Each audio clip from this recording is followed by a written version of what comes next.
Alright, let's see how this is going. Alrighty. That says it's live. That says it's live. Everything says they're live. Yay, that's probably good. Hey, I heard myself. How y'all doing today? We have the bronze through gold Enticity ranked ladder tournament going on.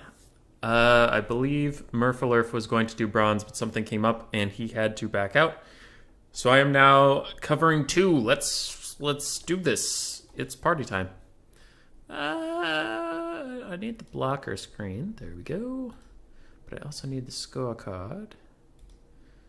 So I'm not immediately on top of this. I was hired in last moment. I was ready for the gold one in about an hour, but got our blocker up. I will change the scorecard in just a second.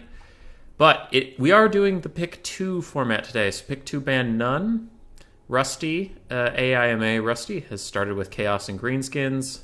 Nina picks Empire into them, and Rusty is going to go with Greenskins. I fought this recently versus ODM Green One on Rubber Duck's stream, and it can be a very interesting matchup. A lot of different ways to play it.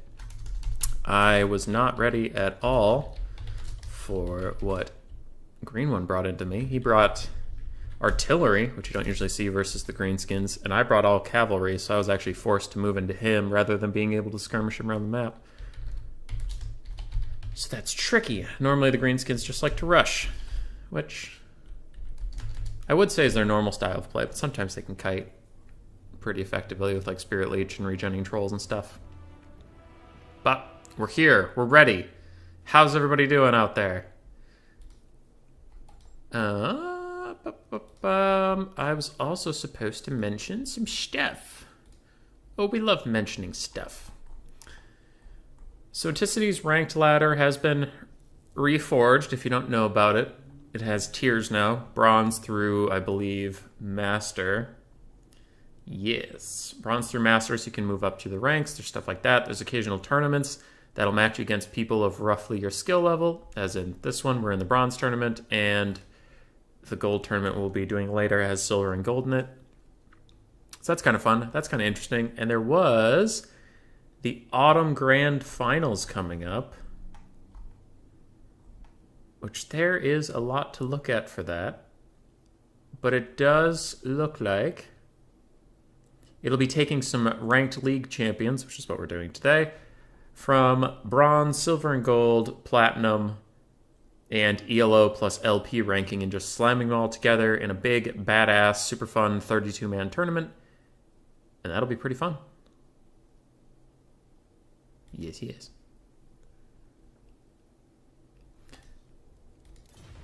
Ready? Players all ready. Let's do this. No need to wait for me. All right. Hey, Enticity. Hey, Bowmore. Enticity, if you rewind the video slightly, or if that was after the delay, let me know if that's what you wanted me to announce about the autumn thing. It is quite a large post, so I wasn't sure how to highlight it. But the Autumn Grand Finals are coming. So get your games in. Play on the Ent Ladder. Play in these tournaments. Win some games. Have some fun. And yeah. Bowmore. Nice series with the green one the other day. Yeah, it was good. The last game I was trying hard. The Vampire Coast game where I took double crab to hide the bloated corpses, that was a bit of a meme. The double rogue idol was not a meme, alright? And I wasn't disrespecting green one by memeing. I think I would have to go rewatch every single game, but I think he memed on me like the game before and I returned the favor. So we each had one meme game apiece. But the double rogue idol, I thought I could snare down chariots or Toroks or anything, club them to death. I thought my skirmish cav could run around the sides and take out the archers. So I had a plan. The double rogue idol wasn't a meme. I was just like, I was thinking he won't bring enough to kill them, and they will slowly attrition out the entire Beastmen force will slowly get attritioned out.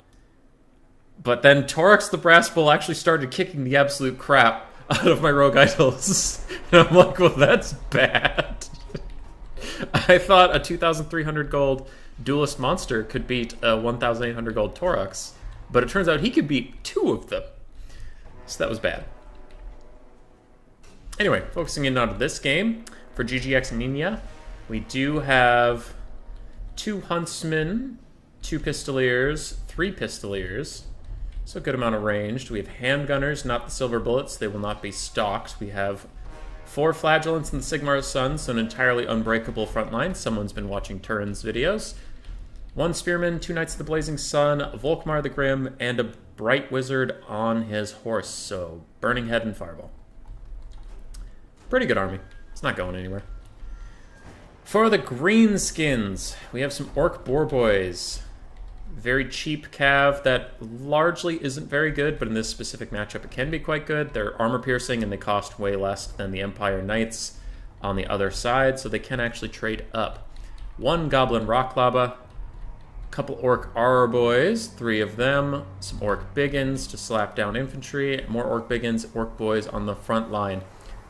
So it looks like this is just a standard push and kill force. Not a whole lot of nuance to it. You want to walk up, you want to take the frontline fight, you want to win the frontline fight, you want to move on, you want to take the backline fight, you want to win that too, and move on. Also, we have Azhag the Slaughter in the sky with Fate of Buna, Spirit Leech, and Soul Blight. That will be very nice. He also has the Get On With It. If any of his forces are breaking a little bit, he can fly over and give his natural Encourage aura from being a Lord. Right there. And his extra leadership bonus can be very nice for the greenskins. Now, what is interesting about this is that he has this push build that I was mentioning, but then also he has a Goblin Rock Lava. So it feels a little mixed. If I were the greenskins, I would want to just march forward and kill. Ian Calvert saying the Rogue Idol animations suck versus single entities. It's too bad. Yeah, I learned that a little late.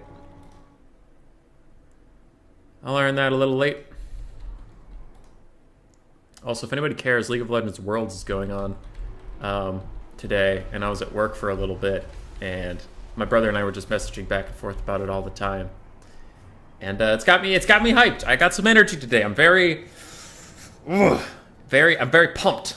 Very pumped up today. All right. Combat slates are useful versus skinks. Sure. None of these are pertaining to this game, so I will hold off on them.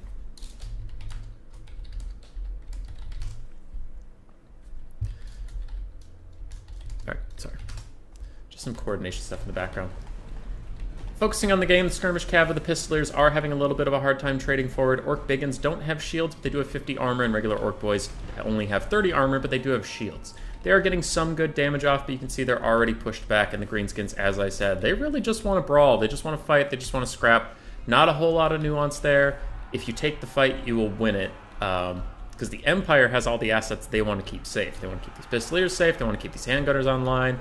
And so you want to force them back. You don't really want to sit and take the fight, and it doesn't look like Rusty is going to do that. He plows in. You can see the Sigmar Suns are just take a blasting on the charge there. Looks like they have taken some damage from other sources. Orc Boys are fighting up against Flagellants, and they are running a little bit out of gas because of the Huntsman support and whatnot, but there are more Orcs where they came from. Now, these Orc Boar Boys should change over to the Knights of the Blazing Sun. Don't take the side charge rather than chasing after the Pistoliers. Pistoliers are faster than you, and they can kite you. But it looks like with their charge animations, they will catch 1 or 2 models, though these Orc Boys should definitely loop around back and get behind these Knights of the Blazing Sun, take them out, help out their other Orc Boys. It looks like a beautiful Burning Head came down, did some damage to some of the Orc Auror Boys, along with Huntsmen trading up against them. But the greenskins press on. Goblin Rock Lava in the back has used about a third of its ammunition on various targets, and we can see the Boar Boys did do roughly what I wanted there, and now they are trading up against these Knights of Blazing Sun. And in case you're wondering, the Knights of Blazing Suns that are fighting here cost 100 gold less than both of these Orc Boar units combined. So that is a very good trade for such cheap cavalry. Volkmar is trying to peel off these Orc Biggins. Orc Biggins do have anti-large, but Volkmar is the slayer of infantry, and they will not get much effect there. Now, what's Azhag been up to in the back? He's got a wah going on. He thought about taking that charge onto the Bright Wizard, and now he will. Looks like, can't tell if he missed the Bright Wizard or if he meant to go for the handguns, but either one is a good choice, honestly. Knights of Blazing Sun are routed off, so are both the Orc Boys, and Orc Biggins will be left to pick up the pieces. Pistoliers have been supporting this whole time. The far flank is going well for the Greenskins, but a banishment on 2 stacked up Orc Boy and Orc Biggin units could be very bad. And we have a little bit of lag as the banishment comes out. Clearly the light effect's too strong for us here today. But thankfully for the Greenskins, it'll do moderate damage before leaving. It didn't sit around and get good angles on the rest of their force, so that is good for them. And this Bright Wizard shouldn't have a very long future ahead of him. He's surrounded by Orc Biggins and Azhag, and he will be going down most likely. Now the Greenskins are a little behind in the balance of power, and they are, I would tend to agree, they are running a little bit out of juice. The Unbreakable Frontline, while it is losing, it's also not going anywhere. While any Greenskin unit that gets below a certain health threshold will immediately back out of the fight. The Bright Wizard has been routed off. Probably gonna die. Probably. I could see another Spirit Leech going in for him or something. Knights of Blazing Sun are trying to rally, but they will get immediately gooned out by some Pig Cav. And we can see now the Greenskins just have so much staying power left. You look around, there's literally 3 Sigmar Suns left, down to 2. Some Flagellants are dying, but after that, what's left? A bunch of stuff that has to run away. And as long as you can walk at them, they can't really shoot at you too much. Pistoliers are running out of ammo. It will be on GGX Nina to keep his handgunners firing to win this game. And I mean, Volkmar is a potent force. Now there are some Orc Boar Cav that can maybe fight Volkmar. Azhag could fight him a little bit.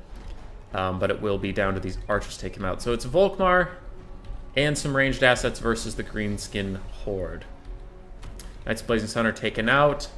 Over here they are also routing. And these Goblobbers, the Rock Lobbers are still fighting.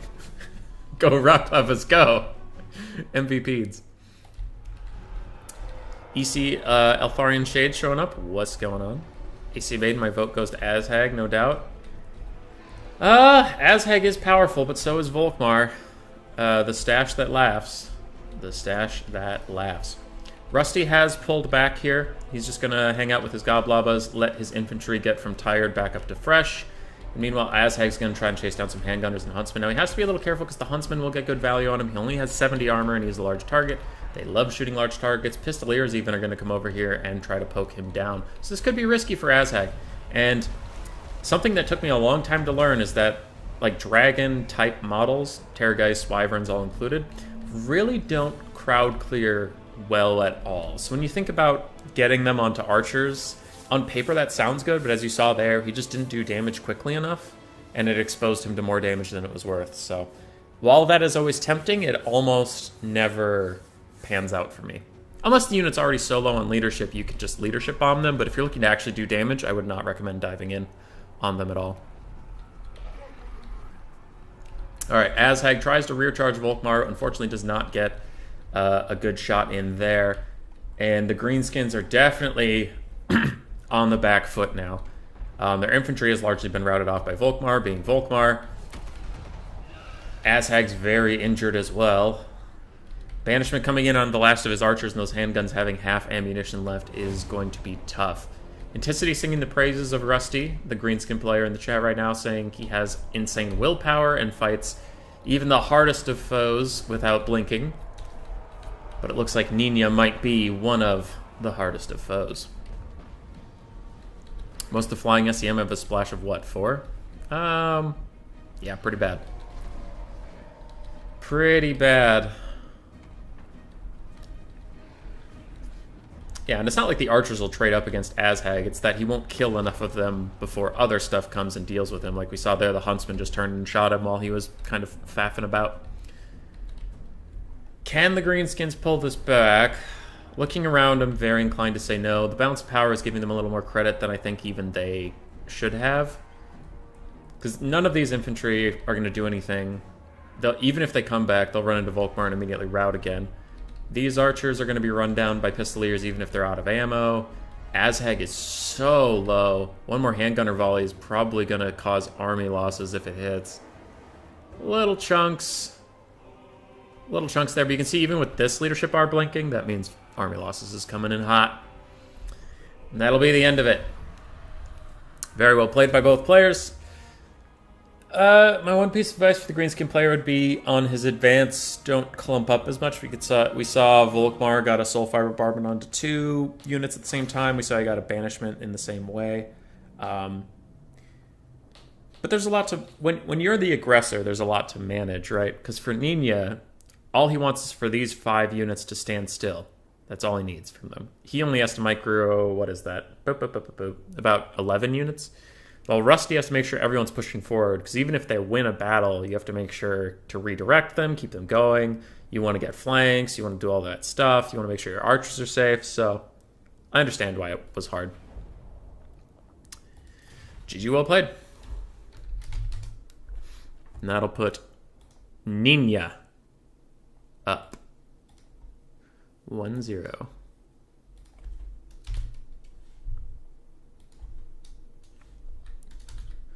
Boom. GGX scores first blood.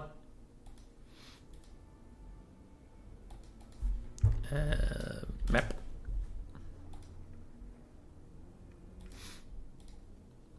I am not the host. I joined a little late because I was setting up stream stuff.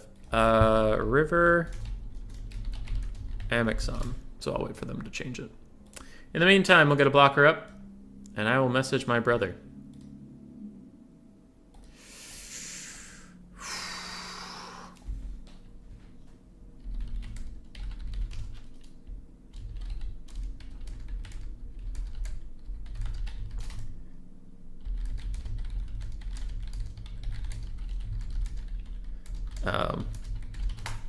Yeah, sorry, just had to type to him about world stuff hype. All right, we have the River Amixon map. It's a medium, small map with a bunch of trees and cliffs. So you don't really want to take like a pure artillery faction or something. So I'm going to guess Coast and Skaven aren't going to be your first choices. We'll see what Nino wants to do. GGG. The GGX clan is on the ladder almost 24/7. They've been training a lot too.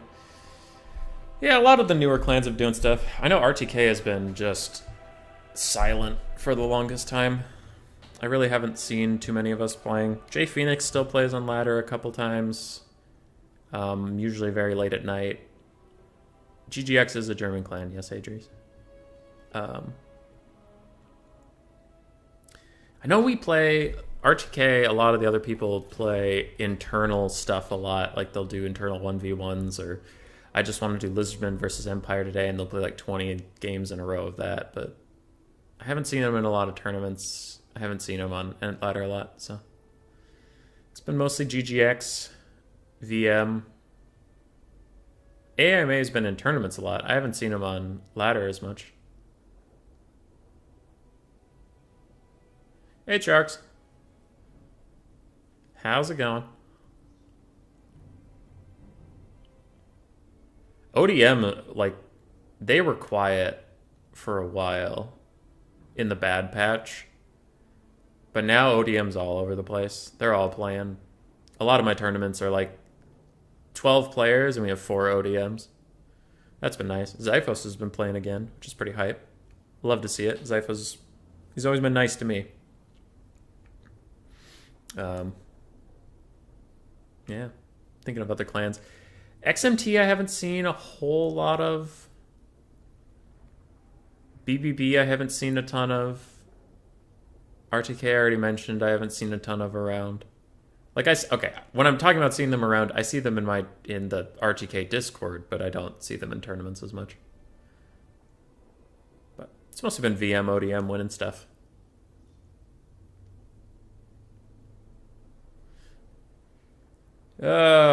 And you guys just recruited the green one. How dare you?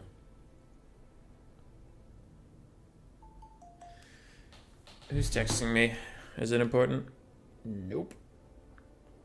I hate it. I hate it. I had to get Reddit on my phone.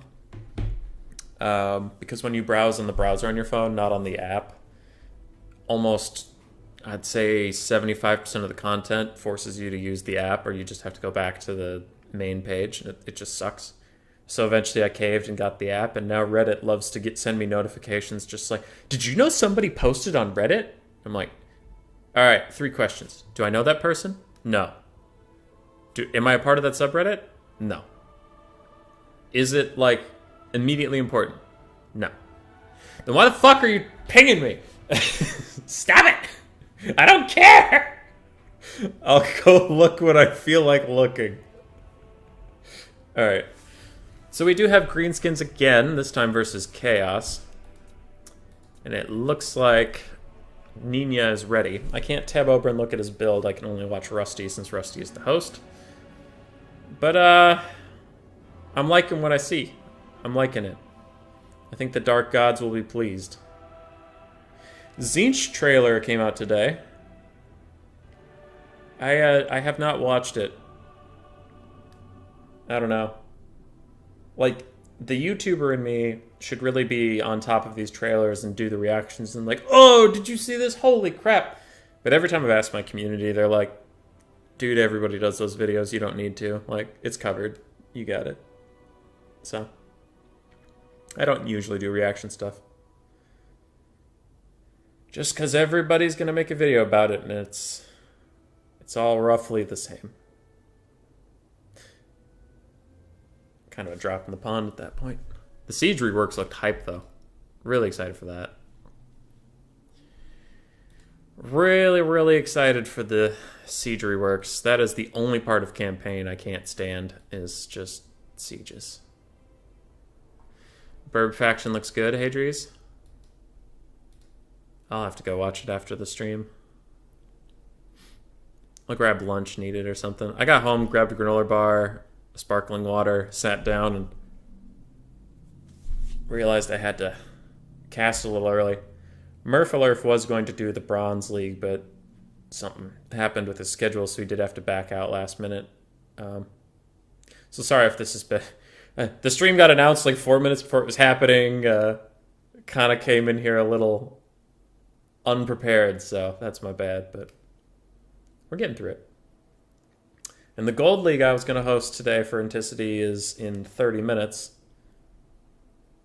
But I don't believe I'm casting until the semifinals. So I should be able to cast this game and then the finals for the Bronze League and then move right into the Gold. Easy peasy. Easy peasy. All right, we're into the game. Blocker. Get out of my way. Shoot. And I am not distracted checking in on the League of Legends Worlds right now. You are distracted, sirs and or madams. It was supposed to be done by now, but spoilers. So, if you do care, this is your 10, 9, 8, 7, 6, 5, 4, 3, 2, 1. All right. Cloud9, the North America team, was down 0-3, and they had 3 more games to play. And then they won 2 of them all of a sudden. And that forced a 3-way tiebreaker at the end. So now there's all these tiebreakers going on after it was supposed to be done. And the shit's like fucking metal. Feel free to manage however you like. I'm just keeping things to what you wanted them to be. Because I know I don't have to cast anything until semifinals. I can cast stuff if people are available, but I don't have to. I think the Bronze Finals takes priority over a random game in Gold. But we'll see what we can find. Tzeentch flying flamethrowers were hype indeed. I mean, warp fire throwers were hype too until people used them. That's why I rain cold water on everybody's parade. Yay! Alright, Nina. Orc Shaman with Here We Go and Gaze of Mork. We have Grom the Paunch. 2 Orc Board Chariots. Haven't seen a lot of them since the Chariot fix. 1 unit of Stone Trolls, it looks like. 2 Black Orcs. Orc Aura Boys, 2 units of them. 2 Goblin Wolf Riders, the basic version, not the Skirmishers. 1 Night Goblin ROR, followed by 2 other Night Goblins, who I have to assume have Fanatics, otherwise they are a terrible unit. And Morgrim's Mangy Marauders. The only Skirmish Cav is the ROR Wolf Riders, but they're armor piercing, which is not a bad pick. The Rusty Arrows are also here for more armor sundering. Chaos is certainly an armored faction. Now for Chaos, I believe I saw 5 Chaos Marauders, unless you changed that, but I'm only seeing 4 right now. We have Double Chosen with great weapons. We have a Hell Cannon, the Soul of Damnation. we have 2 Marauder Horse Masters, 2 Exalted Heroes, both on Manticores with the Mark of Khorne, and that is it. And then on the ground we have Archaon the Everchosen with Foe Seeker, Standard Die, Burning Head, Cascading Firecloak, and Fireball. And recently, man, I've been liking Foe Seeker. For the longest time, I cut it to save like 70 gold whenever you cut it. But it is nice. If you pop that stuff on cooldown, you can get to the late game and be like tired instead of exhausted. And that can be a big deal breaker.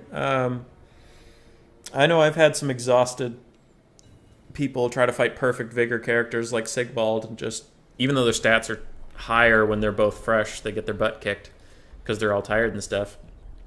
And Archaon is a very fearsome duelist as well as a caster, so you do want him healthy and happy. No Slayer of Kings is a little interesting. Uh-oh. Nina is not ready. Hopefully they can get ready before the 60-second timer. Hopefully. We will see.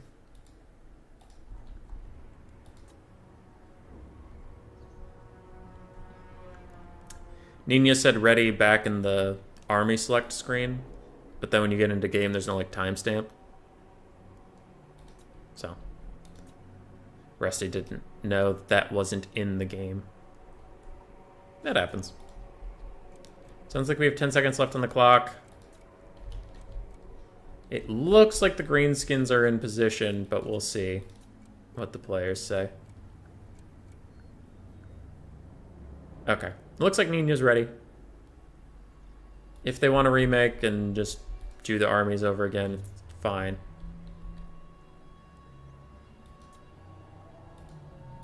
Okay, everybody's advancing. Now this Hell Cannon is doing a little bit of repositioning. What does it want to shoot at? Probably Black Orcs. Yeah, both these Black Orcs are good targets. The Night Goblin ROR can be a good target, but they are stalked right now. So they're not really one he can opt into shooting. The double Exalted Heroes on Manticores are going to be very powerful as long as they can avoid the Rusty Errors. If they can do that, they will be a potent force, cycle charging these Stone Trolls, and I believe the Mark of Khorne, does that give them fire damage, or was it the Hellfire Sword? Yeah.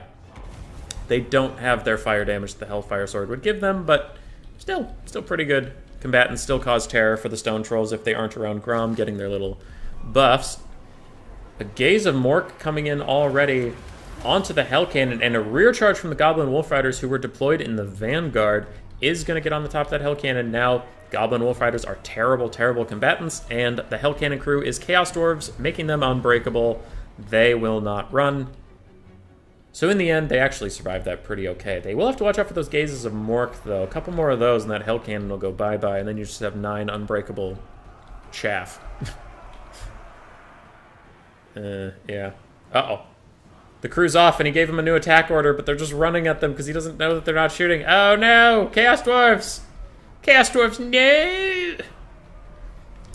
Double Manticores are charging the Morgrim's Mangy Marauders, probably hoping to terror out them swiftly enough that you won't get bogged down and you can run away from the infantry. Their leadership is low. They are routing, and now you can pull away before Grom gets here, hopefully. Chaos Dwarves realize their error, and they are running back to their big angry machine. These Exalted Heroes have to get off the ground. Grom is on their butt, and they have some Orc Auror Boys lending their support. But Marauder Horse Masters will cover their escape, and they do get back to the sky just fine. Hell Cannon is back online. You can see its model count is 1, meaning they're all back on the cannon.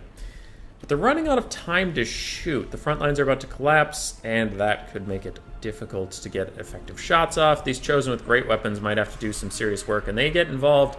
But they'll have to watch out for all 3 of these Night Goblins that can get off their loons. Loons will destroy the Chosen. Again, the Wolf Riders from Nina are back, just trying to disrupt this Hell Cannon, stop it from firing. They don't really think they'll kill that many Dwarves.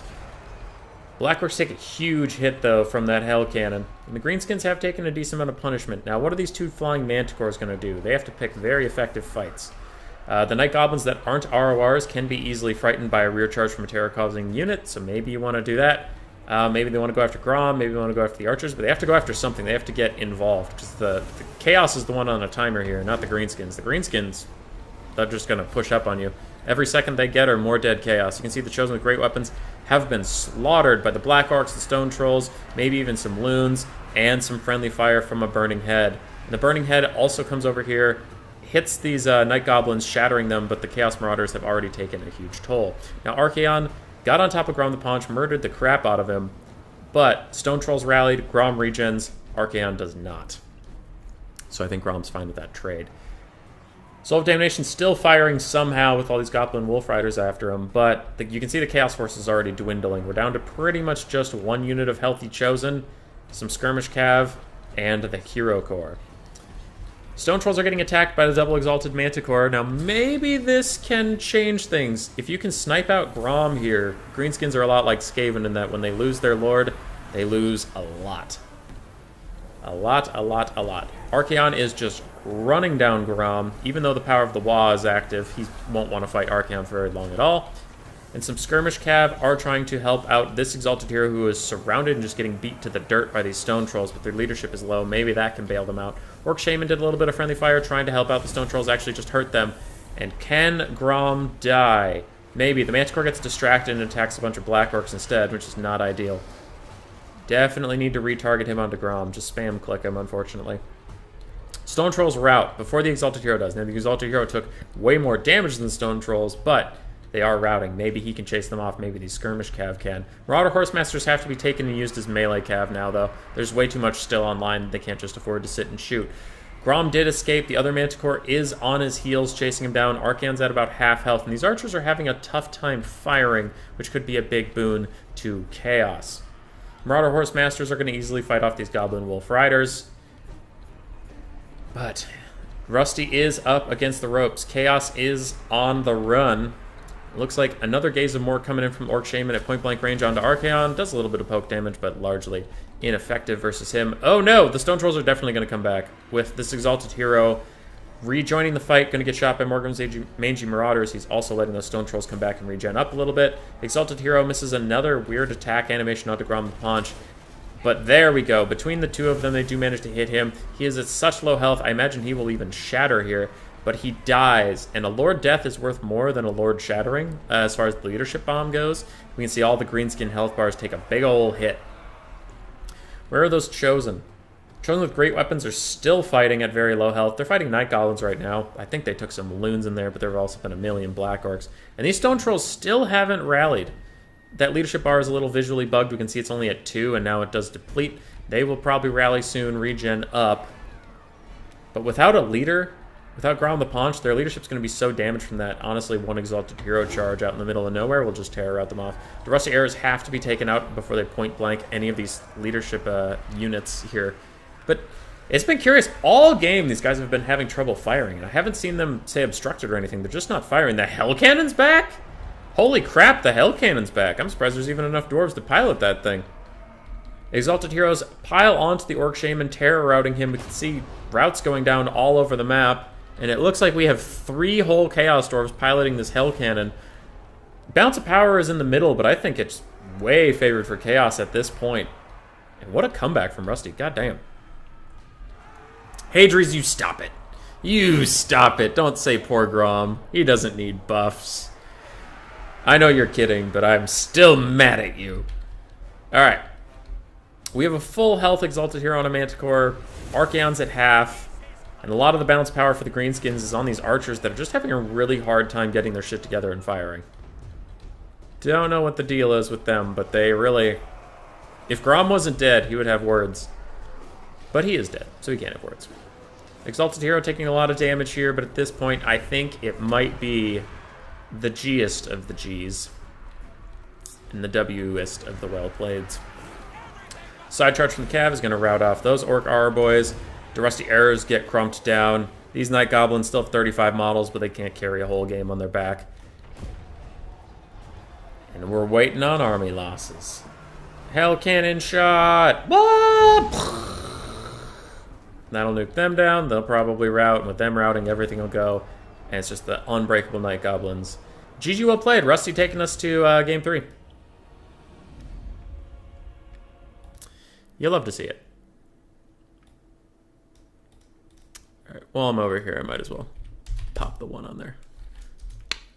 All right.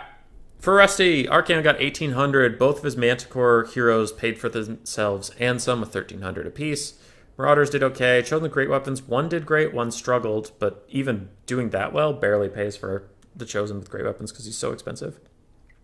One Marauder Horsemaster got crumped, the other one did great, and the Hell Cannon did fine. Grom unfortunately got crumped for Nina. Orc Shaman tried, but didn't get that much value either. Black Orcs struggled. Fanatics did okay. Not great for them. The Orc Boar Chariots were actually trying to carry really hard. Stone Trolls did fine, and the Goblin and Wolf Riders both paid for themselves and some. So some unlikely carries. You'll love to see it. All right, what's the last map? Tower of Hoeth.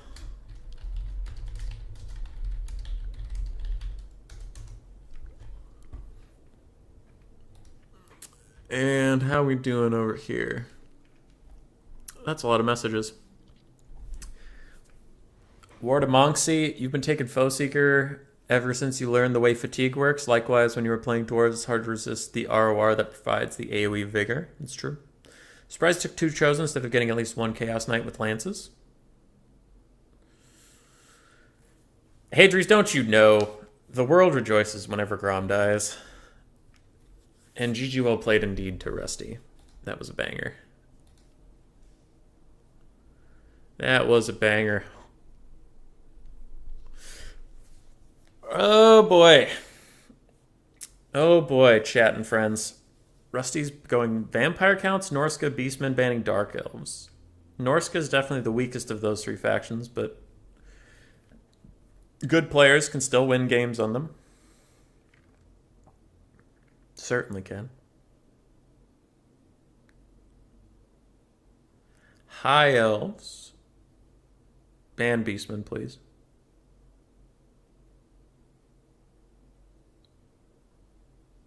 That's interesting. Hold on. Nina gets a ban, doesn't he?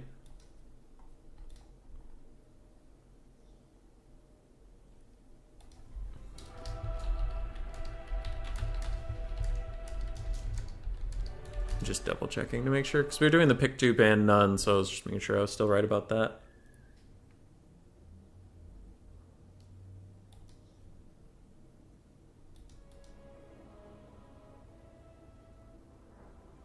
Get the all caps okay.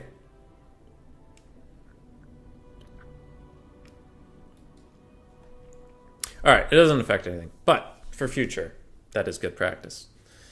I mean, maybe if he wanted to ban something like, oh, clearly Rusty wants to play Norska. I could ban what he wants to play, but I think in general what he did is correct. I mean, Beastman is the worst of the 3 matchups for High Elves, and Rusty's not going to pick Vampire Counts into High Elves, so no point putting yourself in a worse matchup if your opponent wants to play something that you think you can handle. And High Elves can certainly handle Norska. That's not an easy matchup for either side, honestly. Norska, just because they're generally underpowered as a faction. So 1-to-1, if both players are playing the same, probably most factions are going to beat Norska. But one thing Norska still does have is Sea Fang from Wolfric is a win spell, and they have access to Burning Head or Pendulum, both of which are good against High Elves because all their units stand really close together, and you can get great value on those win spells. Or the Rangers, the only unit that doesn't stand close together, has such low armor that even a non-overcasted Burning Head can do a lot of damage to them when they're in the fight, not spaced out. Because when you tell them to attack something, they're just going to cluster on top of each other's. Yeah.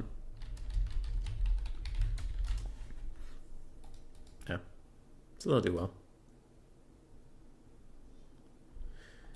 Also, does anybody know what's going on with Logic's stream today? Because I saw he posted something about a best of 7 between Lunacy and Alfredino, and then immediately switched to the playoffs for his Battlemania, and I'm really confused about what's going on with that. And I was going to ask him some stuff, but then I'm doing this.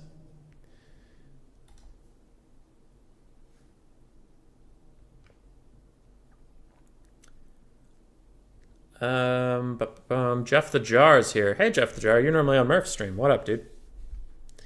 What up?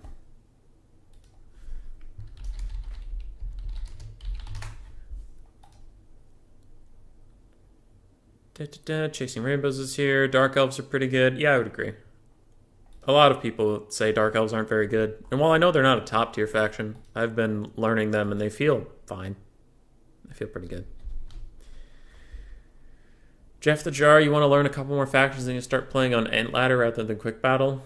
That's fair. If you go on Ent Ladder, you should at least have like 4 factions. I wouldn't say like down pat, you got them. That's you're an expert, but like you should feel comfortable on at least 4. Because if you have only 3, if your third one ever gets banned out, you're kind of up a tree. But I would say Ent Ladder is nice over Quick Battle. I've constantly said Ent Ladder's nice, but it's nice because you know your opponent's playing by the same rules as you, and you know they're there to win. Because in Quick Battle, I mean, sometimes you just get those dumb cheese builds where it's not even fun to play. Sometimes your opponent's just messing around after having a few beers, which is fine. Like, I'm not saying no one should do that. I think Quick Battle is a good place to do that. Just have fun. But if you actually want to get better, I think Ent Ladder is just a really good system because you'll guarantee you have good quality games rather than Quick Battle. Where I've had some Quick Battles that are bangers. I've had a lot that are not. Just not.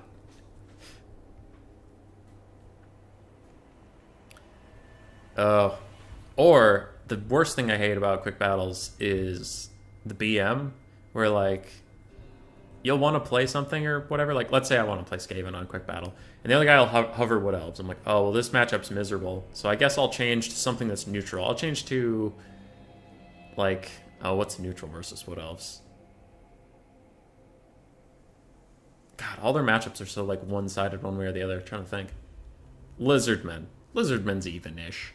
And you're like, okay, I'll go to Lizardmen, and then someone will go, like, Vampire Coast, just to counter you. And you're like, oh, okay, well, if you're going to play Coast, then I'd rather play my Skaven. And they go back to Wood Elves, and it's like, no matter where you go, or if you pick Empire, they're just going to pick Dwarves. Like, no matter what you do, they just want to counter you for, like, a free cheese win. You're like, hey, real cool, my guy. Real cool. Love playing with you. So, anyway, I digress. Pick 2 no bans requires knowing more factions than usual pick ban. Draw kited by a 12-person high elf army in Quick Battle the other day. Yeah, it's just not fun. Wood Elf Mirror could be good, but yeah. The main point is that whoever you're fighting sometimes just changes to be your direct counter just because they're having a bad day and they want to take it out on you. And it's like, this feels cool. This is a good time. All right, for Nina, we do have the Fireborn Dragon Princes along with another Dragon Prince. We have 2 Illyrian Reaver archers, 3 basic archers, 1 Lion Chariot of Krace, Alariel the Radiant in the sky with Shield of Thorns and Earthblood, 4 Rangers, 1 Spearman as the front line.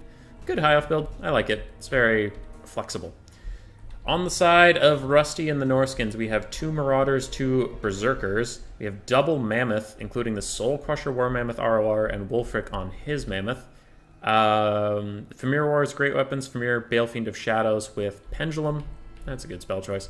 Marauder Berserk. Wait, oh, just a little bit of lag there. We have Marauder Horseman, Horseman, Horseman, Horseman. So 4 horsemen.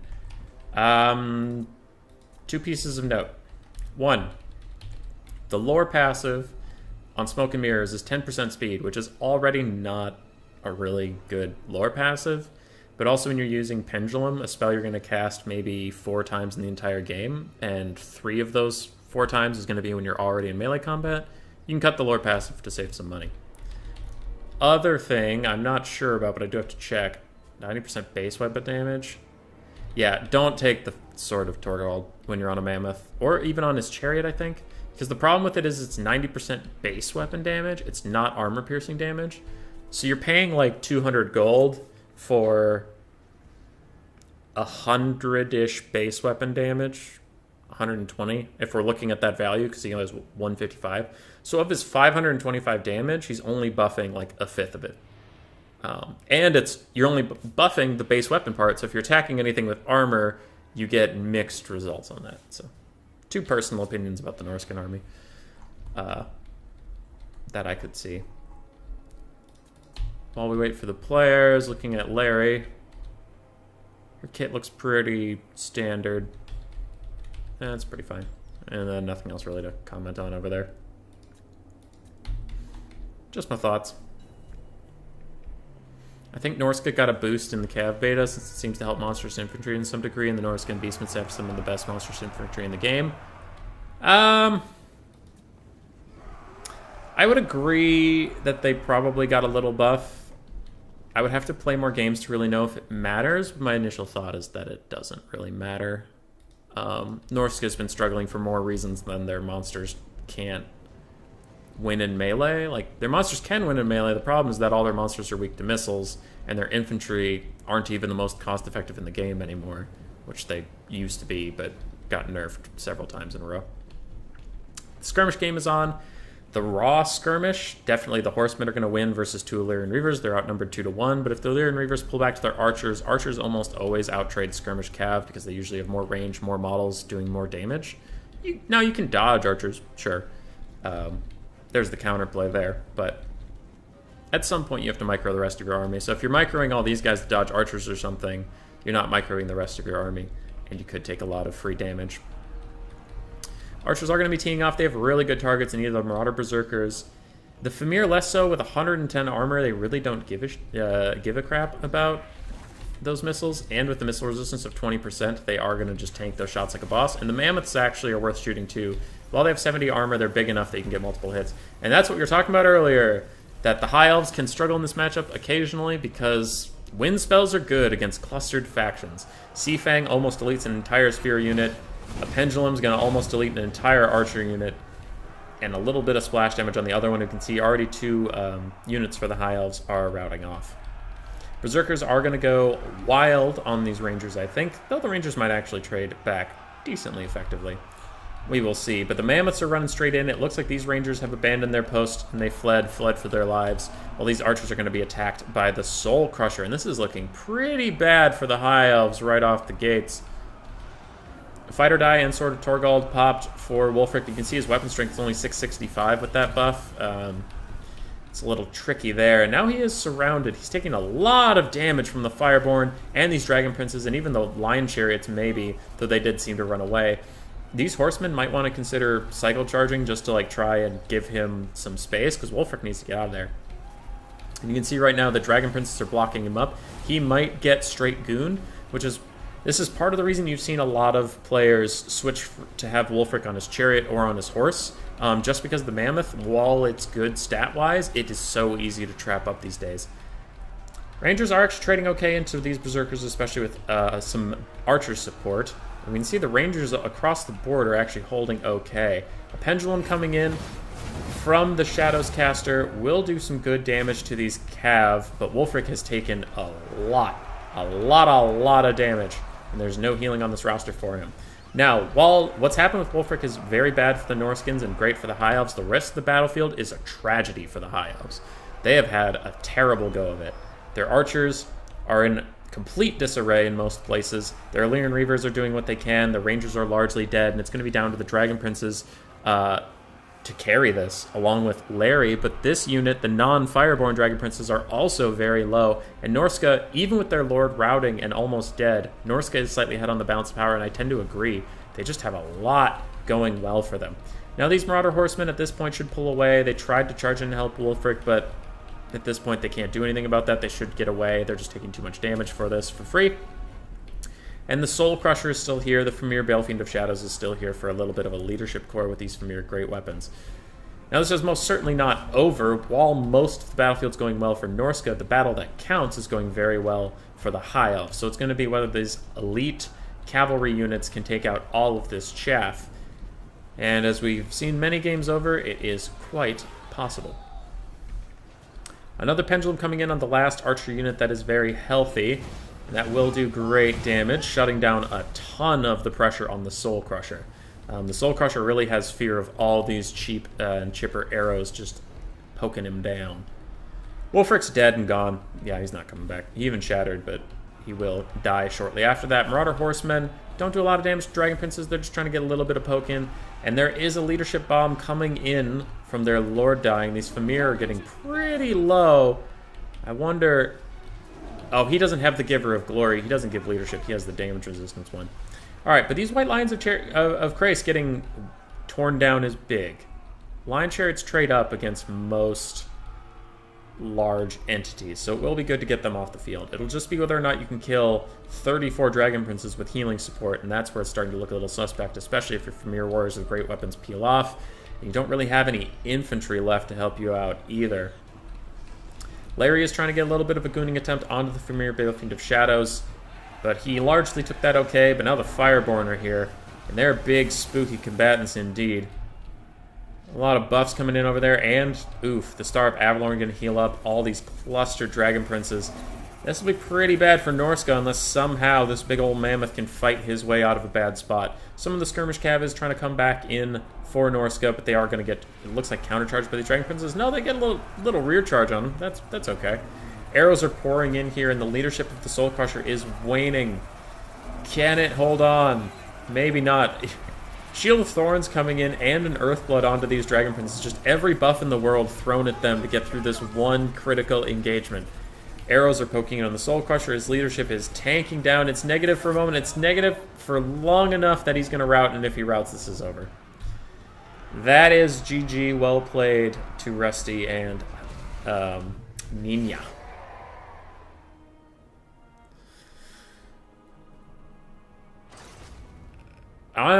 Jeremy, I'm pretty sure this time wasn't cleared with you either. I was called in on an emergency basis.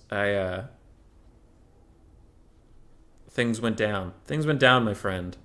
There was big drama, a lot of screaming, crying, shouting, and in the end, someone had to show up. Otherwise, what would he have done? 2,800 value on the Fireborn. That's a lot of damage. Archers, the one that was able to stand and shoot, got a lot of value. Wilfric struggled. Honestly, so did the Soul Crusher. The Famir did most of the work. Look at him go. 1,600 and 1,200 on their little caster guy.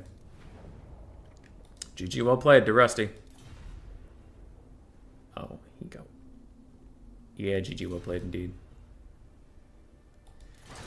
Alright, we'll see if we can find our finalists.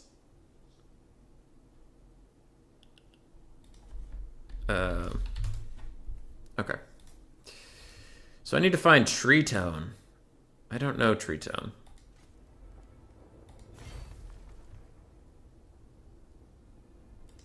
Also, I gotta boot up this. Uh-oh. Hold on. Everybody hold on. Who's in here? What's going on? I gotta start the gold tournament on the other side. Shuffle.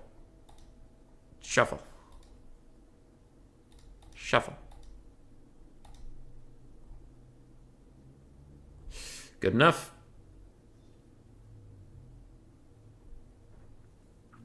And the gold tournament has started. Okay.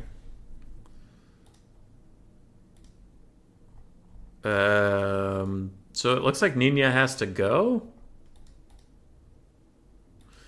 Nina has to go, so they'll play the finals at a later date on Murphalur's stream, I guess.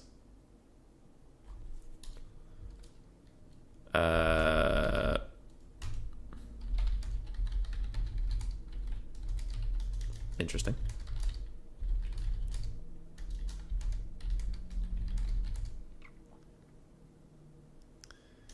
I have to just message them.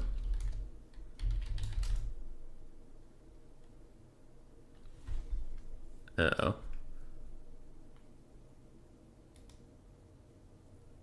We can't make it on. Okay. You talk to Tree. Sorry about this, just coordinating some stuff about it. And Murph will cast at Nina. Okay. So we're just going to try to snipe some gold games on our way up to keep this alive. But unfortunately, Nina had to go, so we will not get to see the results of the bronze tournament yet. It'll be him versus Tree Tone at some point in the future. And I'm just going to be on the lookout for any of these games I recognize.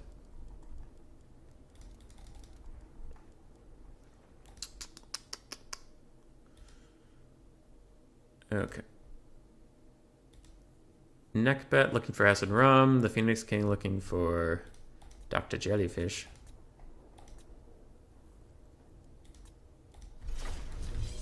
And we'll get into that game. Probably. Son of the Mountain, Dr. Jellyfish versus the Phoenix King. Ooh, he's XMT. Hello. Can I cast this? Okie dokie. Block her up, change the names. If he says no, I'll figure it out. But I don't know why he would. What if we take out the and space? Fits. Barely. Fits. On the other side, we'll go with Son of the Mountain, Dr. Jellyfish. And try to make that fit. Kinda.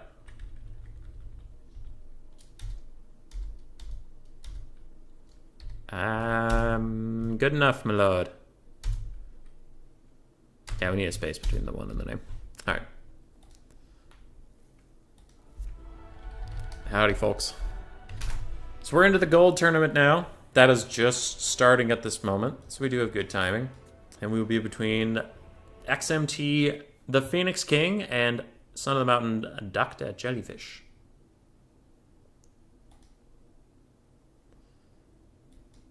Okay.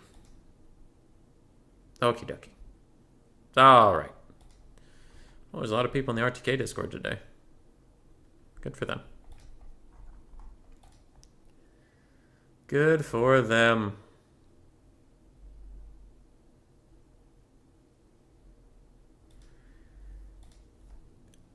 Okay. Is it really the end of the world if it doesn't fit? Yes. Yes, it is. It is the end of the world. Nina, that's fine, dude. Just coordinate with your opponent, and then maybe Murphalurf can cast that. Yeah. I will leave that to you guys.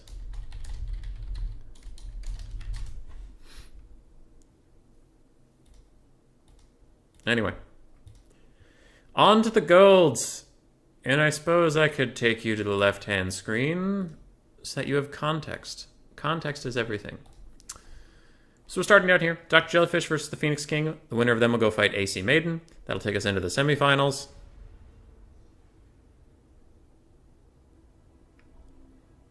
You what? Hold on. Hold on. Okay, sorry.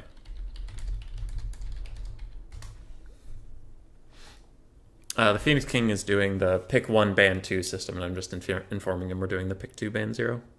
Anyway, as you can see, winner of this will go fight AC Maiden in the semifinals. On the bottom, we have VA Voynes, ODM, Hanniden's Neckbet, and Acid Rum. I have never seen Acid Rum play. I will be very curious to see what type of player he is. That'll get us through today. So a lot of good players that we frequently see in the tournament scene. I'm now temporarily British. It's good to have you. Why do you have plans for world domination, my dude?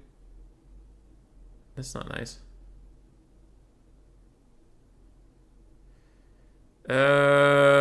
Spook.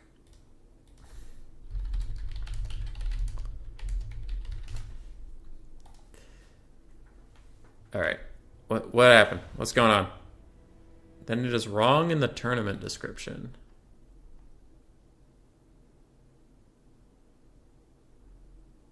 No. What?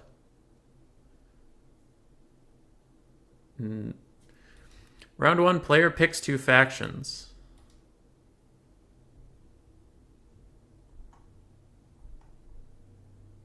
I'm confused, but okay.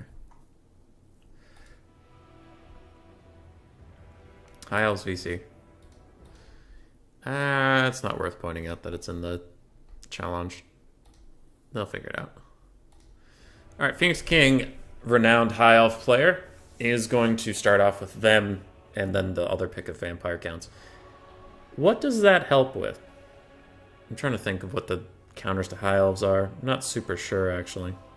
High Elves are kind of one of those factions that can sort of deal with anything, but there are matchups they don't like. Oh, VC's good against Beastmen. That's probably the biggest thing he's covering. Is Dr. Jellyfish going to go Beastmen? Maybe. Possibly. You're on the right screen, right? Yeah, you guys are on the right screen. Say tea and crumpets. Tea and crumpets, what? That's my natural voice. I was not putting on an accent at all. I'm well renowned for my British accent. What? Dr. Jellyfish panning through some stuff. Wow, Skaven. Okay, bold. Phoenix King should definitely pick vampire counts then.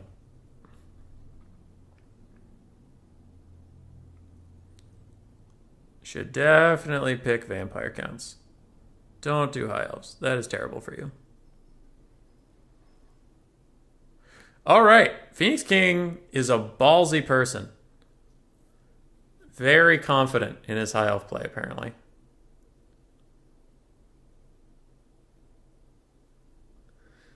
We'll see how that works out for him. Personally, as a Skaven main, I've taken this matchup a lot, and it usually goes pretty well for the Skaven.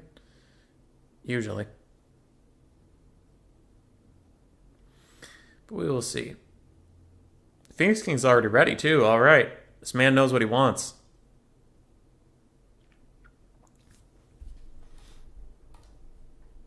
By the order of the Peaky fucking Blinders. That was a good show. I think they kind of needed to cut it off like 2 seasons earlier, personally. Because I know there was another season which I haven't watched, but the last season I did watch was pretty bad. And the season before that was okay. But I think seasons 1 and 2 were good. I think they could have just called it a done story there.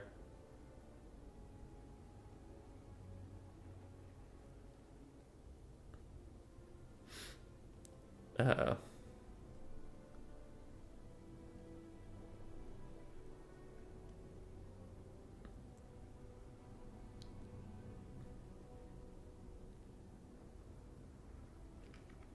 All right. Let's see what Dr. Jellyfish has. Am I the host of this one? No, I'm not the host of this one. Damn it. I want to see what the Skaven bring. White Lion Chariots are a pain here. It's true. It's true.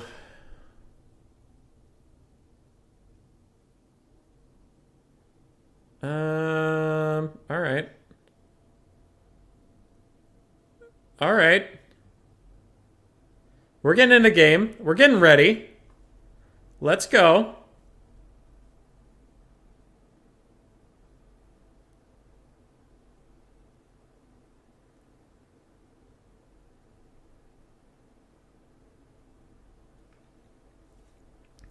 Loading up. Jellyfish versus a phoenix. On paper, that doesn't sound very hard to win. If a phoenix can't beat a jellyfish, that's a problem. Now, between these two players, I don't know. But just on the surface, jellyfish versus phoenix does not sound like an even fight.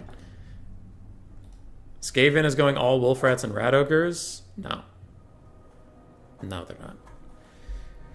That's bullshit. That's not a real thing. You're a liar. I don't know what Dr. Jellyfish is going to play, because I know he's a dwarf player. So dwarf player playing Skaven, you're probably going to get a Warp Lightning Cannon, 2 or 3 Jezzails, some Poison Wind, and then defend it. That would be my guess. But I don't think that's the best build here, so I don't know what he's actually going to bring. Okay. We have Warp Fire Throwers. We have the Avalanche Mortars ROR, Natty Boobo Sharpshooter ROR, normal Rattling Guns, Ixchus Triads, Eshin Triads, 1 Warp Grinder, 2 Wolf Rats, Clan Rats with Spears mixed in with Skaven Slaves. This is just a one of everything build. We have Lord Skrulk on foot with both his items, Pestilent Birth and Clan Rat Summon, Vermintide. And then we have a Howling Warp Gale, Warlock Engineer, and an Assassin.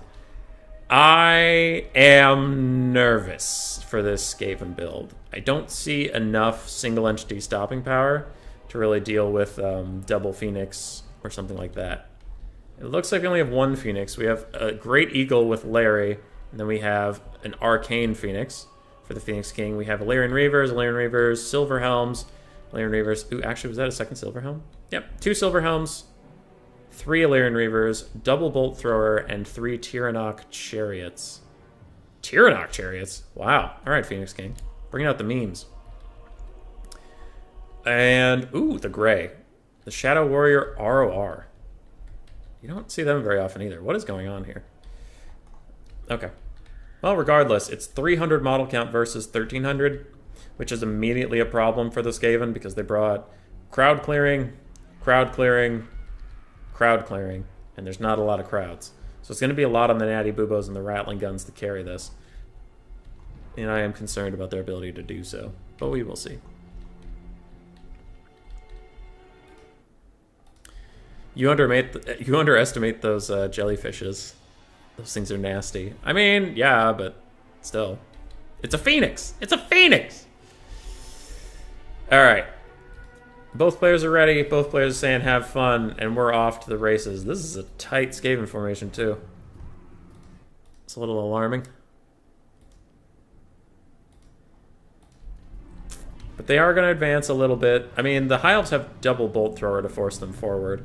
If the Bolt Throwers focus down the Rattling Guns until Natty Boobos come in range, I think this game might be pretty quick to end. Like, the Avalanche Mortars are normally a good target, right? Normally, but there's nothing here that fears them.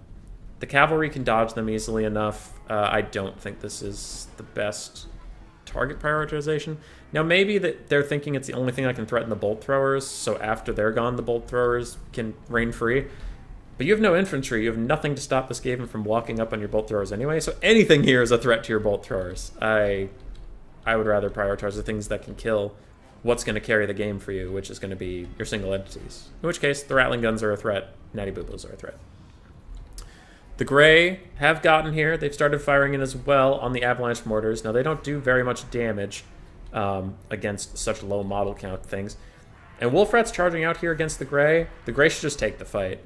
Skirmish with them a little bit, then turn around and go into melee, but it looks like they are going to run away. Shadow Warriors do win that combat, especially the ROR. Eagle Claw Bolt Throwers are now in range of the Natty Boobo Sharpshooters, and they're going to be punished pretty heavily for being in that range. Spread Shot activated. Looks like they're shooting at the Natty Boobo Sharpshooters, but the Spread Shot is going to miss a lot. As you see, it's missing a lot. They're not really doing a lot of damage. You want to be on the single target for those weapons teams. Warp Fire Throwers are doing their best, but what they're trying to kill isn't here. So they just get a little bit of poke damage onto those Tyrannok Chariots. Nice dodges on the Avalanche Mortars, you can see there. Phoenix King, very good micro of his units, but also part of the reason I wasn't too worried about them is because if you're on top of it, which he is, he can dodge a lot of their stuff. Ooh, maybe a good shot on the Silver Helms, who don't break their charge, so they are going to take all that damage, and the Rattling Guns are going to shoot them as they run in, suppressing them, which slows them down. Natty Boobos are still trading very well on the Eagle Claw Bolt Throwers, and they're largely doing okay with the counterfire. High Elves are moving in a little bit more aggressively now, realizing that they're not going to win this artillery fight. But a Howling Warp Gale comes in on top of the Arcane Phoenix, and the Rattling Guns are going to turn and start firing. Is it close enough? No. It's far enough away that its little jitter animations are getting it to dodge a lot of the damage here from the Rattling Guns. Still good damage, but unfortunately for the Skaven, Rattling Guns just aren't quite in range to really punish it. Natty Boobos, however, will do a little more damage. You can see them coming in. The Howling Warp Gale was overcasted, so it is taking longer for it to wear off. Good damage coming in from Skaven. It has worn off. Now the Arcane Phoenix should run away and get healed up by Larry. Triple Tyrannok firing in, doing good damage to the Rattling Guns. There we go. That's what we love to see. And Arcane Phoenix is still committing. I am nervous about that. Natty Boobas are firing in. And it looks like these Eagle Claw Bolt Throwers are still a little out of range for the Natty Boobos. And now ammo is running a little sparse for some of the Skaven force. Natty Boobos is at about half. And the Rattling Guns are routed off by these Tyrannok Chariots, among other fire. So these Silver Helms should come up the back, should take out those Rattling Guns as soon as they leave the formation. And it looks like these Illyrian Reavers are going to take a charge with Clan Rest Spears. That will not go well for them in any capacity. Bolt Thrower still firing in. Wolfrat's getting pretty low on health and leadership. But the High Elves have taken a lot of damage in this range trading. They still have 3 healthy Chariots. That could maybe be something. They've lost a Silver Helm. They've lost a Bolt Thrower. They've lost half of an Illyrian Reaver. That could be pretty bad. The Arcane Phoenix gets overcasted Howling Warp Guild again. This time in much better range, but the Rattlings did have to rally and then turn around. They're missing a lot of models. Tyrannok Chariots are still poking in. Just worried the High Elves are giving up too much. And legit site says Venomous. Yeah. Venomous was okay. We all know what he's talking about when he says poisonous, but yes, the jellyfish inject things with poison, making them venomous. Poisonous is if you eat something and it hurts you. Alright. Anyway, more distance trading going on. One of the Bolt Throwers has actually gotten back online. That's a little surprising. And Natty Boobos are trying to shut it down now. Phoenix King is running out of ammunition. And I mean, the Skaven are pretty beat up, but a lot of their assets that are beat up, they're okay with. They've used most of their ammo on the Avalanche Mortars, and they're still firing. Natty Boobos Sharpshooters are still firing. They've used most of the ammo there. Wolfrats are low enough now that they can get routed off. What's going to be, like, when this is all done, what's left? You have an Arcane Phoenix that's almost dead. Really needs some healing from Larry. You'll have 3 Chariots that are mostly priced for their ranged attacks, so in melee they're subpar. You'll have an Out of Ammo the Grey, and your cavalry is getting pretty beat up. The only cavalry you have that's healthy is Illyrian Reavers at this point. Oh, there's 1 Silver Helm that's healthy. So maybe. Wolfrats are pretty low. Now on the Skaven side, let's do the same thing, to be fair. Eshin Triads are very healthy. They'll do good against this cavalry. Warp Fire Throwers are healthy enough, and they do okay against Illyrian Reavers, apparently. Natty Boobos are out of ammo, essentially. Rattling Guns are routed for the second time. If they get routed again, they're going forever. Warp Fire Throwers aren't really going to matter, unless they're... I mean, if you're allowed to sit and shoot, of course they're going to matter. Like, sit and shoot Silver Helms that are sitting perfectly still, just letting you do that. But I'm implying that all things created equal, they're not going to get to do that. Purple Mortars tee off into these Illyrian Reavers and just delete the unit. That's pretty bad for the High Elves. We're down to just 2 healthy cav units. Bolt Throwers are about out of ammo. Chariots are about out of ammo. Wolfrat's trying to get involved, but the Grey could take that fight and kill them all. Alright. What else? Natty Boobos shouldn't be shot at anymore. They don't have any ammunition left to threaten you.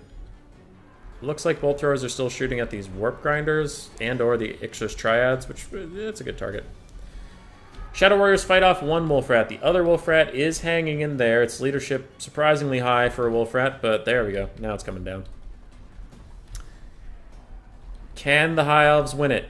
Maybe. Probably should cast some Stars of Avalorn on that Arcane Phoenix. He has a chance of rebirth, but you really don't want a chance when he's kind of your last carry potential left in this game. Eat a jellyfish? What's wrong with you? I wouldn't. I blame Human Boy Yes Yes for not streaming early enough so Jeremy would have been preoccupied by his appointment to notice my mistake. Jeremy's never too preoccupied to notice a mistake. Alright. Back at it again with them white vans. Chariots are going to pick off this Warp Grinder that was routing. Jellyfish didn't just run it out here to die. It was routing and rallied out there. Chariots will do that, but as I've mentioned several times, we're running out of things for the High Elves. Warpfire Throwers get a decent little shot onto some Silver Helms. Does a bit of damage, but not going to be a ton. Illyrian Reavers are also streaming in. The Purple Mortars are trying to hurt the Chariots, which just isn't going to do anything. I thought that was funny. All right. Chariots piling in, and at this point, I do wonder if the Skaven are going to be out of juice. The Ixa's Triad should definitely just hang out with Deathmaster, an Assassin and Skrulk. But it looks like they won't, and these Chariots are just going to roll through. Skaven are very ahead on the balance of power, but I do think this is rather even. The Rattling Guns being taken out. Warp Fire Throwers are running out of targets. We'll see if these Chariots can be dragged down, but the Ixa's Triad separating away from their leadership core and strong single entities will be a bit of a problem for them. And the Skaven are going to probably face a brutal comeuppance. Ooh, a Liber Brubonicus on the Arcane Phoenix. That is very good. The High Elves really need to heal that thing. Don't count on its rebirth. That's not a reliable form of healing at all. It's nice if you need it. Oh god, a Howling Warp Gale. Alright, it's in the middle of Clan Rats. It's got a Howling Warp Gale on it. It's close to breaking. Can the Skaven finish off that Arcane Phoenix? Maybe. Doesn't seem likely, but maybe. Earthblood finally comes in for the poor thing. Star of Avalorn! There it is! There's the Star of Avalorn we've all been waiting for! It's healing up the Phoenix, though. Did the Phoenix just move out of it? No, he's chilling. He's chilling. He's getting healed up. Silver Helms, Illyrian Reavers, whatever random crap the High Elves have in the kitchen cupboard are all being summoned now in their time of need to rear-charge Skaven. And Skaven know this point well. When things seem so good, if only your leadership holds, and then your leadership doesn't hold. They're breaking, in large part. There is an Echelon Triad summon here that's fake, but it is holding up the balance of power a little bit. It doesn't do any damage. It's literally impossible for it to do damage, but this could be bad. Howling Warp Gale netting down Alarielle, and she's now surrounded by Triads and an Assassin. Her armor is down to 15, meaning even basic Clan Rats can do damage to her. And Warp Fire Thrower is firing up at the Arcane Phoenix, doing a pitifully bad amount of damage, but doing their best to hold it off. Alright. Assassin trying to chase Larry out of here. A nice little weird fire tornado comes out of the Arcane Phoenix. I forgot the ability name. And it does kill a bunch of units, friend and foe, but mostly foe. The 3 leadership core of the Skaven is doing just fine. I wonder if there's another Liber Brubonicus around. Maybe. More healing in for the Arcane Phoenix. Another aerial net in for the Skaven. They have used almost all of their mana on those, and I think that's a little aggressive because I didn't see any Plague Monk summons, very few Clan Rat summons. I guess they're trying to nuke down Larry, but they're not going to do enough damage. It's just going to heal it up. You maybe could have used some summons in the late game. Chariots are still very healthy, especially with the healing and Shield of Thorns stuff they've been getting. Good for them. They've been having a chipper time. And the Skaven are still ahead on the balance of power, and I'm pressing F to doubt, my friends. I am pressing F to doubt. It's counting a lot on Lord Skrulk's mana that is tapped out. With all those Howling Warp Gales, and some of them have even been overcast, and then a couple summons. I think I saw 2 at least this game, maybe more. He's out. He's out of mana, or maybe has like 1 summon in the back pocket, and I doubt it's a Plague Monk, but at this point you need the Plague Monk's damage potential to really deal with these Chariots. Now when you do lock them up, these Chariots with the Ixa's Triad still around to shove down their armor by half. They get down to 40, and then even Clan Rats can do some damage to them, so that's pretty good. Skaven's still ahead on the balance of power. Still. Is there like 3 units of Rat Ogres I'm missing or something? Because otherwise that's a crock.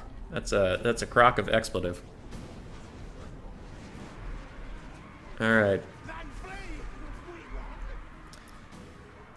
The last Illyrian Reavers charge into some Skaven slaves, and when you start losing to Skaven slaves, you know you're a little too attritioned out, my friends.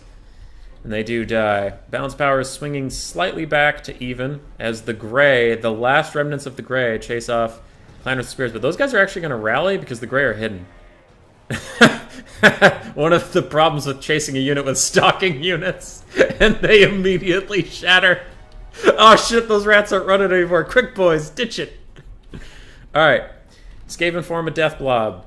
Chariots still technically have some ammo, I guess, so they could fire in some free shots. But it looks like the High Elves are just going to go chase off these clan rats for now. On my other screen, my hopes are high, but I've been hurt before, so I'll just shut my mouth and watch that. Shattered clan rats with spears. Skaven still ahead on the balance of power. Larry pops Arcane Conduit. She has healing left. That Arcane Phoenix could even rebirth. And sometimes when it rebirths, it does a big old explosion that'll kill, like, literally all of these Skaven. That Assassin and Lord Skrulk are two... I mean, they're... Of course, they're the two most important units, but they're, like, the only two things that can do damage in this game at this point. Chariot charges in. Assassin and Skrulk are both on top of it, but over here, these two Chariots without Assassin or Skrulk are going to run pretty rampant. Skrulk throws down a Rod of Corruption, it looks like, and that does more damage versus, like, more models. So when you have just Chariots, it's not going to do that much, but you might as well use it at this point. There's not a whole lot else you're waiting for.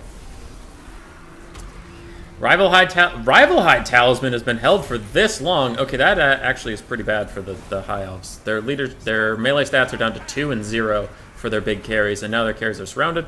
Though the Assassin is still getting hit. With that low of melee attack, he's still getting hit every so often because there's always a chance.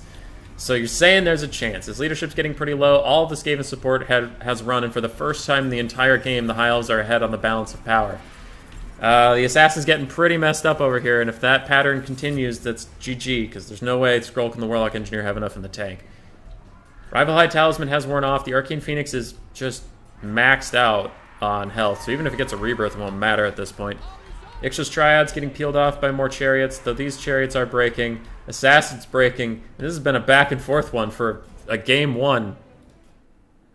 Game one of a best of 3. Feels like a final already. Assassin's getting chased off. Bounce power is in the favor of the High Elves. What can the Skaven do against such reckless hate? That is a clone. They don't actually have any stats because they're unbreakable. Idiot army losses, says Dr. Jellyfish. Didn't popped. I mean, I'm not against army losses not popping. Clearly, the army that would have been army lost actually had the capacity to win the game. I think the balance of power sometimes gets a little ahead of itself when it comes to army losses. Tyrannok Chariot's chasing off more stuff. It's really down to Skrulk and Warlock Engineer. There's literally nothing left. The Assassin shatters. This stuff over here is shattering.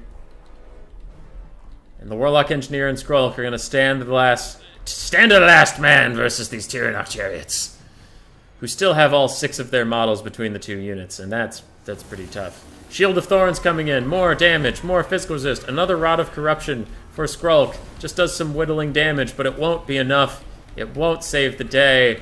The Warlock Engineer is already terrified, and army losses kicks in against the Skaven.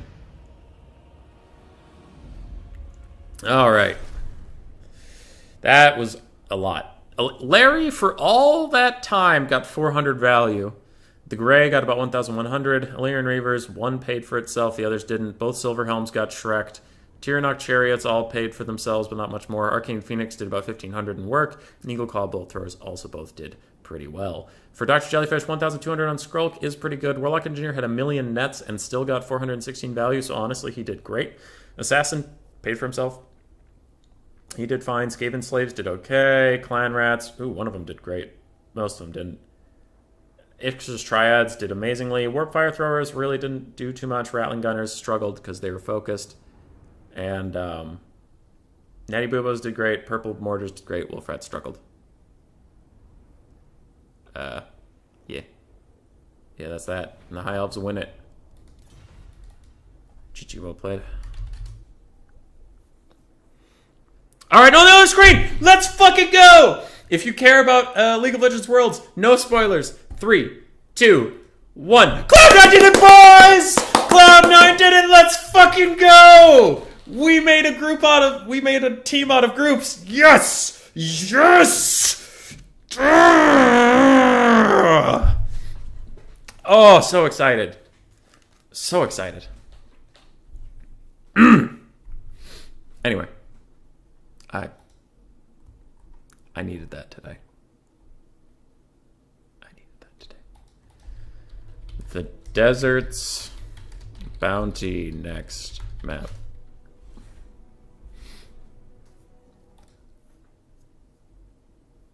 Okay. Blocker. Score. Phoenix King gets 1. And Dr. Jellyfish picks 2. Lizardman Beastman. Those are pretty meta picks.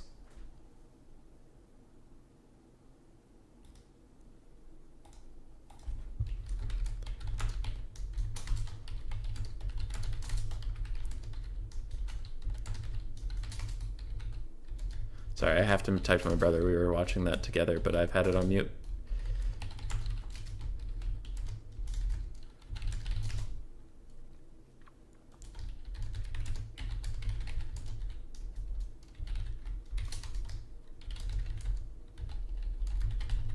All right. We did it, boys. We did it. Phoenix King picks Wood Elves. Dr. Jellyfish immediately picks Lizardmen and readies up. All right. Okay. I'm done. I'm focused. I am here 100%. That was a lot. That was a lot going on. What's going on in the chat? What are you people talking about? Wheelie boys greater than large rats. God damn it, Zero. All right. Is there a Heart of Averlorn left? Apparently, yes. Skaven are ahead because the ammo-less Tyrnok chariots practically count as negative balance power.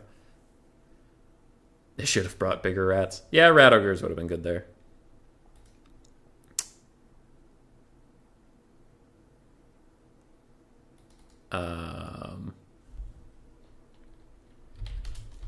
I was casting a tourney, so I didn't really watch.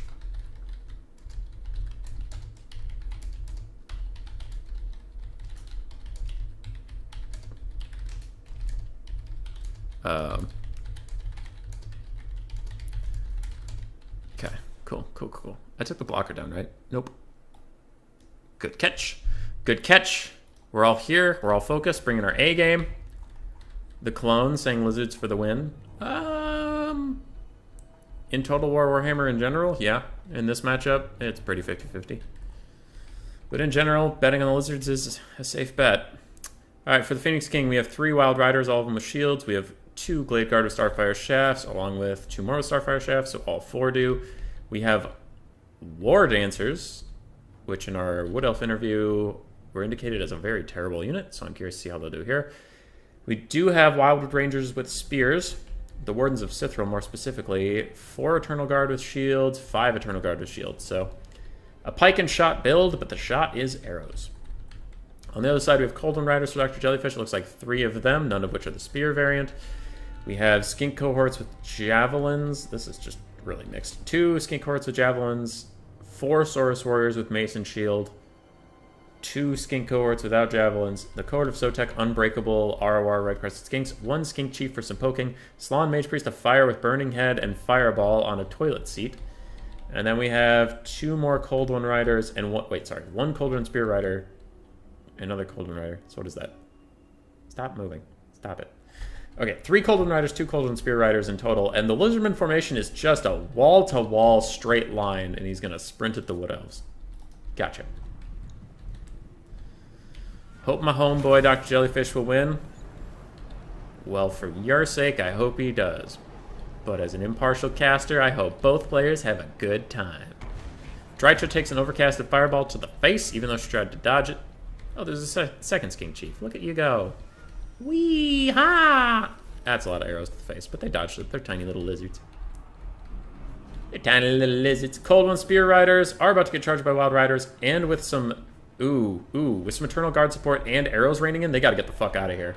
Uh-oh. Uh-oh! No, Spider-Man! Alright, those are some dead Velociraptors over there.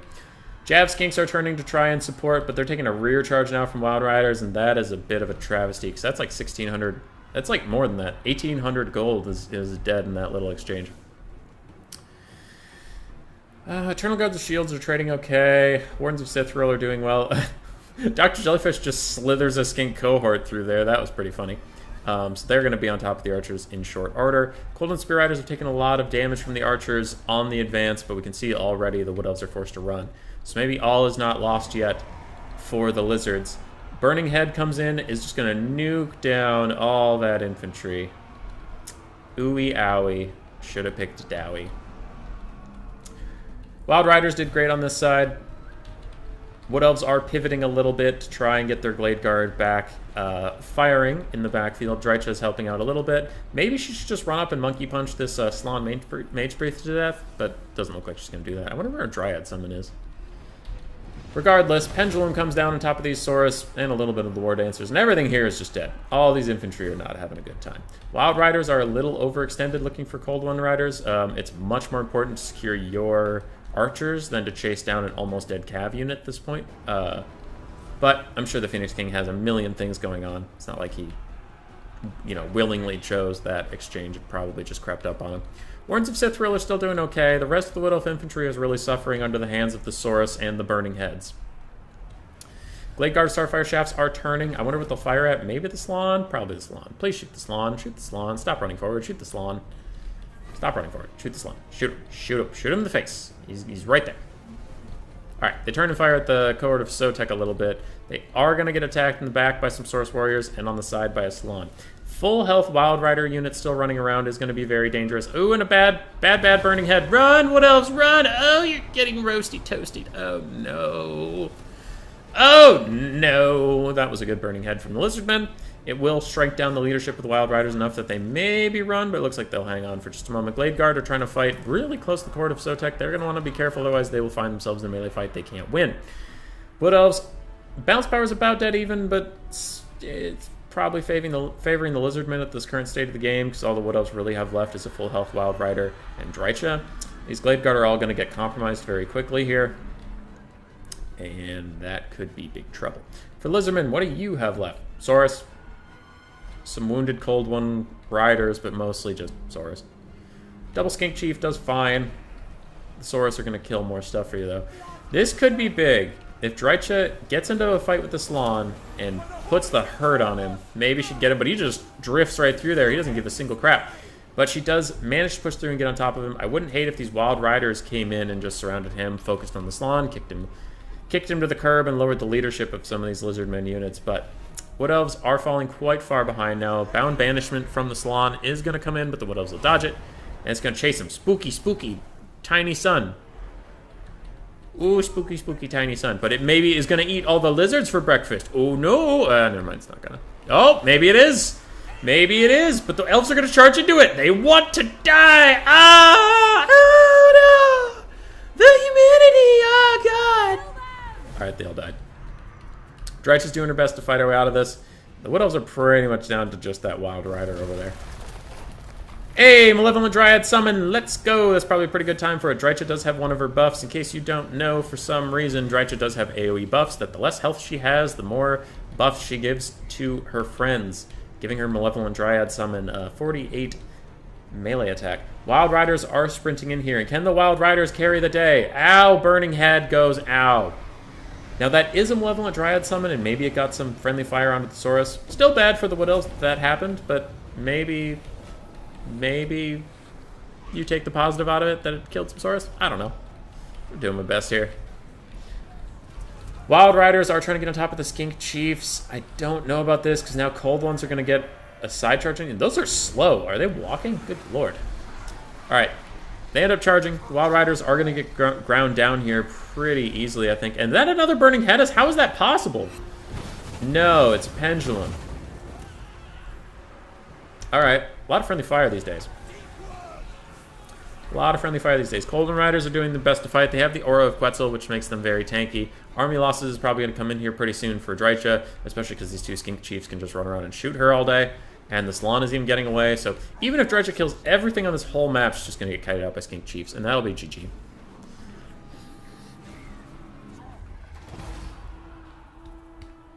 I am tilted after 2 polls lost in 1 game. I don't want another one to lose in another game. What game was that, Adrian? Are you talking about League of Legends?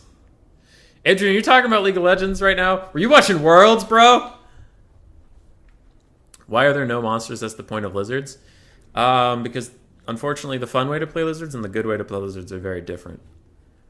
Those skinks are performing a sacred ritual. Skotech, I think we got this. Using no monsters, blah, blah. Why are they still running forward? Confidence. Twangy boys give monsters ouchies. Those elves are literally hunting that banishment. Alright. Drycha got 770 value. The rest of these boys didn't really. War Dancers struggled a bit. Wardens of Sithral did okay. Glade Guard did mixed. Wild Riders did well, but it just wasn't enough to overcome the Lizard Tide. Slan got 1500 value. Skink Chiefs both got less than 200, but I guess they were vibing. They're chilling. Saurus all did well. Court of Sotek did great. Jab Skinks did great. Coldwind Riders, one of them did well. 4 of them got messed up. GG, well played.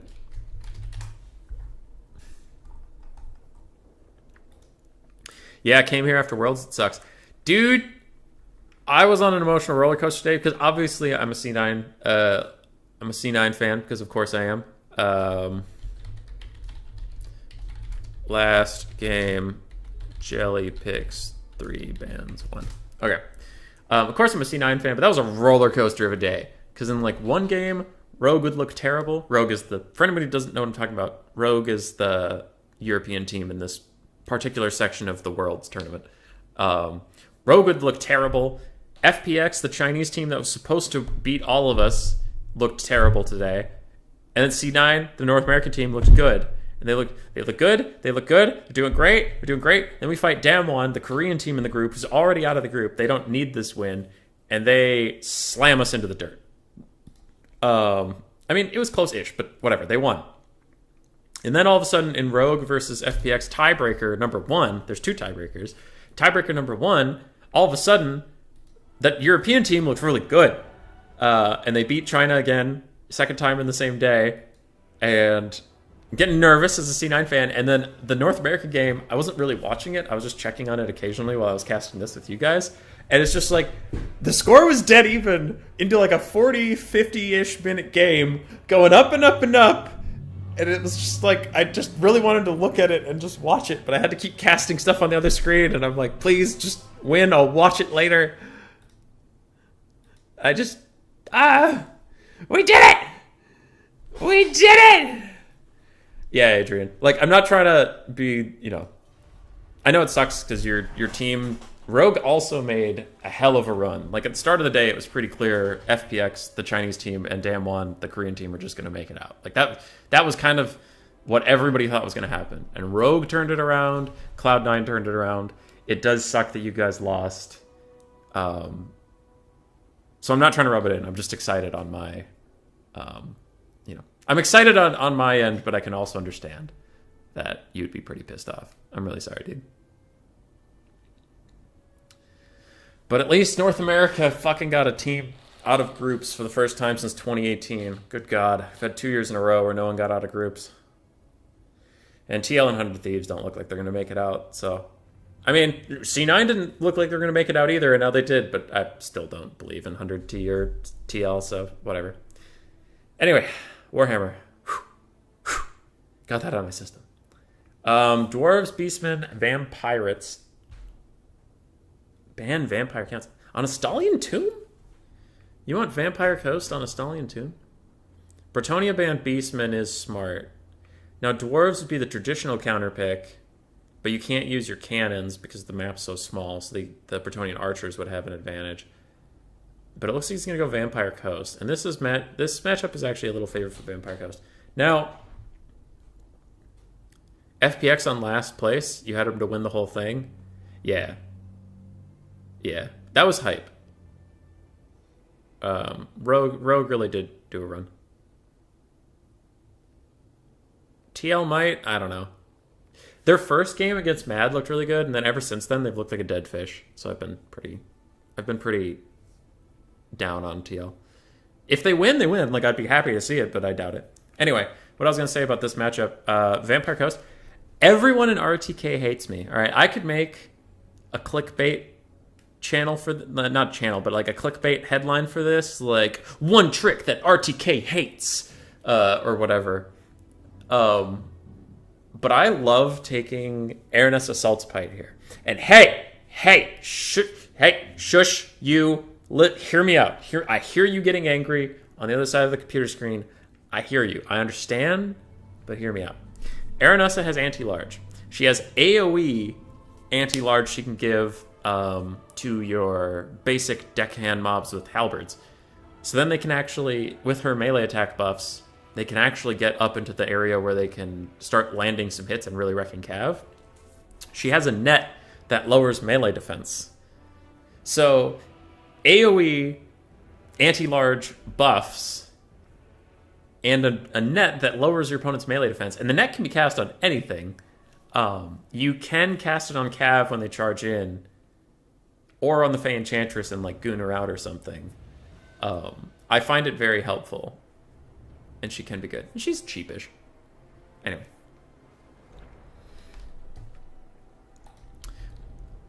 Alright. Blocker, go away. And anyone can get out of that group. I just don't have any hope for TL because I'm a broken NA fan. Alright. Hadri's asking for the Fey plus Gotrek plus Green Knight. Take the Fey out of there, put an Alberic, and take no magic, and you have me, sir. Sun and Mountain player that can play Dowie and not pick them. This is grudge-worthy, I agree. Araness is not thick enough. Fuck you, sir. Araness is great. Hadri's saying Araness seems fishy. That's a joke better served for Silastris, sir. Actually, you're right. Araness is kind of half fish lady, so fine. But I like her. I think she's great. The nets are awesome. Nobody's used to Coast having a net, so then they'll misplay because they're just not used to looking for it, and it's awesome. How many nets does she have? 3, but it's on like a 60 to 120 second cooldown, somewhere in there. So usually you get off all 3 and the game's over one way or the other. Anyway, I like it. Remember that C9 was 0-3? True. Alright, deck droppers, deck dropper bombers, deck droppers, deck dropper bombers. So pretty good Air Force from Dr. Jellyfish over here. The Lamprey's Revenge. Double Gunnery White, Noctilus on his Necrofex. I'll get back to that. Double Mortars, and then just a bunch of cheap, cheerful chaff. I am concerned. On the other side, why I'm concerned, we have Archers. Pox Arrows. Regular. Pox Arrows. Regular. Pox Arrows. Regular. Wait. Pox Arrows and regular. No Fire Arrows? No Fire Arrows. The Lamprey's Revenge are common here, and they do have Regenerating, which gives them fire weakness. So I would have expected to see some Fire Arrows here. And also, Poison doesn't stack. Where are you? Stop moving around. Poison doesn't stack 3 armor-piercing damage. So you're paying 50 more gold for Poison, but like, what does Poison even do these days? Yeah, shut up. I don't care about that. Less speed, less base weapon damage, less armor-piercing damage. I don't think that's worth it on that many things. I would probably cut 2 of the Pox Arrows and get Fire Arrows in their stead, but that's just me. On the other side, we have Questing Knights, Knights of the Lion-Hearted ROR Knights of the Realm, Questing Knights, 4 Questing Knights, Double Paladin, Fey Enchantress. No melee infantry to speak of. And that concern I had earlier is on this small of a map, those archers are just going to walk up and start firing. And archers can delete mortars very quickly if they get in range. Archers can kill Necrofex Colossuses very quickly if they get in range. And all this chaff is going to die to archers slash cycle charging. Your bats are going to die to archers. Is Dr. Jellyfish out of it? No, I do think it is. He's at a disadvantage. Because on the other side, again with no Fire Arrows, the Lamprey's Revenge could be difficult to take out. The Gunnery Whites could be difficult to take out. But I mean, that's what you have Questing Knights for. It's what you have the Double Paladins. I think Bretonnia has an advantage here. Hadri's, yes, Bretonnia, the Pleasant Peasant Archer faction. Yup. And they have peasant mobs that are cheaper than Skaven slaves. Our one thing The one thing Skaven have is cheap infantry. We're not even the best at it. I'm not mad. You're mad. I digress. All right, Peasant Bowman advancing. And the mortar RNG so far has been really good. Getting lots of nice hits in. Oh god, that is some sweet mortar RNG. Does he have... He doesn't have the accuracy buffs from the gunnery whites on them, so... Yeah, that's just alarmingly good RNG there. Because trust me, I played a lot of Vampire Coast, and those mortars can fucking miss. A lot. Peasants still advancing a bit. Deck droppers are taking a lot of damage on the far side over there. Questing Knights are staying largely safe, which is quite good for them. Maybe they want to get a little more aggressive on Noctilus. Maybe just keep him running, because if you let him stand here, he's going to just shoot at your Questing Knights and do a lot of damage. That could be problematic. Ooh, he's actually... Even he is going to shoot at the archers. Awakening in the Wood is cast on the mortars. I've talked about it on the stream before, but I really don't like that spell. I don't think it does anything. Like, it just doesn't seem to do anything. Alright, archers are firing off, but so far the mortars have been getting really solid hits in onto them, and they've been having a tough time. It looks like the Questing Knights will now start to get involved. Maybe they should get us around on these gunnery whites. Maybe they should attack Noctilus. They should be attacking lots of stuff at the moment. More Scab Scrates coming in, taking out more peasant archers. And let's see, this could be a big deciding factor. Do we have Favor of the Fae? Favor of the Fae is really good against gunnery whites because you can just buff up Questing Knights. Oh, this is too many things. This is too many things. Run! Run! Too many things are in one spot. That's never good. Uh-oh. Meteor Barrage is coming in. And it does a lot of damage to those Questing Knights. Oh, they were far too bunched up. They should have done one Questing Knight per gunnery white or run after Noctilus or something, but that is going pretty terribly. They have other Questing Knights that are standing a little idle. And this could be really bad. Noctilus firing in here too on all these clustered up knights is going to get good value. But another Awakening of the Wood doesn't really do anything. I hate that spell. I hate it so much. It doesn't do anything. Prove me wrong, but it sucks. Alright, Fae's draining down some stuff. Questing Knights charging back in. That is the new unit, though they are getting shot in the back by these little gunners. One of the gunnery whites is fully dead. Maybe the other one can be too, but is the damage already done? Bretonnians, archers are all over the board, but mostly dead. Dead or dying. Questing Knights are very injured. They've lost a lot of models. And the Fae Double Paladin's going to have to try to carry all of this. Now, Questing Knights are running up, and they should probably just fight Noctilus. But he does have Halberd support coming in. It looks like they're going to ignore Noctilus and go straight onto the Lamprey's Revenge for a rear charge. That could maybe be okay, but I'm still worried. These Questing Knights over here have to run up. Maybe fight the mortars? Do they matter at this point? I guess. They're still shooting your archers a little bit. You could try to get onto the mortars, but now there's a zombie summon between you and them. That's going to be pretty bad. Fade Chantress trying to get some healing down. Noctilus firing on the Questing Knights who are charging in, and the zombies did stop them dead. Bombers rout off. Two more Peasant Bowmen. Two more Peasant Bowmen are trying to come back, but they do have more bombers behind them. And a Comet soars in to kill some chaff and try to free up Questing Knights. Actually, really nice cast that it didn't come in here and kill all those Questing Knights outright. But their leadership's getting very low. As you can see, they're getting attacked in the rear by spooky zombies. Archers are back. Archers are back over here. They're going to get bombed and shatter, most likely. And the Fae Enchantress is riding dirty with a bunch of horsemen. There are more meteors coming after her, and she jukes into her horsemen who take some of the collateral damage. That is definitely a mistake. As Questing Knights charge back in without their leadership. Ooh, and the Fae takes a bunch of shots, both from the deck droppers and from Noctilus. And from the gunnery white. Ow.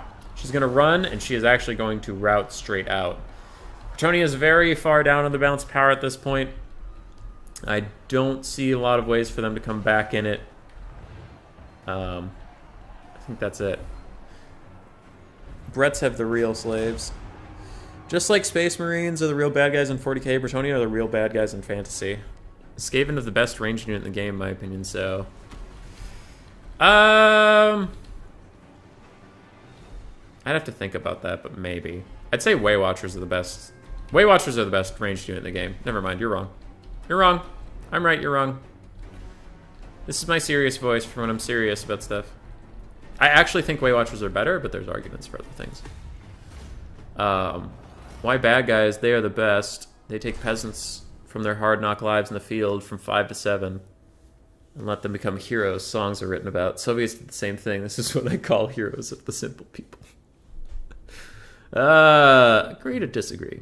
I don't think the peasants have a better lot in life fighting.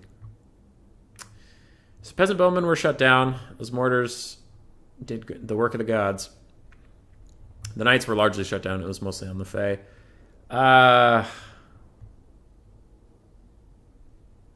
Thoughts, huh? My thoughts are I hate Awakening the Wood. I think it's a shit spell. Probably take Dwellers or just Earthblood. Maybe Shield of Thorns.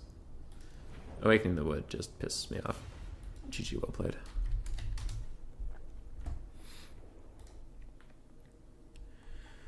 Who's pinging me on Discord? Okay. So what else is going on?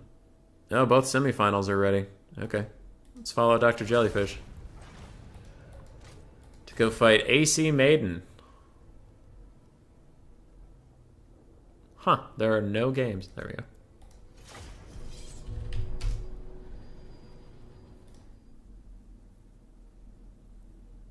And bam, bam, bam, bam. Bowmore's telling for people to wait for me at semis. How dare he? What up, punk? Alright, Jellyfish. Get in here.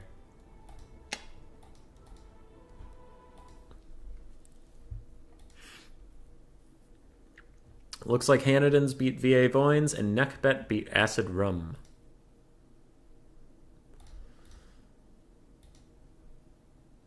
CPK should have gone Dark Elves.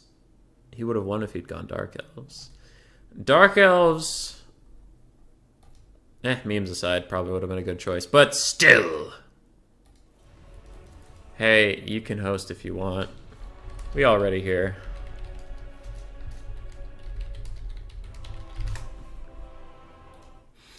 Pillarbone, Tower of Hoth, Rimmer, Amexon.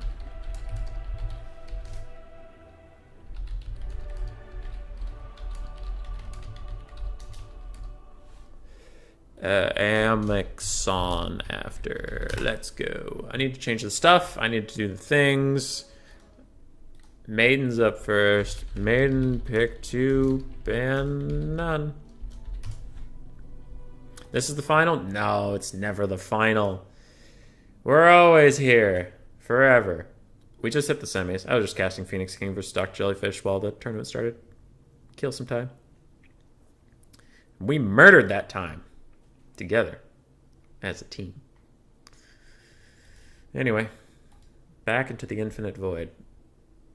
So, blocker. Now I need to change everything.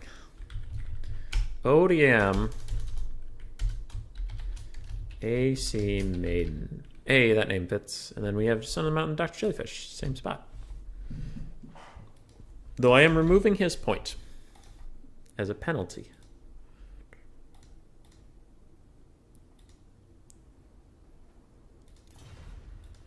Beastmen and High Elves for AC Maiden. Coming out swinging. Oh, Phoenix King! Phoenix King, if you're still here, give me your pitch. Give me your pitch. Why Awakening of the Wood? I hate that spell. I hate that spell so much. Why is it actually good? Explain it to me like I'm 5.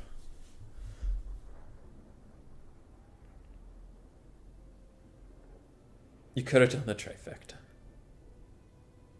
Oh, High Elves, Wood Elves, Dark Elves. I see. I wasn't paying attention to that storyline, honestly. I should have. I was surprised you won the High Elf versus Skaven matchup. I thought that was doomed for you. Warp Fire Throwers really didn't do Jellyfish any justice, but still. I had my doubts.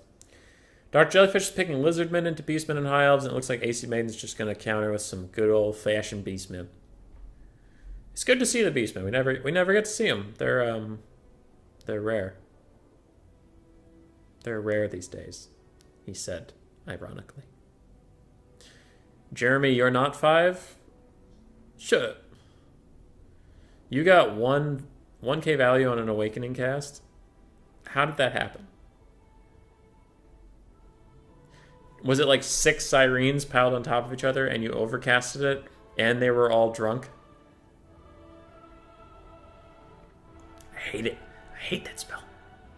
So much. So much. Oh! The violence I would do upon that spell if I could.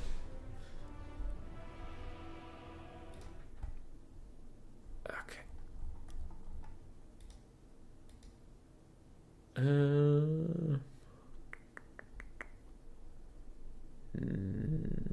Hey, Zero, your tournament's starting soon. By your tournament, I mean the one with, you know, Anticity's Platinum and stuff one. What up, Hanadins? What up? It's good to see you.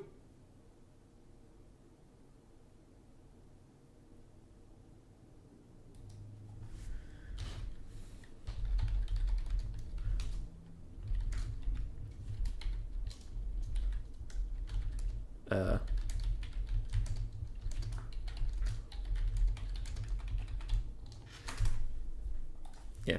Human Boy does not like to get his wood awakened. Got it. My wood is dead. My wood is buried in the ground, in the dirt. What up, Hanandins?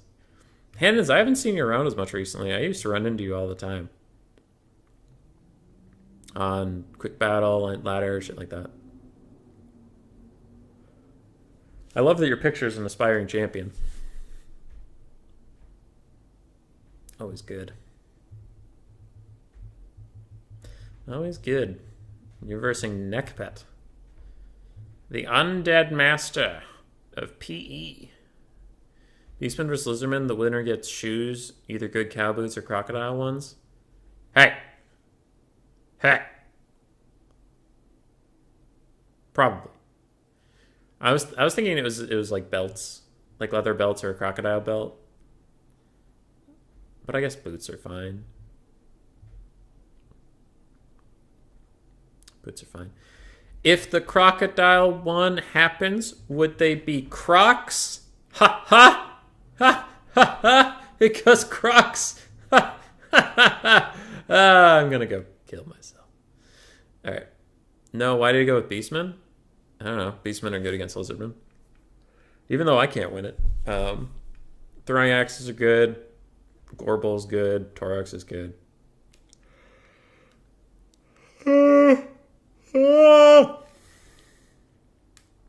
If you want to beat me, just pick Lizardmen and Wood Elves, and I'll have an aneurysm before you even need to play the game. So it's fine. You just win by default. That's not true, but it's almost true. I hate Lizardmen and Wood Elves. Just don't like fighting them. I don't think they should be out of the game. I just don't personally enjoy their playstyles. Like Lizardmen, I do enjoy their Dinosaur, Saurus, Crocscore, Rush playstyle. I hate that entire roster is badass, and the one unit that I don't like is Skinks, and Skinks are just the best unit for them.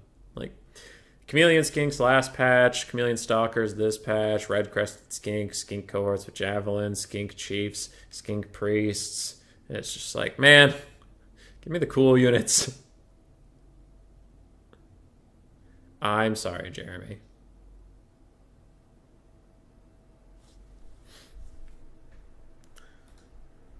I'll stop.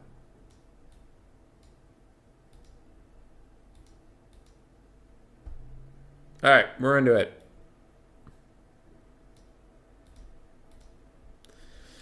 Let's go! I saw the Beastman build this entire time. So I'll start with that, because I've been watching it. We do have a bunch of Centaurs. It looked like 3 Centaurs. 2 of them with great weapons. Only 2 regular? I thought I saw 3 regular. Oh, yep, there's the 3rd regular. So 5 Centaurs in total, 2 with great weapons, 2 regular. Grog Hooves of Wolf's Run. The Centaurs are throwing X's ROR. They have regen. They are very happy drunk cow boys. Other than that, Spearmen and Ungor Herd mixed. We have a Gorbel, we have Morgur the Shadowgave, and we have a Bray Shaman of Wilds on a Tuskor Chariot with Traderkin and Bray Scream. And I think I mentioned it, but we do have Poison Doggos. I thought I saw two. There's the second one. There you are. For the Lizardmen, this is new to me as well. Let's figure out what they got. We have Pterodon Riders, just all of them basic. Okay, 4 Pterodon Riders. Mazdamundion Zlak. Okay, edge of the map is plenty far away. I was making sure that wasn't white line camping. Mazdamundion Zlak, double Bastildon Solar Engine, a Temple Guard box, a Temple Guard and the Star Chamber Guardians, then 2 Skink cohorts with Javelins, and the cohort of Sotek. And by the way, didn't I just say I hate Lizardmen? I hate Lizardmen. Look at this. Look at this. What is this? Look at this. Anyway. That's Lizardmen.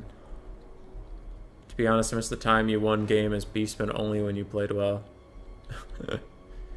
I don't know. I like this overall meta better than the green skin meta. So, I guess I'm looking at the positive side of it, of like, it's better. It's not perfect, but it's better. That Air Force is going to have a field day? Yeah, got it. Probably. There's only one ranged unit, and it's throwing axes, which aren't particularly great against Pterodons. I have never seen Traderkin cast on Pterodons or flyers of any kind. I am curious how much damage it would do. But I don't know. Balance of power pretty even, Kappa.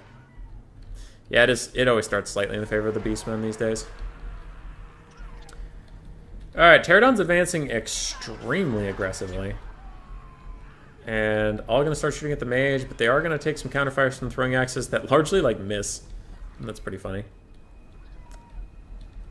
But we'll see what these Grog Hooves can do. They do get directly under the Pterodons, which means they'll throw their axes straight up and do more damage, but also means they could potentially get rock drop on, so potato on that one. Solar engines are firing in, and the Beastmen need to get very aggressive very quickly, because as we can see, they're not winning this phase of combat. Grog Hooves are picking off a good amount of these Pterodons, but there's so many. There's so many Pterodons. Ow. And solar engines are even... Ow! And solar engines are even teeing off into these... Ooh. Ow. Ooey, owie. Should have picked Dowie.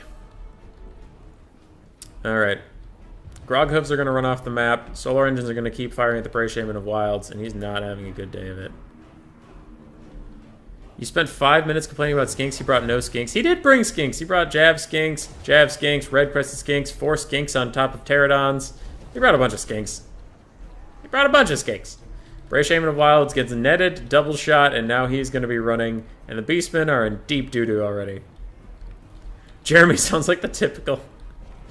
Hey, be nice to me. Alright. Solar Engine going to shoot that Bray Shaman again. He's going to shatter off the maps. The Beastmen are now without magic of any kind.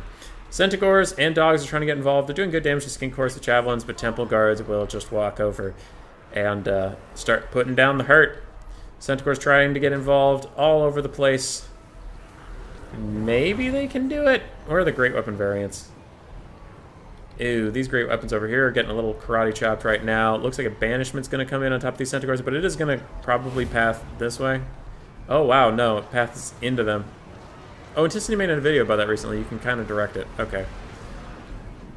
Yeah, that's doing a lot of damage to the Beastmen. Beastmen are behind the balance of power. Pterodons are up here happily shooting. They even have rock drops coming in now on top of all this. I don't know what can kill these 3 big armored dinos. I don't know what can kill all these Temple Guard. Dogs are charging in. Chaos Spawn have been summoned now. Ruination of Cities just killing a bunch of Beastmen. And that is GG. Isn't that forest camping? Forest camping's weird. Because he had units outside of it. Like, he had the Pterodons outside of it. I don't know. Alright, let's go look. There's some brush up there, I think you're right.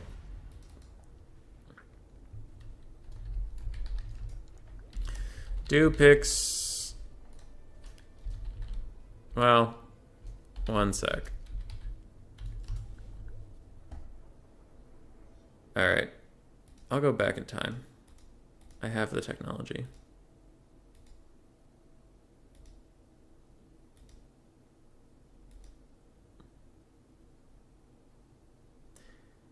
The forest is so small that half of his units were outside of it anyway. Phoenix King. Yeah, I'm looking right now. His skink cohorts and red crested skinks were outside of it, though I suppose you could say near the forest. Pterodons were all outside.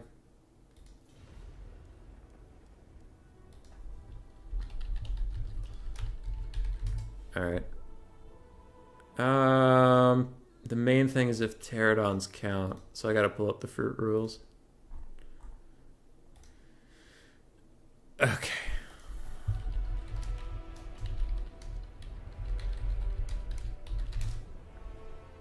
Okay. So where's the forest stuff? Forest abuse. Attacking rule cannot force players to attack enemy units in or next to forests. Player may instead retreat to open field from such units until they no longer affect their army. Players should not hold defensive positions within forests with significant portions of their army. Administrators should give leeway to routing and rallying units in patchy forests, and when neither player gains an advantage or disadvantage from the forest. It was a patchy forest. Yeah. It was questionable, but it was a patchy forest. I don't know. We'll see. Inticity's casting right now.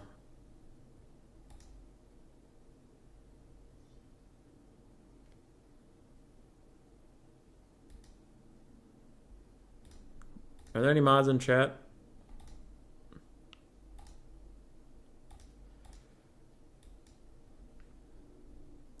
I mean, that was patchy forest, but it was a defensive position in or next to. I'm just rewinding.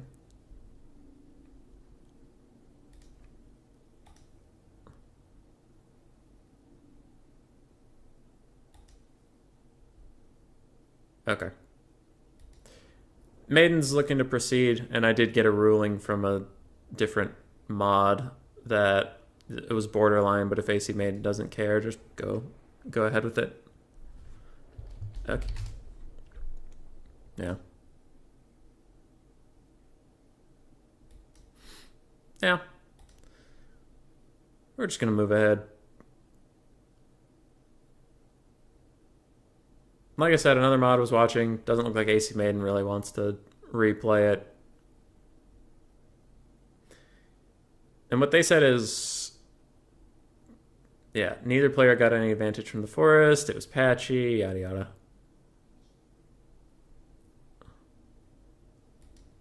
Was lost on army screen. It seems like Maiden's just moving on.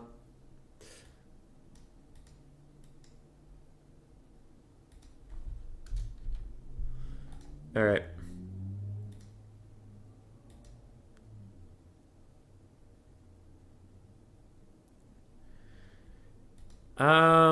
As far as the advantage for the beastmen, I don't think they get bonuses in fighting the forest like wood elves do. Maybe they do. I'd have to go check. But regardless, Maiden conceded, so.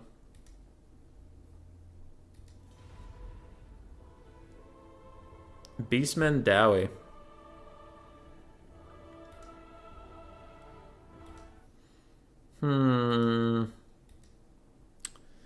Good against Beastmen and good against Dowie.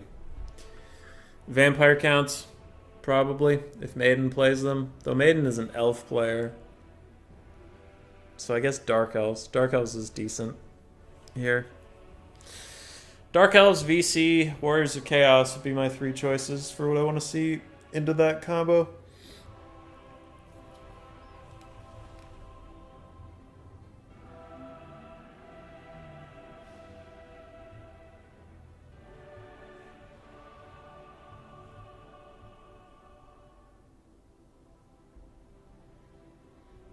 But what's he going to pick? As far as I've seen, Maiden usually likes Wood Elves and High Elves. Hey, Dark Elves, let's go! Now we'll see what Dark Jellyfish picks. He's probably going to pick Beastmen. Skaven? Skaven into Beastman, Dowie. Skaven's weak to Beastman. It's one of the 3 terrible matchups for them. Well, they're good against Dowie. You'd still have to fight Beastman, so it's not terrific. Beats Dowie for sure. Yeah, I agree with that. Beastmen are really good into Skaven. They're really good at rushing. Unbreakable Chaos Spawn can push through Skaven lines. Torux the Brass Bull can murder any Skaven Lord you can bring. And he can outrun most of them too. Yeah, the DLC just made it tougher. It was already a bad matchup, but it's not unwinnable. It just sucks. Fuzzy Dark Elves. Against Beastmen, probably Triple Scourge Runner, Wrathy, Double Manticore is good. Maybe Double Assassin. I had some fun on HW stream with a Charybdis and Double Hydra build. But that's proved less consistent for me on Ent Ladder. A lot of players have been beating it.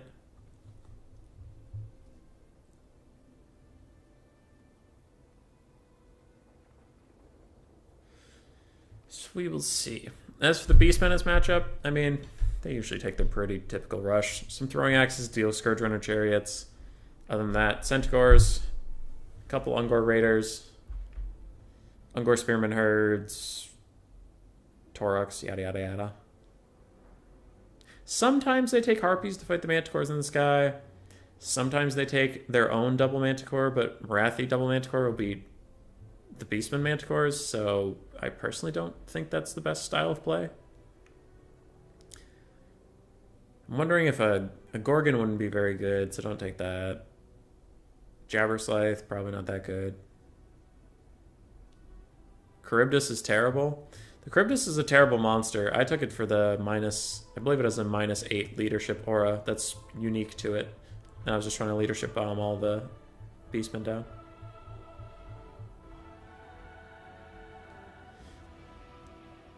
I'm off playing Skyrim now. Have a nice stream, everyone. See you, Phoenix King.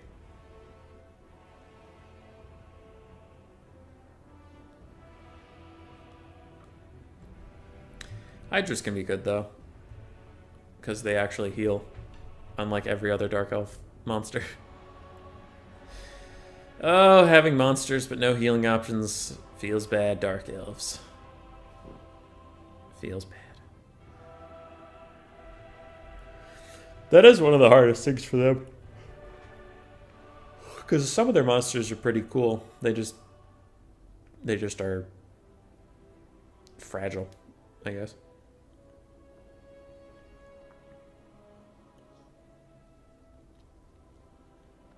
Maiden thinking about this build. Thinking.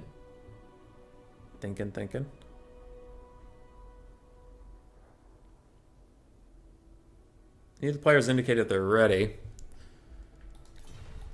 So as far as I know, Dr. Jellyfish also playing with his build, but I can't tab over.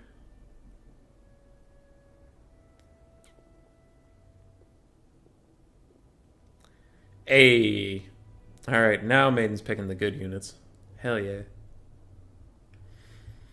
Hell yeah. I think one of the weirdest things about trying to learn to play elves is that even your cheapest units are like 400, 500 gold. It's just really hard to juggle with your builds. It's hard to get down to a 0 gold spend.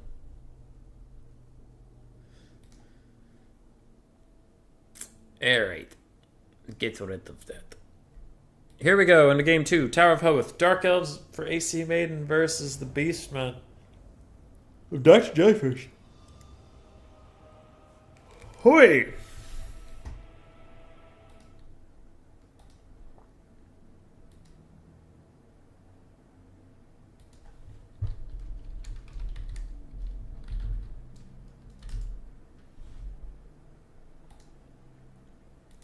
Okay.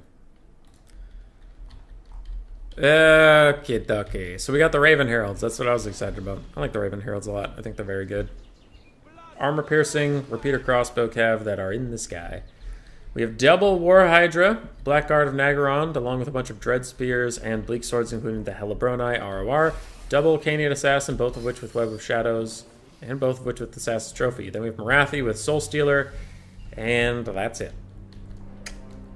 On the other side, for Dr. Jellyfish, we have 4 Razor Gore Herds, 2 Centaurs with Throwing Axes, looks like 2 Chaos Warhounds with Poison, a Centaur, Butchers of Falcon Guard, Minotaurs with Shields, ROR, Bray Shaman of Wilds with Traderkin and Bray Scream, Morgar the Shadow Gave with both of his Chaos Spawn summons, and a bunch of Ungors.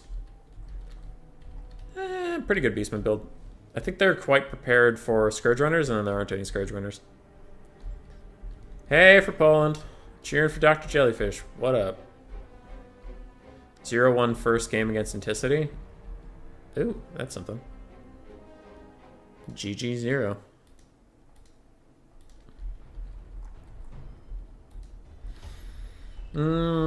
What can the Beastmen do about these double Hydras? Throwing Axes will be good.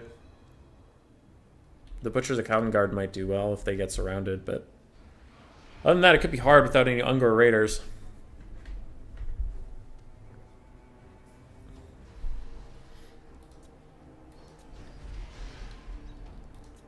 Yeah. Both players saying good luck, have fun. And with very little range pressure, the Raven Heralds will be able to do a lot of good work, which is nice for them. Just have to stay away from those throwing axes. Looking around, if the throwing axes are taken out, I think the Dark Elves will win this game. They just have a lot. The throwing axes have a lot on their shoulders this game, because they have to help deal with the Hydras, they have to help deal with the Raven Heralds, they even have to help deal with the Black Guard. And Raven Heralds will start shooting at a Razor Gore herd. Interesting. Ungor is taking a fight way ahead of the rest of their army. Seems a bit aggressive. Raven Herald's turn and fire. Looks like a nice breath attack coming in from the Hydra. Is going to do a little bit of damage to these Centaurs. Both of them... Ooh, the second one did a lot more damage to the Groghoof boys. And they will be running away. Raven Herald's still able to sit here and fire. They will want to pull the other side of their formation, get away from these throwing axes. Because now that they're letting them hit them, they're taking a lot of damage. Big Soul Stealer comes in over here, doing a good amount of damage to the Beastmen forces, and the Raven Heralds are going to pull away. They maybe lost a couple models, but those are doing fine. Chaos Spawn summon on top of a Hydra. Hopefully the Hydra can tank through it. I've actually never seen that matchup, so I don't really know how it goes. This Canadian Assassin over here needs to cast his Web of Shadows on this big old blob. That would be very useful. Over there, on the other side, exactly that happens to the Butchers of Falcon Guard, and they are getting messed up. They are not having a good time at all with that. Raven Heralds push away to the other side from throwing axes. Good play there for them. They just need to play a little bit of dodge for the moment. They are going to start firing at the Bray Shaman of Wilds, but he will avoid them quickly. Web of Shadows coming down yet again, killing more Beastmen units, including the Chaos Spawn Summon. Razor Gore herds are getting very low, so are the dogs. They're going to start terrorizing from these double Hydras. You see very quickly what I mean about the double Hydra can have a good place in this matchup, is they're just tanky, nice leadership bombing pieces that if the Beastmen don't take the right tools, they just kind of can't kill them. Wand of Crydon tries to hit the Bray Shaman Wilds, but any moving target will just always dodge it. Don't really know why that's the case, but it is, so don't throw it at a moving target. Hydra's rampaging in the middle of other rampaging Razor Gores. I shouldn't have said rampaging since that's actual mechanic in the game, but Dread Spears are going to be fighting Ungor herds. Chillin', Raven Heralds are shooting at the Wildscaster, and the Dark Elves are pulling ahead in the balance of power here. I agree. Hydras are both still very healthy, and how are we doing on throwing axes? Quite damaged. What was that? I saw a thing. Ah, it was Assassin's Trophy on Morgar. That's what was going on. Now, throwing axes do get underneath the Raven Heralds. Maybe they can trade back with their armor-piercing shots, but it looks like instead they will just be running. A Traderkin comes down on the Dark Elf force, replied with a Soul Stealer. So both of the disgusting AoE abilities just going down. What up, Contende? And for Poland, National Championship is going well for him. He qualified for finals. Hell yeah, dude. Morgar is looking doomed. He's probably going to die here. The second Chaos Spawn Summon comes in, but I don't know if it can change the course of this battle here. Centaurs are chasing off the Raven Heralds. But if Morgar dies, I mean, what's left? Butchers of Kalkengard are coming back. Bray Shaman of Wilds is rolling dirty. But there's still 2 Hydras, and this one's at half health. Centaurs are running out of juice. Assassin gonna chase after Morgar, hopefully throwing shurikens while he runs. Run. Chikai! He fires backwards instead of forwards at the target he's supposed to be killing. Perfect.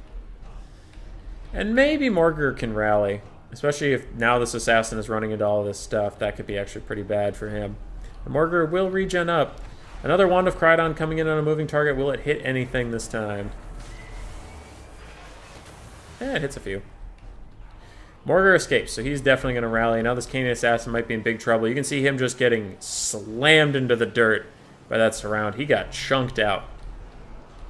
The other assassin is chilling next to Marathi where it should be. Double Hydra still fighting. That assassin is 100% dead. Little mistake there, but it probably won't matter. Raven Heralds also got caught by throwing axes on the far side, but the Beastmen just don't have enough forces left to really punish these mistakes. It would appear. Butchers of Kalkengard are going to be routed off another time. Down to 2 whole models over there. Skaven main complaining about 450 cheapest unit. I wasn't saying it's too cheap. I was actually saying the opposite. I said the hardest part about learning to play an elf is that your cheapest unit is 450. I think you entirely misread my intentions there. I was saying that is difficult. Not that that is a positive in any way. Alright. Blackguard still chilling with this Hydra and Marathi. There's still a full health Canadian assassin over here, shattering off some pigs. That assassin, man, he has to be careful. The last assassin to go wandering off on his own did not last very long. And he is trying to fight this Bray Shaman of Wilds. Now maybe the Tuskar Chariot can run him over. Big surround coming in. If this is a Soul Stealer, that could be the end of this. Oof. Soul Stealer hitting all these units, going to do a lot of good work. Bray Shaman of Wilds is pushing around that assassin, actually kind of beating him up in combat, but army losses will come in.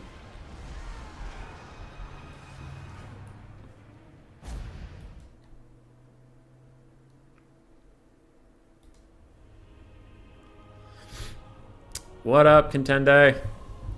What up? Marathi got 1800 value. Canadian Assassins got 1200 and 700. Basic Spear Infantry and the Bleak Swords did fine. They traded pretty well. Blackguard did okay. They were still very alive at the end. Raven Heralds tried, but got throwing axed a bunch. And Hydras did great. Morgar had trouble getting value. Bray Shaman of Wilds got about 1500, which is excellent for him. Ungors traded down against the Dark Elf Infantry. Throwing axes didn't quite pay for themselves. And Razor Gore's mixed value, but just Kalkengard got a little murdered. Contende, you just got done watching League? Then you know that's C9, baby. Oh, is Murph streaming now? Okay.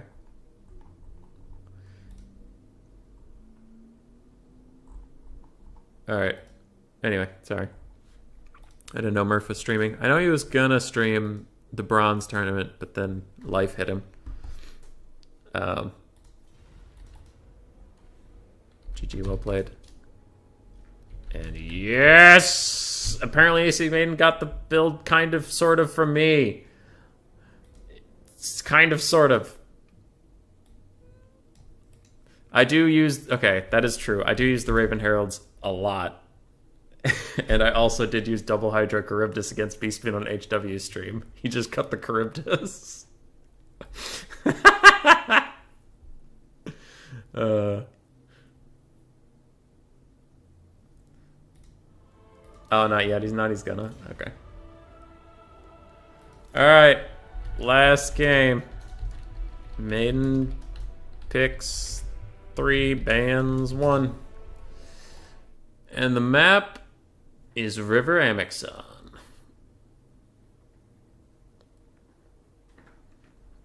Contende, it doesn't seem likely. I have a best of 3 after this, and then a finals best of 3.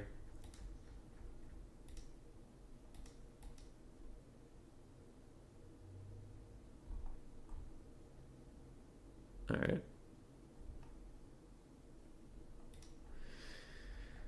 Okay, so we'll see what Maiden's going to do for his pick 3.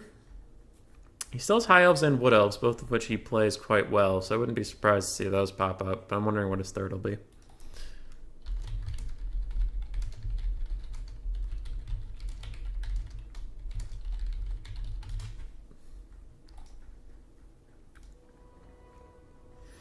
We will see. Contende, I was sweating bullets that rogue game, my dude. Sweating bullets. Brett, Wood Elves, and Lizardmen ban Dowie. No High Elves for AC Maiden. And he bans Dr. Jellyfish's Dowie. Dr. Jellyfish is going to be big sad. He didn't take him when he had the chance. Even though they're terrible into Dark Elves. So that's why I didn't take him there. But still.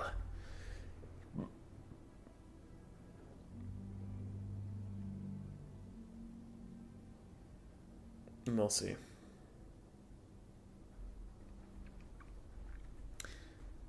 I am curious what Jellyfish is going to pick, but I have to go to the bathroom at some point, so I'm just going to hang on until he does that, then I got to peace out for a second.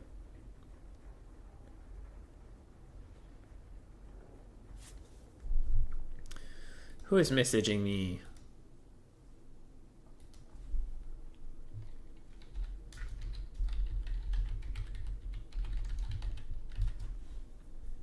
Warriors of Chaos banning Wood Elves. Ooh, Lizardman's probably the best. Yep, AC Main's right on top of it. But both are hard. So we'll see what he can do. Alright, BRB.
I'm back.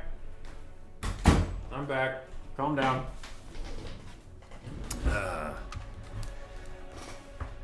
If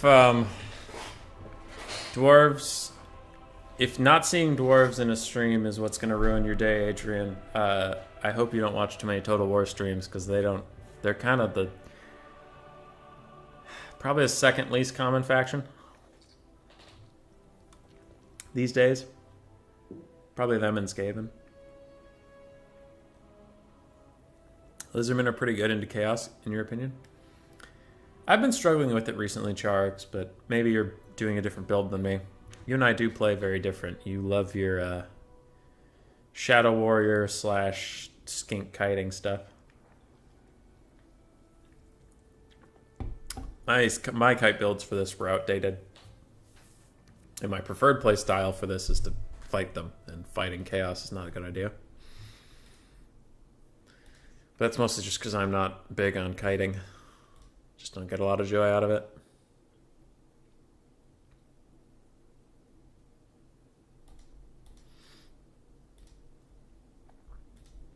Sharks, are you... Well, yeah. Are you in the Polish tournament? You're Polish, right? I believe you are.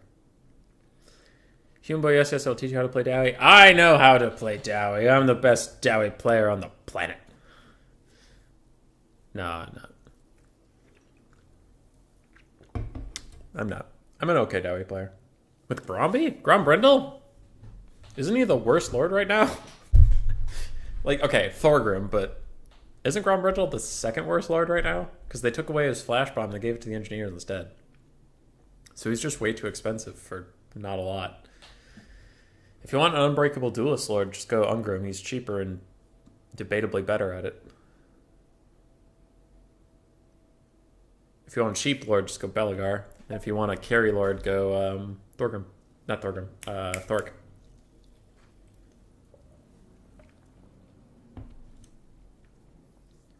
I don't know. I haven't seen Gromby be very good since they took away his flash bomb.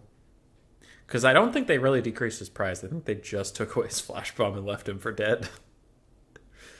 Which flash bomb used to be the only thing that really kept him as the Dowie's best lord.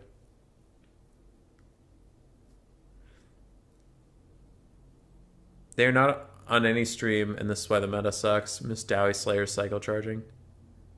Most cool looking cav in the game. Ah, Grombrindle the player. Yeah, okay. Makes a lot more sense for Poland. I thought you were trying to tell me Grombrindle was secretly the best Dowie lord, and I'm like, he's not. I'm very confident in this. He's really not. Too funny. For Poland, I was sad I couldn't play you on Logic stream the other day.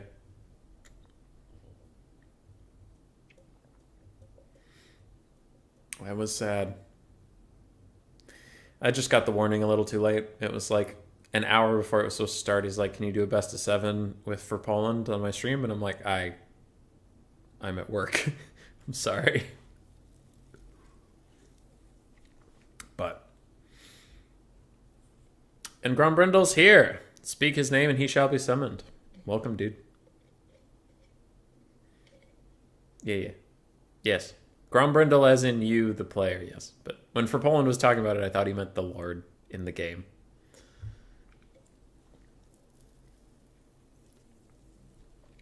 The Son of the Mountain Boys showing up to support Dr. Jellyfish, it looks like.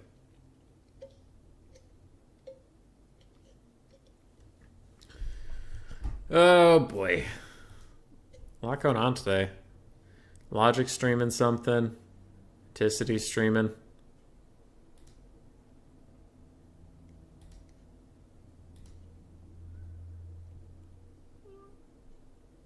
I'm guessing Logic's Alfredino versus Lunacy thing got canceled in favor of his Battlemania Season 5 stuff. I'm guessing.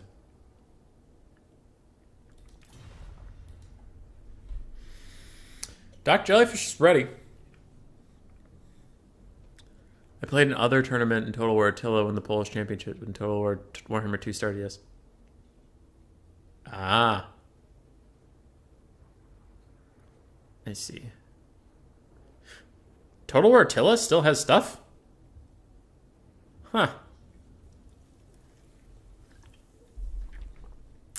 Yeah, I count four Polish people I know of out of 16, so that is a quarter. Rooting for the Jellyfish. Most of the ODM viewers are over on Enticity stream where there's 2 ODM players playing right now, so Maiden is cold and alone. Probably. I don't know. I don't know anything.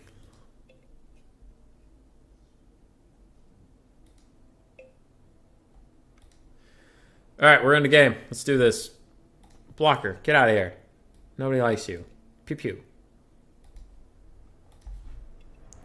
Curious what builds players will take. Jellyfish is going to take... I don't know. I actually don't know Chaos at all. But Lizardmen, I also shouldn't guess at that one because I was watching it the whole time, so that's not a sincere guess. So I guess I just won't guess. On the side of Dr. Jellyfish, we have Chaos Marauders. 5 Chaos Marauders. Zarthoriel, the Everwatcher with Plague of Rust and Final Trans. Double Chaos Feral Manticore. Chaos Chariots, 3 of them. 2 Exalted Heroes on horseback with Deadly Onslaught and Mark of Corn. The Attila tournament had 30 Polish players. Damn. Alright. 2 Marauder Horsemasters out front, with a 3rd slightly behind them. And that Chaos army feels small. Are these Gore Beast chariots? Chaos. Weird. It just feels like that shouldn't be that expensive, but apparently that's the whole build. As for AC Maiden, we have 2 Chameleon Skinks, 3 Pterodons. We have 2 Arcs of Sotek Bastiodons, 1 Cold One Rider, and the rest is in the forest, which is going to make this really freaking hard to see. Javelins, Saurus Warriors, Mace and Shield, along with the cohort of Sotek Red Terrestrial Skink, Skink Priest of Beasts, Cold One Riders, and Croc Guard. Yeah, Croc Guard, let's go! On his Velociraptor. Alright, you love to see it. There's a little bit of hype in this game.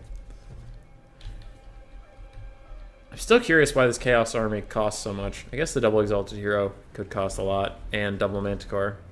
And those are all Horse Masters, I guess. Give Dowie some love. Alright. Pterodon Riders take a brutal first strike. Ouch. They're going to try to dodge now. They didn't lose a model, though, so maybe they'll be okay if they can dodge effectively. Chameleon Skinks are going to have to get in there and start trading with the Marauder Horse Masters, and they will trade pretty well, I think. On the very far side, these Pterodon Riders are not involved in the skirmish shenanigans. Chameleon Skinks are trading a lot better than the Pterodon Riders. They do have more models to shoot, and they have dodge, and they're just low to the ground, hard to hit. I guess all of the CA players are low-level trash. They're getting whooped by Dowie all the time, so they decided to kill them. Them, Skaven, and Norska. Ooh, that is tragic. A Hand of the Gods for Krokgar misses the Chaos Feral Manticore. It is very hard for the Hand of the Gods to hit a sideways moving target. It will frequently miss, especially a flying one. So it's not that... It's not like, wow, that was unlucky. It just... He only gets 2 charge of it, so that sucks. Alright. On to the frontline fight. Those have been probably want to take it. They're largely better off in the frontline fight than they are skirmishing here. Marauder Horse Masters do seem to be doing a lot of work. And the Manticores are just going to start chasing off Pterodons, as we can see. Maybe taking a little more damage than worth it. Oh, no. Skink Priest of Beast has to piece right on out of there, holding his little staff over his head as he sprints away from the triple hero core that was chasing him down briefly. Arc of Sotek is going to kill some Chaos Marauders and otherwise stand firm, but those Source Wars of Shields are actually getting destroyed. Guessing Chariots are stronger than I thought on this patch, maybe. Final Trans could be coming in here. And it is... Yes, Final Trans extended duration on these Cold One Riders as well. I don't know about that cast. It's a good cast. I don't know if it's, like, amazing, but it's fine. Arcs of Sotek are still in here fighting, though now they're fighting double Exalted Hero, and they will get beat up by those boys. Exalted Heroes are no joke when it comes to melee combat. How's this going overall? Balance power is relatively even. I agree. Manticores are chasing around Pterodons and largely not getting too much done there. Where's the second one, actually? Second one's over here attacking the Skink Priest of Beast, which is quite good. And the Skink Priest will summon his own Manticore to fight the Manticore with a Manticore. Yes. The only way to fight a Manticore is with more Manticores. It's a good day to be playing this game. Grom Brindle, you're a CA worker? I didn't even know that. Or you're a Priest of Valaya. Not sure which one you're implying, but either way, good. It's raining here. Someone make it stop before I go home. People in Texas go insane when it rains. What do you mean by insane? You have to be a little more specific, but I'm sorry, they go insane. Arc of Sotek is still surrounded fighting a lot of stuff, but its 140 armor is keeping it relatively alive, and more Sneaky Snake Summon do rout off those Chaos Marauders. And Chaos is already looking a little thin, actually. They still have their Chariots, they still have their Hero Squad, and they have their Horse Masters, but other than that, all their infantry is dead from the double Arcs of Sotek and the Saurus. Krokgar's very healthy. He can maybe duel with the Exalted Hero as well. Not both of them at the same time, but occasionally. And this blob is looking pretty bad for Chaos. Cohort of Sotek are just being annoying, armor-piercing, unbreakable, poison applications. But still on Arcs of Sotek, they still do decent melee damage. 250 with some armor-piercing values. And Krokgar gets a rear charge onto Sothorial. Now, the Listerman will want to be careful of an overcasted Final Trans at this moment, but with the Plague of Rust going down earlier, along with an overcasted Final Trans, I'm pretty sure the Winds of Magic of Chaos are recharging. It's been a long battle, so they could be recharged by now, but we will see. Krokgar might want to piece out of here for just a moment and make sure there's no extra Final Trans coming in for him. Pterodon Riders get involved in melee combat against the Horse Masters, and that does not go well for them at all. Bounce power is back to even. I would think that the Lizardmen are a little bit favored, especially with Krokgar trying to chase down Zarthoriel over here. That could be big for him, though Zarthoriel gets a crushing charge attack onto that Skink Priest. But if Krokgar can finish off Zarthoriel, that would be very good. Oh, there's the final trans we were talking about. It's basic, though. It's not overcasted. Still bad for the Lizardmen, but not as bad as it could have been. And now Chaos are coming back into this game. They've routed off one Ark of Sotek. They routed off the Skink Priest. And now Krokgar is getting worked on by the double Exalted Hero that we mentioned earlier. Ark of Sotek's trying to fight Zarthoriel. It's not going amazingly for him. And Saurus are nearby. Krokgar is going to stop taking that fight and try to run away. But he is slower than the Exalted Heroes, I think. They're the exact same speed. But usually when you're getting chased by something, it gets little speed buffs to catch up to you. Yeah, he's going to want to just turn and fight at this point because he's taking too many hits in the back. I don't know what's going on in this blob over here, but the Lizardmen need to hurry up and win it and get over here. Because Krokgar is getting very low. He gives himself cold-blooded so that he doesn't rampage, but he's losing this fight against the double Exalted Hero. With the Manticore coming in from behind, AC Maiden is going to go down, and Dr. Jellyfish will go to finals. GG, well played.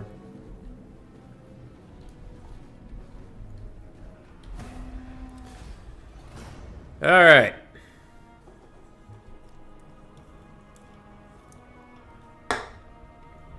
Dr. Jellyfish did done do it. Krokgar got 1900 value. Saurus got punked. Chameleon Skinks honestly didn't do that great. Colden Riders didn't do that great. Pterodons didn't do that great either. It was mostly the Arks of Sotek and Krokgar that did the things. So Thuriel got 2200 value though. Exalted Heroes did great. Chaos Chariots did pretty well. Marauder Horsemasters did great. Manticores did okay. GG, well played.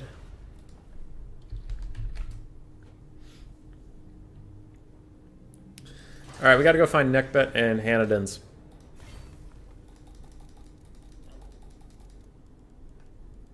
Hanadins v Neckbet. Spectate. 1, 2, 3. We'll see Dr. Jellyfish in the finals.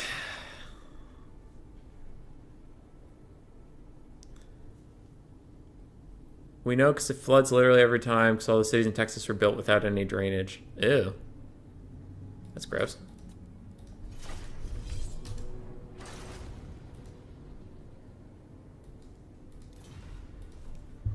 I am here. Alright, we'll change up the stuff. So we have ODM Hanadins versus PE Neckbet.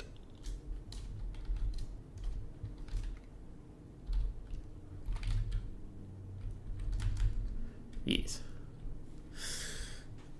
And they do not have 1 point apiece. They have no points apiece.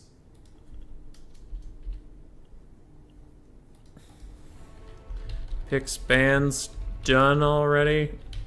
Or are we doing this? Ah, I still have some water left. Nice.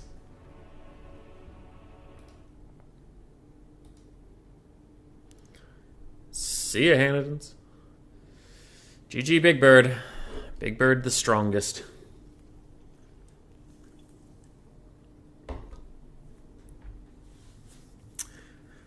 Curious why the... Not why. I'm curious how the Warhammer 3 injury system will go. When you have a single entity that's like damaged, it has less stats for a while. They have not done any picks yet, so Hanadin's pick 2. And we'll get going.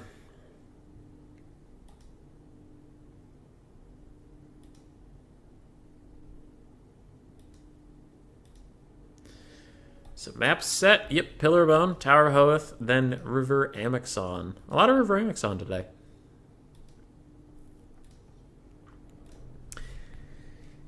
Hanadins, I mean, his picture is an aspiring champion, so that should give you a hint. But yes, I have seen him play Chaos plenty of times. Other than that, I don't remember what his faction picks are. I remember him being a largely flexible player, so he can play a lot of things. As for Neckbet, I know he likes any of the undead factions.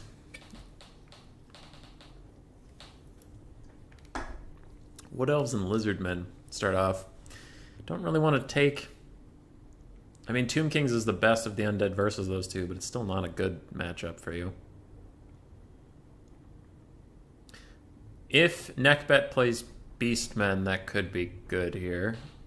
Beastmen perform pretty well into Lizardmen and Wood Elves. Though we did see earlier with AC Maiden and Dr. Jellyfish, maybe a Temple Guard box can beat him out.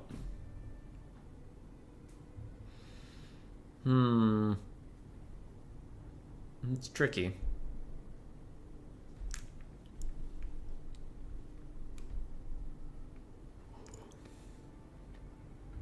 Trying to think.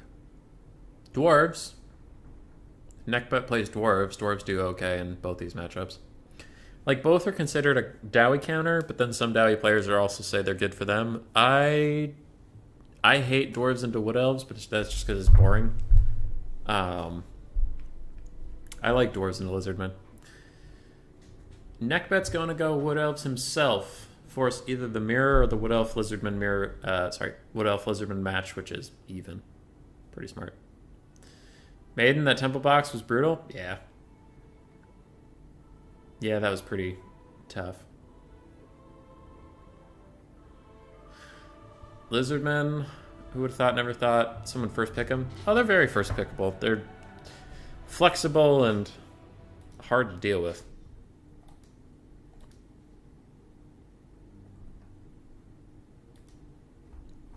Very hard to deal with. Lizardmen are the bane of many people's existence, including mine. Gotta make a note for myself. Let's do faction face-off stuff. Okay. So we have a Wood Elf mirror to start off this best of three. And, unbiased source. This is gonna suck. Too many Wood Elves. I hate it. I hate Wood Elves. They're the worst. They're the worst of all time. I hate them to my bones. Zero's in the finals. He whooped Enticity in last game. Good for him. Good for him indeed. Good for him indeed. How's Enticity stream going? Killer and You versus Hadries. Gotcha. Good for Zero. Alright. If Sharks is still here, I know he's played this matchup a lot. Typically, it's both factions want a good amount of cav and both want archers, but you can throw a wrench into the plans by going like full cav and trying to overrun the archer position and just make them not do anything. But then if the other guy goes like spear tree box and you go full cav, you're just going to lose. So it can be tricky. A lot of mirror matches end up being a little bit of build roulette just because that's the way mirrors go. When you have all the same tools, it can be really hard to prepare for all of them in a way.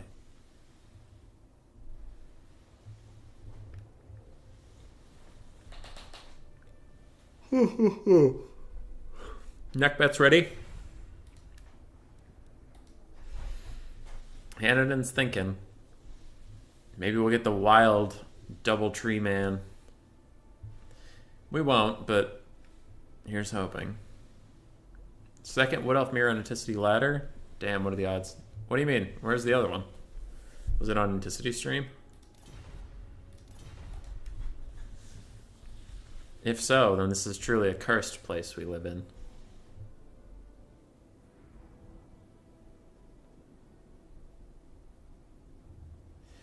Alright, we're loading up. Pillar of Bone. Wood Elf mirror between Hanniden's and Neckbet.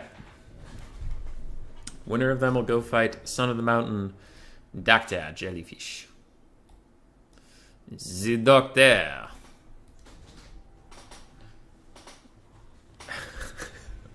Bowmore Wood Elf Mirror is pretty nice. If you know it and your opponent doesn't, it's very strong. I mean, yeah. But, like, yeah.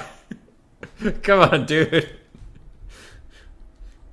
your opponent doesn't know it, of course it's going to be strong. Enticity versus 0 game 1 was a Wood Elf Mirror? Oh. Oh. Alright.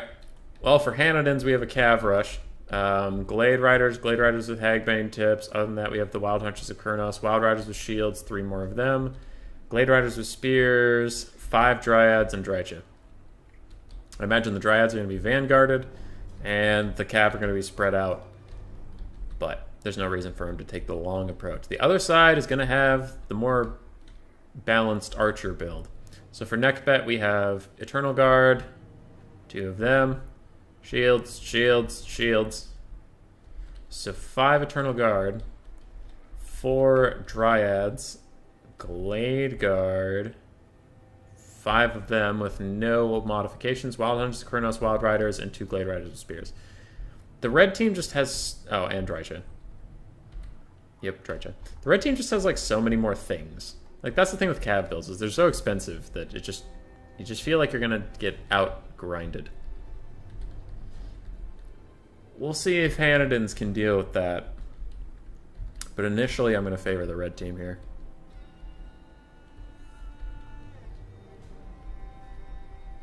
The Wood Elf Mirror is one of the most common now. I frequently take the Beastmen Mirror if my opponent first picks Beastmen. Just because there's not a lot of factions that are good into them. At the moment. Alright, let's see how this is going to go. Both sides taking Drycha. Both sides taking Dryads. Dun dun dun dun dun dun dun dun dun dun dun dun dun dun dun dun dun. I heard them ready, and maybe we'll start. And here we go. The Glade Guard immediately tee off, and they are firing at Dryads who are standing still. And then the Dryads started to move because the battle started, so they missed their entire first volley. That is pretty common. Second volley is going to be much more on point. We can see the Dryads do take a lot of damage from that. Dryads are fighting Dryads. Really not going to change too much there. And oh no, this could be a bad start. A Pendulum on top of Wild Riders. Oh, but they pushed the front line enough that they actually got past the worst of it. Malevolent Dryads are summoned on top of some of the Glade Riders.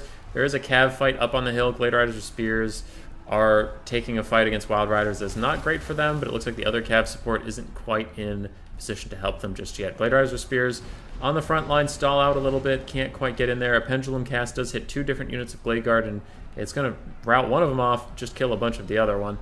These Glade Riders with spears get caught up for a second, and then 3 Glade Guards shoot them and murder the crap out of them. Drycha's going to fight Drycha, and that's probably an even fight, by definition. The Wild Hunters of Kurnos have to get involved over here.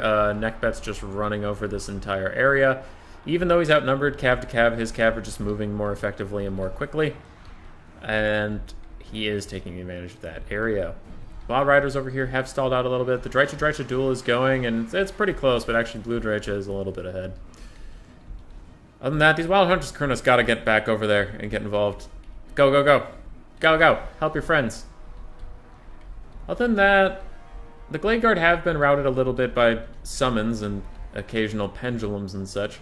So that's going okay. And these Glade Riders with skirmish cav elements to them are just trying to get involved in the back line. I wonder if they can break off those Dryads. That would be very good for them. Where's the Drycha duel? Drycha duel over here. Red Drycha's definitely losing now, especially with all the support around. And, ooh, a big red collapse here. There we go. The Wild Hunters of Kurnos of Hanadins finally came in and got involved. And they did just crump this entire little pocket here. That is lovely. Now, these Glade Riders unfortunately failed in their tasks to kill those Glade Guard.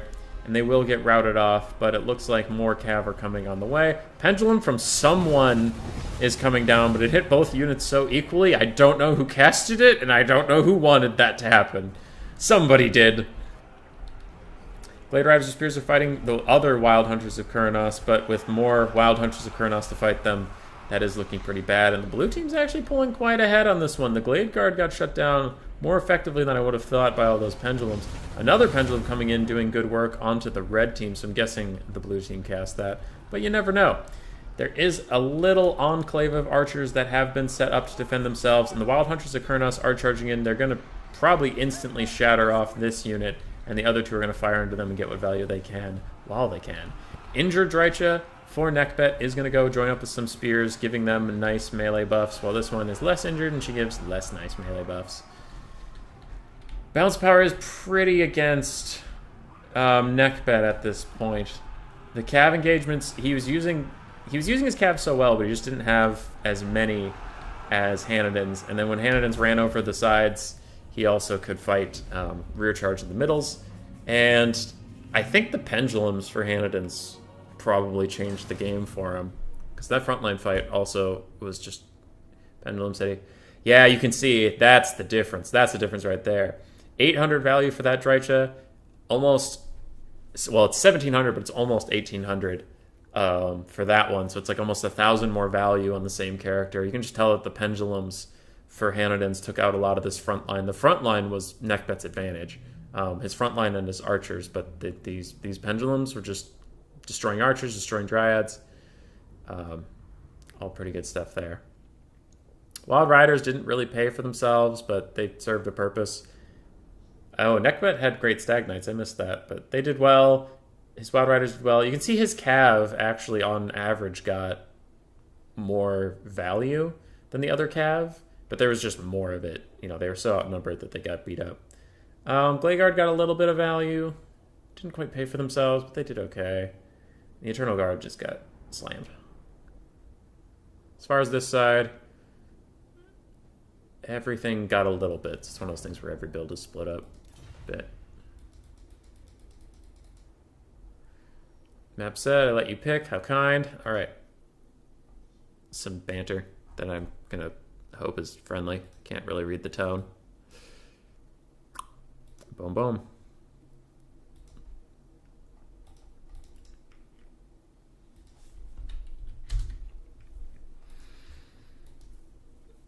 All right. What's chat saying? What's going? No Dowie, no Skaven, no fun. I agree. VC mirror should be the most common. You are all memers. GG, mobility always wins this mirror. I guess that was the mirror Bomar was talking about. I feel like Neckbet didn't know mirror so good. Yeah. Looks like Greenskins Vampirates. Vampire Counts. Vampire Counts is going to win that. It'll win both sides of that. Beastmen probably win both sides of that, honestly.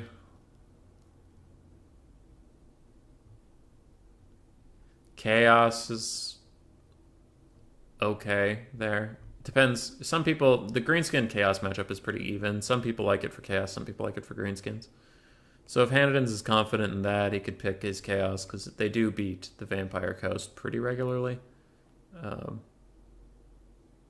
think he has a lot of options here. We'll see what he picks. Goddamn right you'll go VC. And I'm guessing we got the PE player to pick VP. Neckbet's going to go Vampirates, most likely.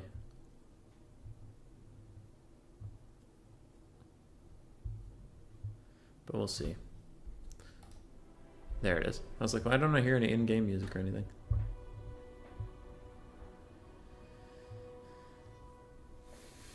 Give me that VP. Give me it. Who's messaging me? What's this about?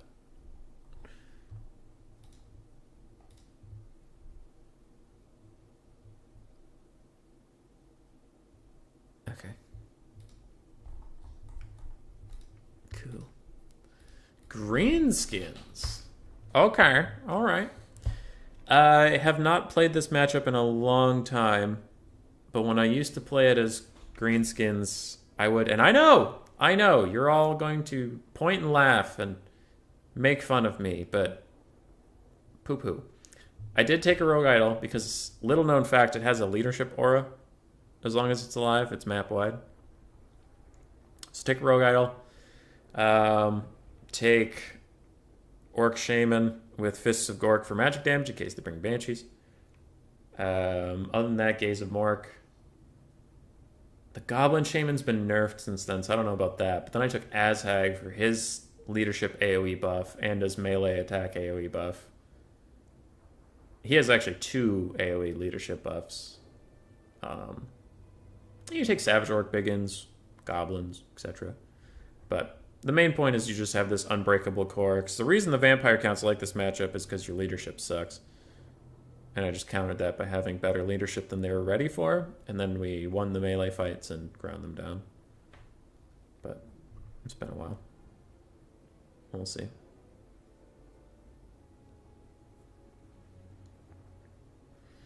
So greenskins can do it. They could also go mass kite with 6 skirmish cav, but then also foot archers. And if you go orc archers, you know, they're decent melee combatants. They're not great, but if you summon zombies on top of them, they could just beat up the zombies and keep firing. Yeah, it's not unwinnable. It's not great. It's not winnable.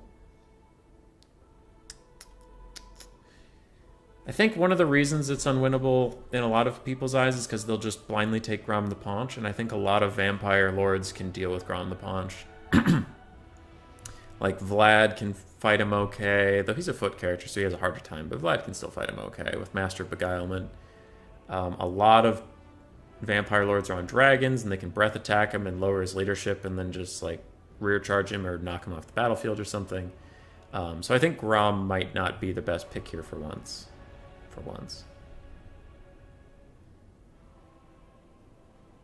I don't know.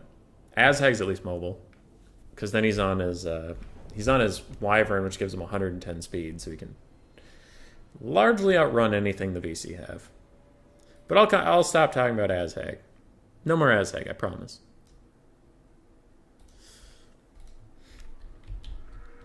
Why doesn't Azhag have a breath attack? All right, I broke my promise. Fuck my promise. Why doesn't Azhag have a breath attack? He's like the only... Like, I know why... Ooh, Wyverns don't, but why don't they? He sucks. He sucks. His melee stats are shit. Why are Wyverns the worst flying unit? Meh. Meh, says I. Oh, that is a wide build. All right, we'll come back to that. For the VC build, since I was looking at it in the lobby, I can talk about it more easily. Triple Fellbat, a Blood Dragon Vampire Lord in the sky, with his Honor or Death, Curse the Undeath, Frenzy, Helm of Discord. He does have Van Hels's Dance Macabre, but he doesn't have Heart Piercing? Interesting.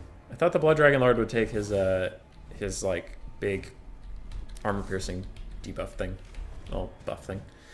And that double White King on the ground. Both with Scabs... Shut up. Both with Scab's Grave.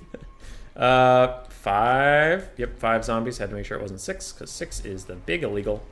And in the woods, we have the Dire Pack, Crypt Horrors, a Vargulf, and a Mortis Engine. Alright. Alright. Then we have the Sternsman, Graveguard with Great Weapons, and Skeleton Warriors.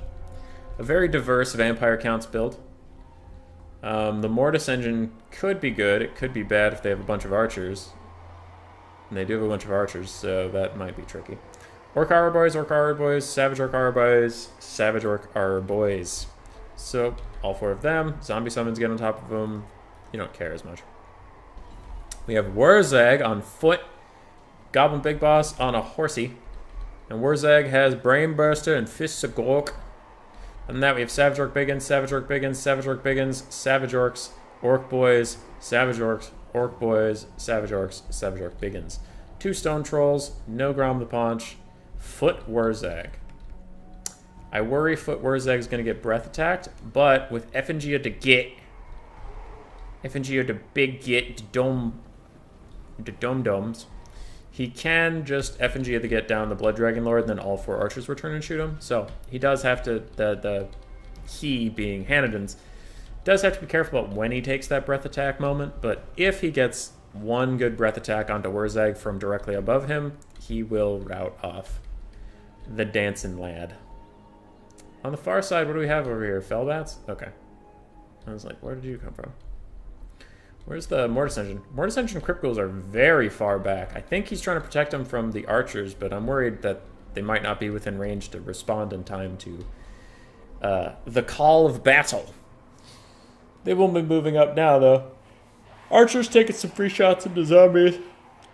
That's probably fine. We'll see if they end up running out of ammo in this battle. Then it won't have been a good idea. But generally in this battle, it's over quick one way or the other.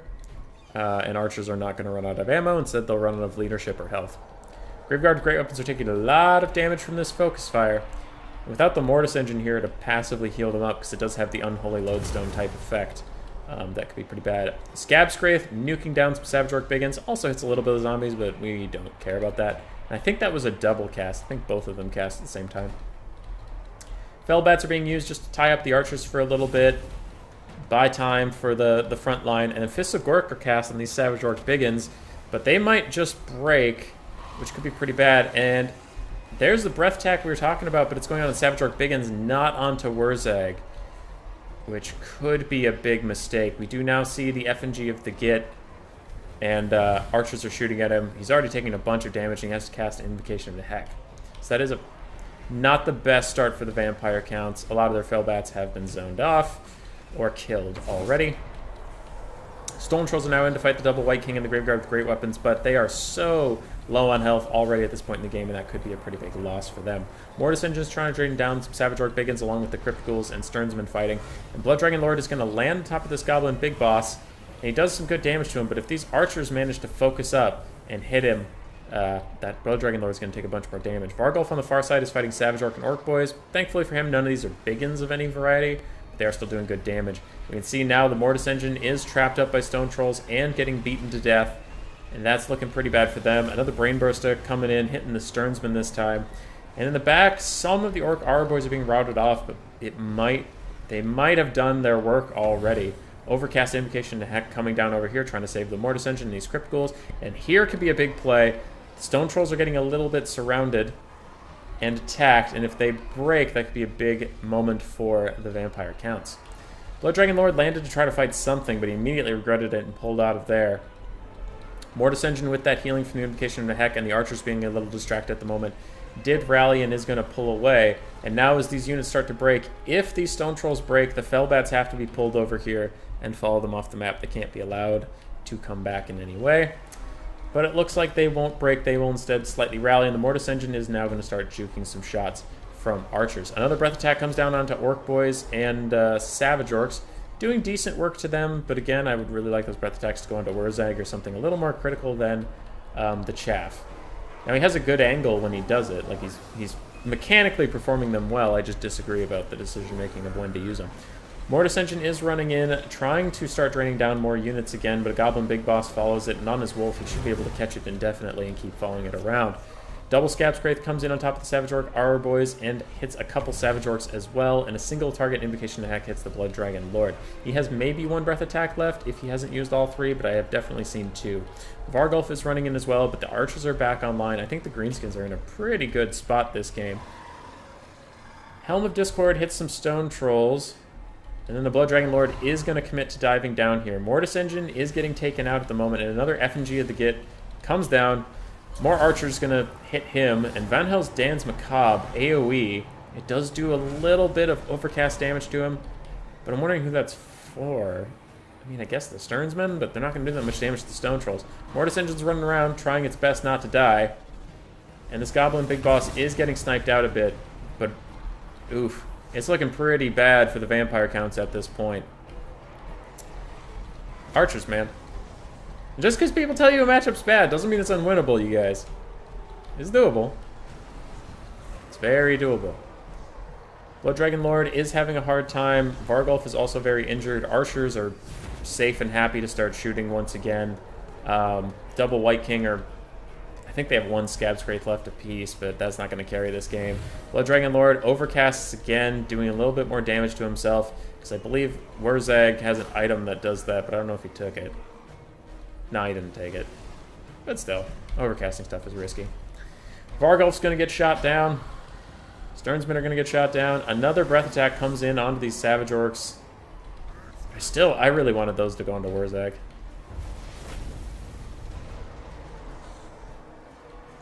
It is a good build from Neckbet. It is. It is. Goblin Big Boss gets charged by the Blood Dragon Lord, and that is a good play. It's just, you know, not going to be enough to turn the tide. As more archers hit him in the back and army losses will kick in. And it's over! Oh boy.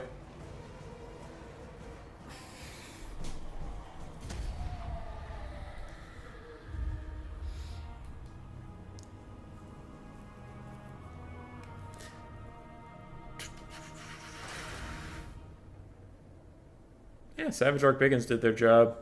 Orc Aura Boys did great. Stone Trolls did great. Warzag did excellently. Goblin Big Boss did excellently. Yeah, everything did really well. Blood Dragon Lord only got 1,000 value. White Kings both did well. Their Scab Scrates were pretty good. Pretty good. Sternsman did great. Fellbats were used quite effectively to shut down archers for periods of time. There was just no follow-up to deal with them after the bats all died. Mortis Engine got ganked. Vargulf and Crypt Horrors struggled to get anything done as well. GG, well played.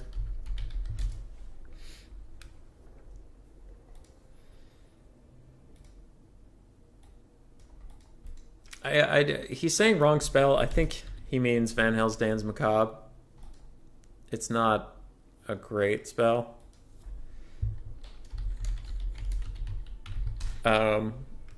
Gives you melee attack and speed. But what he really needed there was either like Spirit Leech. I don't know if the Blood Dragon Lord has Spirit Leech, but just saying. Spirit Leech or Gaze in the Gash type thing, so he could do more sniping. Get up over Wurzag, breath attack him, overcast Gaze in the Gash, kill him off, run him off the thing. I feel like VC's Mortises never pay for themselves these days. People have gotten too good at shutting them down, other than Gorst. That could be true. Yeah, that could be true. I mean, shutting down with monstrous infantry or cav or archers or something. They're very tall, to be sure. Why the Fey Enchantress is a good Mortis Engine is she's tiny and hard to snipe. Mortis Engines themselves are big. You can get a lot of models around them, get a lot of melee attacks in.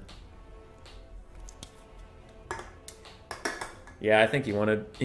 Well, he should have wanted Gaze in the Gash. If he didn't, I don't know, but... Because an overcast Gaze and Gash, especially because the Goblin Big Boss was on a wolf, he could have thrown one at him, done about 2/3 of his health, and the Goblin Big Boss wouldn't have been as big of a problem. Snipe Warzag, etc.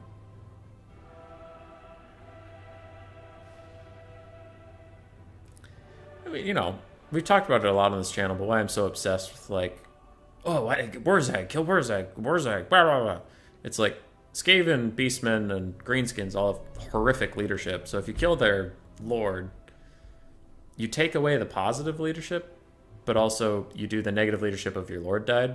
So it's kind of a double whammy on their weakness, and you can really crowbar their weakness and win the matchup. So that's why I think focusing on killing the front line just, in my opinion, wasn't worth it.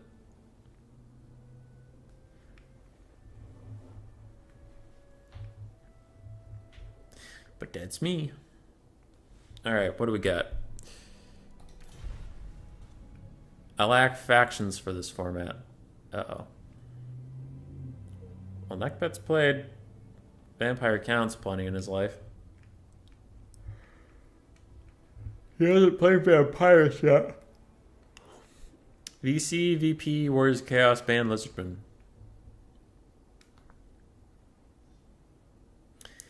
You could go High Elves from Hanadans. High Elves ban Warriors of Chaos. That'd be pretty good.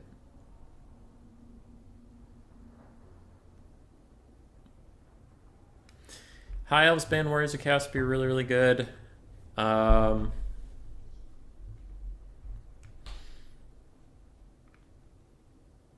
Dark Elves ban Vampire Coast would be really good. That actually might be my favorite out of what I've suggested so far. Because Dark Elves are good into Warriors of Chaos.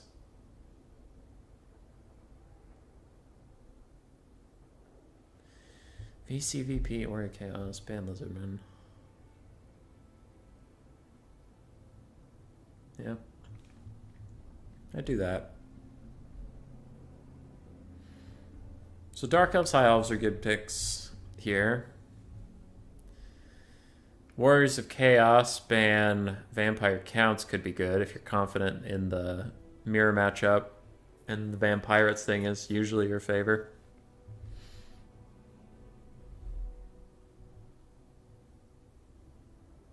I'm trying to think of what else. That's about it at this point. Beastmen don't really want to deal with Vampire Coast or Vampire Counts. They can do okay against Coast, but sometimes like the Crab Terror Blob will just destroy you, so it's a little risky. It's doable, it's risky.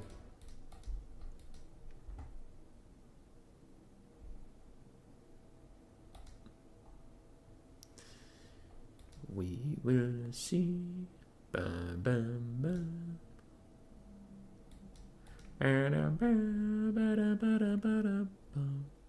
Going Dark Elves, banning Chaos. Very interesting. Vampire Counts is well known to be good for the Dark Elves. I am quite curious why he didn't ban Vampire Coast and instead banned Chaos. I feel like Dark Elves into Chaos is really good for Dark Elves.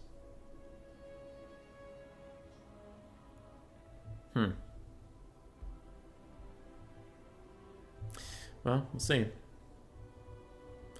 I'm assuming at this point that Neckbat will go VP. I guess this isn't the best map for cannons and such, so that could be a little hard to deal with the Dark Elf Scourge Runner Chariots. But a VC pick, okay. Alright. Dark Elves into VC. This is very Dark Elf favored. Get Blackguard and Aggron box. Get Marathi double Manticore. Prosper. This could be interesting. A lot of kite. I have seen that also. I've seen like the Black Arc Corsair, Scourge Runner Chariot, 360 kite stuff. Can also be quite good. Small map though.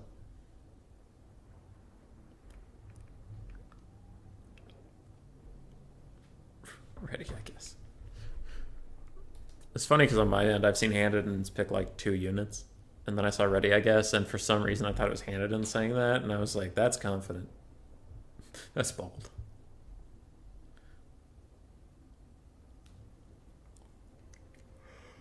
Let's see what he does versus the Vampire Counts.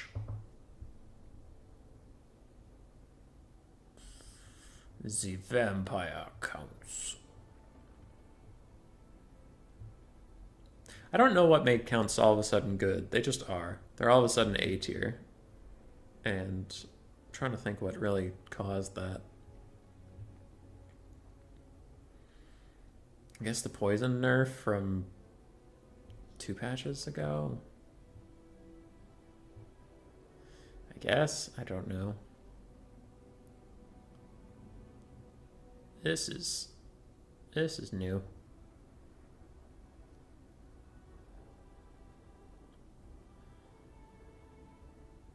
Ah, the elf problem of having your cheapest unit be 400 plus gold. I am now watching Haneden struggle to make a build that has as little gold left as possible. Ah! Bet you wish you had an 150 gold infantry unit that had a chevron cost of 14. Make this a lot easier. Oh, he deleted half his build. He didn't like it. Neckbat's ready. He's just chilling.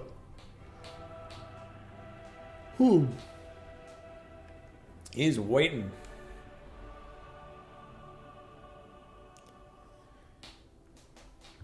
I've been playing Dark Elves recently. I have mixed feelings in some of their units. And now that we're loading into the game and either player can change... Alright.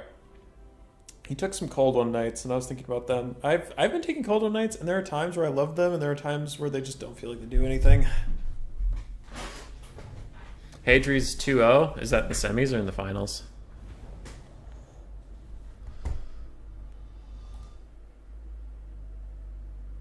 Adri's is pretty good. He's a pretty good dude.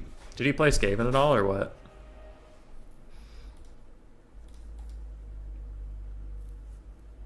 I must know. I must be informed.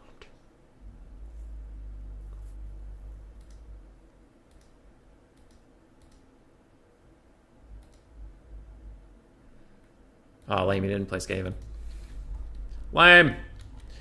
Alright, for the Dark Elves, we have 2 Cold One Knights. I'm hot and cold on them, but sometimes they feel really good, sometimes they feel really bad. We have 3 Dark Riders, 1 with shields, 2 without, 3 Dread Spears, a Black Guard of Nagarond, 2 Canaan Assassins, along with Marathi. She has Soul Stealer and Pit of Shades, which is interesting. Pit of Shades feels a little excessive. 4 Dark Riders with repeated crossbows for the kiting, no Scourgebringer Chariots. And that's that. For the Vampire counts, I'm going to wait for him to position all of his units, because this is silly. 2 Felbats, Direwolves, neither of which is the ROR. Zombies, Carnigsgon Stalkers, Skeleton Warriors. Yep, that was a word. I said a word. Carnigsgon. 5 zombies, 4 Graveguard with great weapons. The Claw of Nagash Mortis Engine. What do you do? Ah, you have the Chilling Aura. Gotcha. On that, a Necromancer with just Gaze of Nagash and then his Forbidden Rod. Felbats, Vampire of Death with Spirit Leech in the Sky, a Von Karstein Vampire Lord with Flock of Doom, Zombie Summon, Invocation of Heck, and the Storm of the Night, which is the Tempest-like thing. Which is going to be a little unfortunate because none of the Dark Elves are in the air. So that is a big sad. And I have also felt this pain of taking the Von Karstein Lord and then your opponent takes no flying. It is quite sad. Warriors of Chaos and Brett Hadri's took. No Skaven. Lame, no Skaven. I miss some Skaven.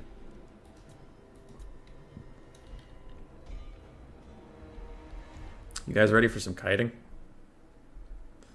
Marathi. With the Black God of Nagarond.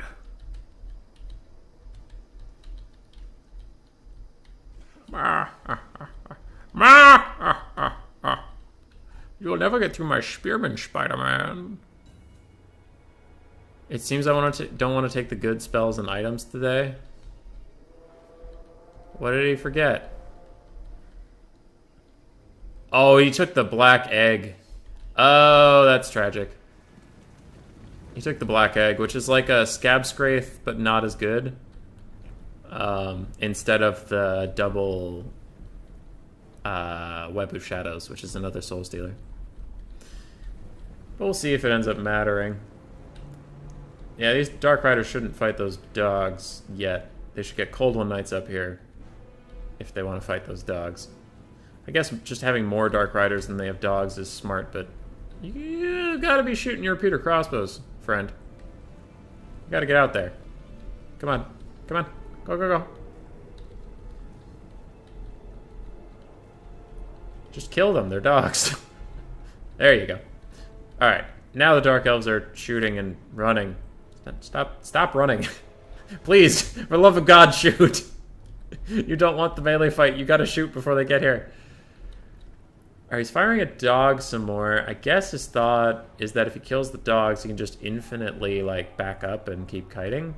My only problem with that is repeater crossbows have very finite ammunition, and the vampire counts are, like, literally known for their healing.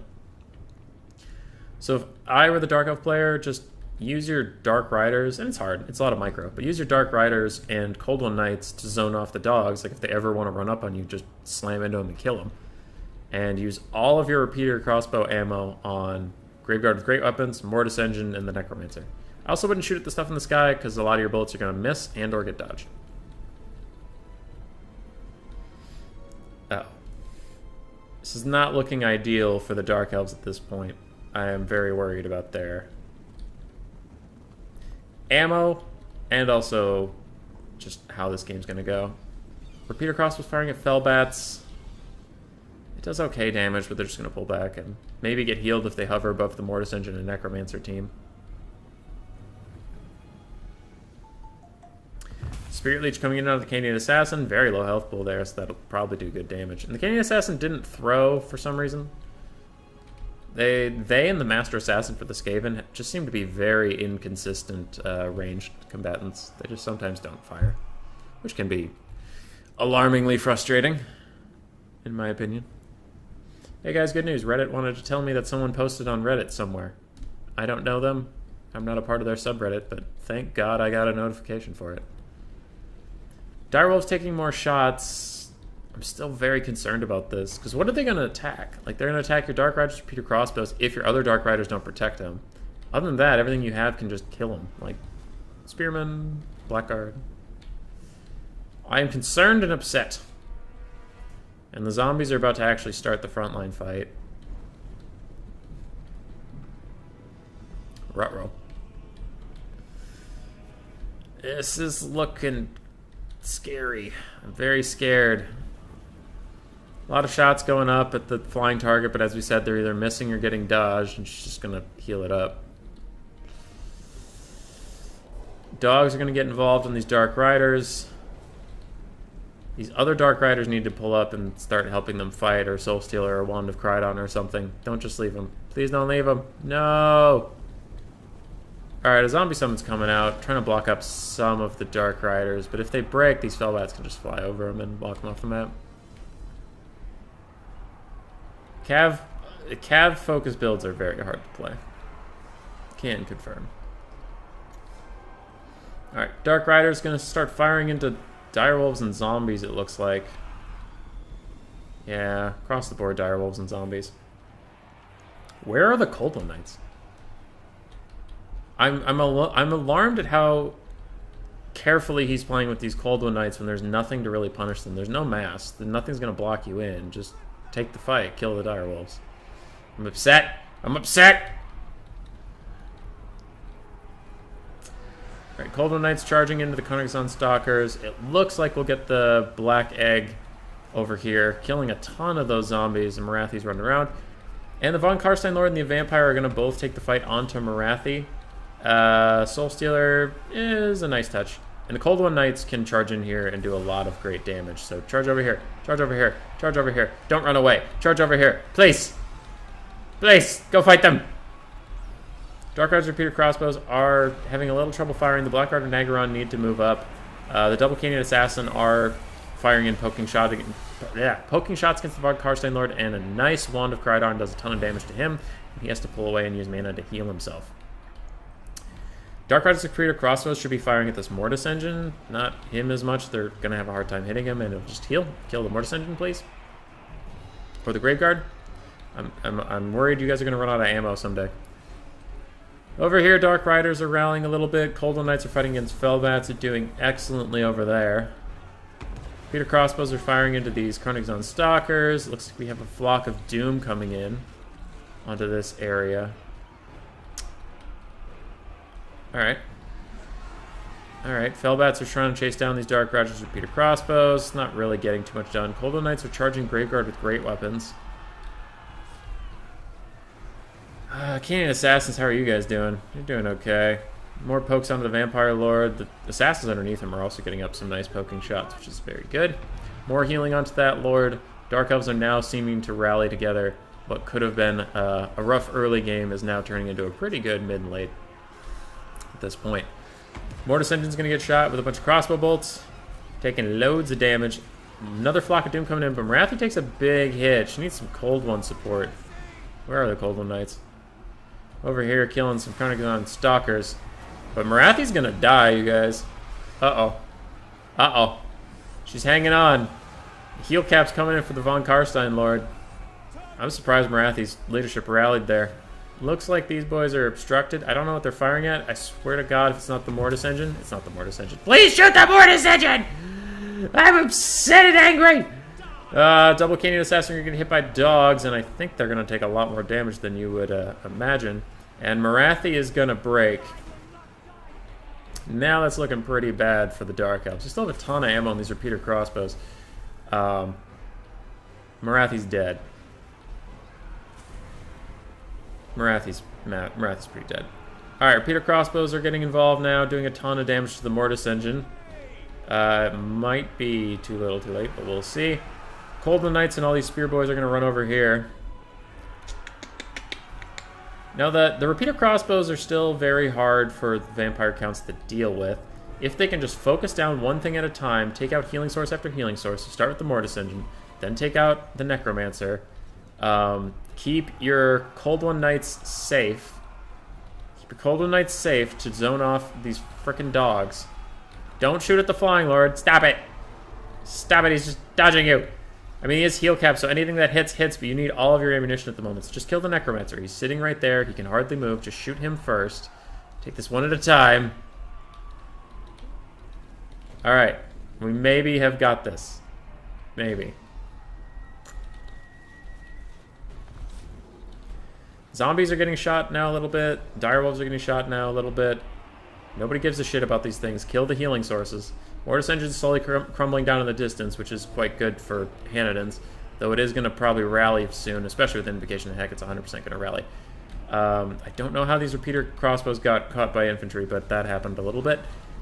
Double Canyon Assassin's getting attacked by the Vampire of Death. She's pulling away now. Okay, good. Good. She is also healing capped. So that is good. Stop shooting at flying things. They're dodging so many shots. Just kill the Mortis Engine and the Necromancer. Please, I'm begging you. Please, I'm begging you.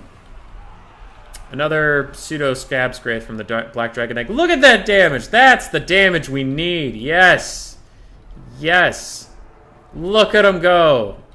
Oh, it's so close to dead already. Look at it go. Oh, that is beautiful. That is beautiful damage. Good job, Dark Riders. Good job. Now the Necromancer. Spearman, take the fight. Take the fight. Take the fight. Just kill it. Just kill it. It's crumbling. No, don't let it run away. Fuck. Alright, big boy up in the air. Yes, Mortis Engine down. Big boy up in the air. Still alive. He throws himself a charmed shield, so he only takes passing shots from those Dark Riders.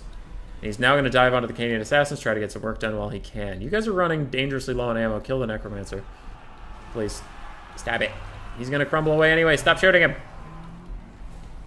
Alright, Lord's dead. Canadian Assassins are running. Coldwood Knights are cycle charging, which is very good for them. There are no dogs left for them to defend the Dark Riders. They really don't need to. Don't shoot the Flyer. Don't shoot the Flyer. You're running out of ammo. Stop shooting the Flyer. Just let her go. She's fine. Shoot either the Graveguard or the Necromancer. Anything in this blob is fine. Canadian Assassins are trying to kite away. They're doing tons of damage to the Flyer. See, they can do that. Also, Coldwood Knights can hit her as soon as she lands. That is some good stuff. And the Dark Riders are running dangerously low on ammo, but the Vampire counts are running dangerously low on carry potential. As that Vampire lady is taking a lot of damage. Necromancer's pretty healthy, but he only has Gaze and Gash. He doesn't have any summons or healing or anything. I mean, he has the AoE healing he's constantly giving through his Master of the Dead and Unholy Lodestone. Nope, that's Vigor Mortis. Does he even have the Unholy Lodestone? Nope, he's just on a basic corpse card. We have Graveguard. We have Graveguard. We have zombies. Coldwood Knights should be able to carry the day from this point. Dark Riders are just about out of ammunition. And the Canadian Assassin, one of them's routing, which is questionable. Alright. I wonder if there are any Gaze of Nagashes on this Necromancer left, if you could just pow that one right in the face. That'd be pretty bad for the Dark Elves.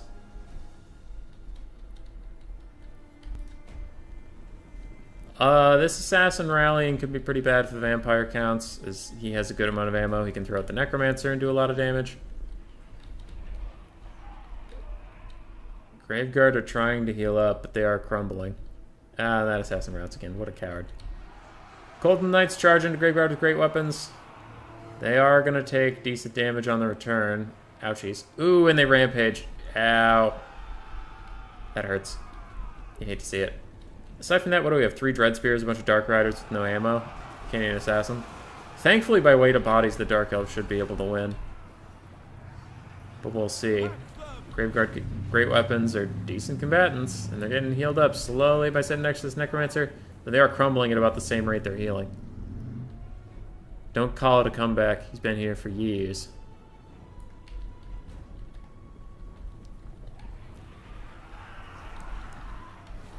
Graveguard, still going.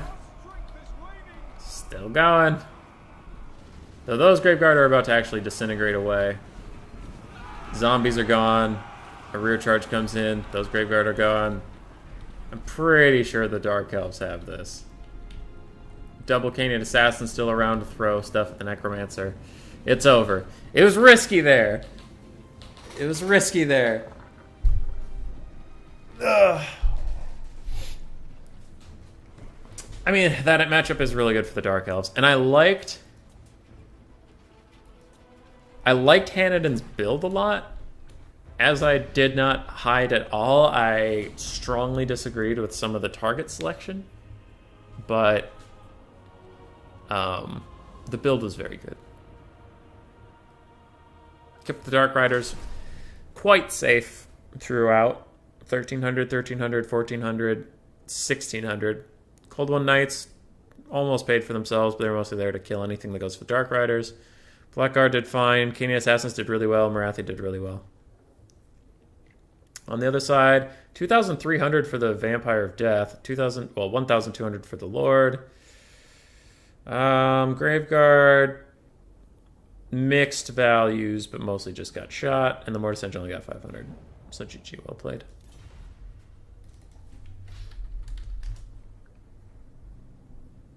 GG, well played indeed. And it will be ODM versus SOTM in the finals. Gold finals.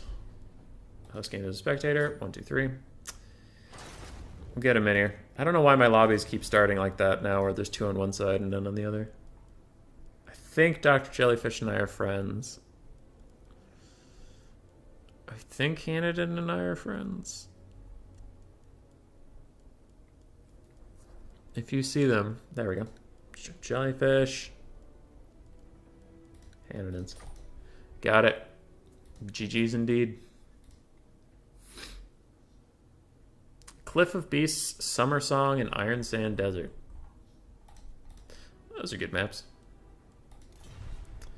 Yo, yo. Map set, Cliff of Beasts. I'm going to switch just because they joined at like the exact time I switched the map, so I'm worried there was a bug and they wouldn't see it, and I would hate for them to be on thinking they're on their own map and have a bad build, etc. So we'll do that.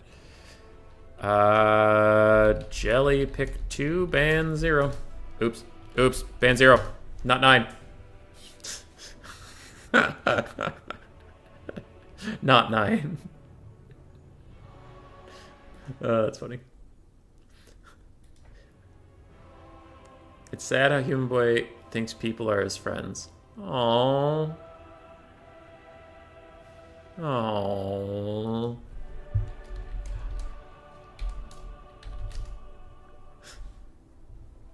Good luck to Jellyfish. Son of Mountain Gang, hanging strong. Good night, Adrian. Sleep well, my friend.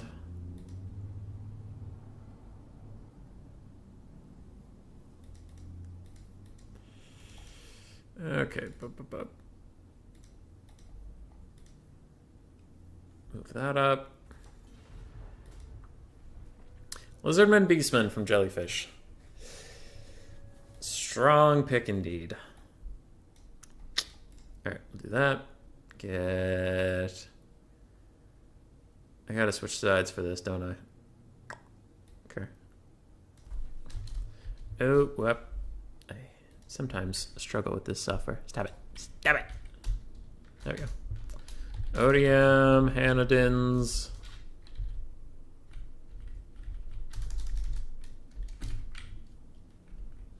On the other side, we have SOTM Dr. Jellyfish. And if we get rid of the space, his name will actually fit in there pretty nicely. There we go. 0-0. This is the finals. Let's do it.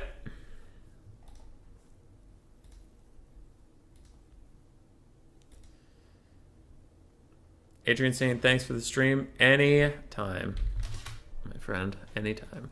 Human Boy, yes, yes, yes.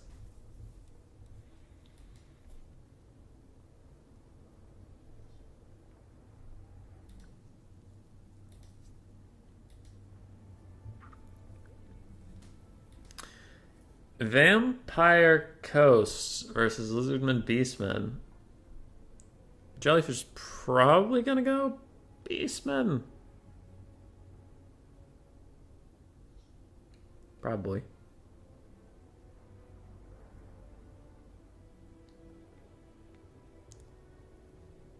We'll see.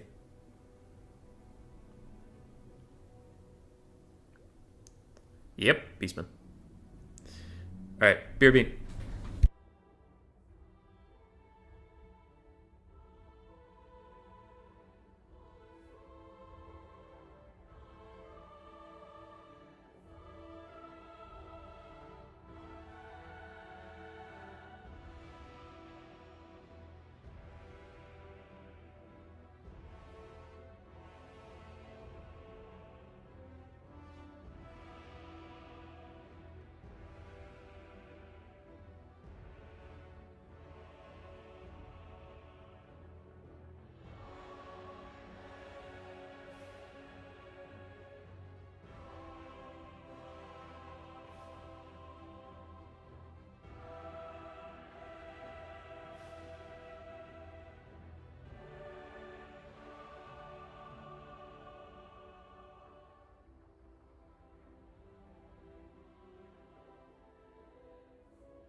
I'm back.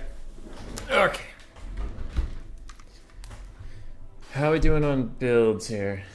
I'm now the host, so I can click around as much as I need to.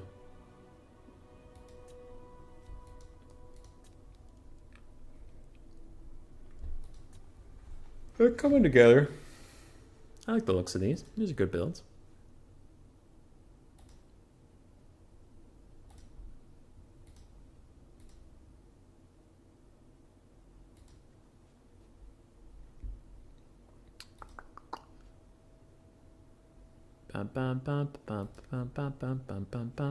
Checking emails.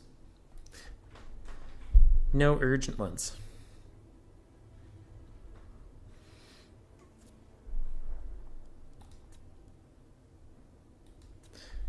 Dr. Jellyfish is gonna give me a headache because he builds his armies weird, in my opinion. Like he got his Lord as his last unit and then had to adjust the whole build from there.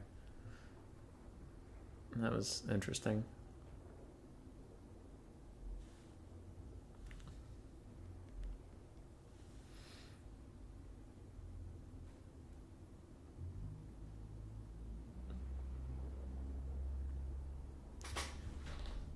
I don't know why I'm so out of energy. Probably because for lunch all I had was a granola bar before I had to hop on stream. So I'm pretty excited for the post-stream feast. Oh god, it's already 4. I guess I'll go straight into dinner. Hope the dog's doing okay. What the dog doing? I'll throw the ready up out there, just in case. We have Dr. Jellyfish versus Hanadins. This is it. This is it. Been streaming for almost 4 hours at this point. And we're going to do it. We're going to get through this together as a team, as a stream, with a meme and a dream.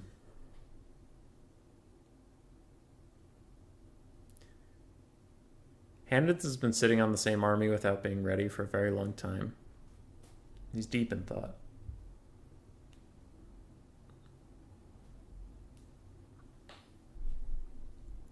What did Jellyfish settle on? Yeah, roughly same thing I've seen for a bit. Jellyfish is ready. Says good luck. Says have fun. The good luck and the have fun. He's ready. What is Hanadins gonna do?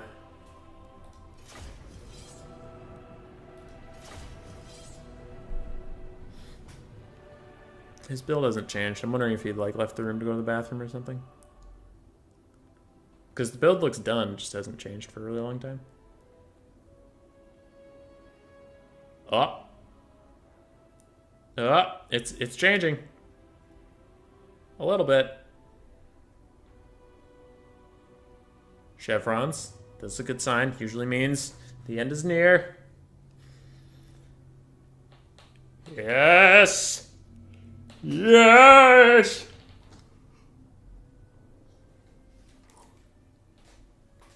Oh, good stretch. Oh, let's do this. Cliff of Beast time. So, we have a crab build on Vampire Coast side. We have triple Rotting Prometheans, one of which is the ROR. And yes, I know you can't see it. I just saw it before the game started.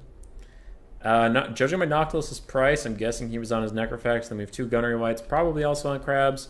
And then a whole bunch of cheap chaff with 1 pistol mob.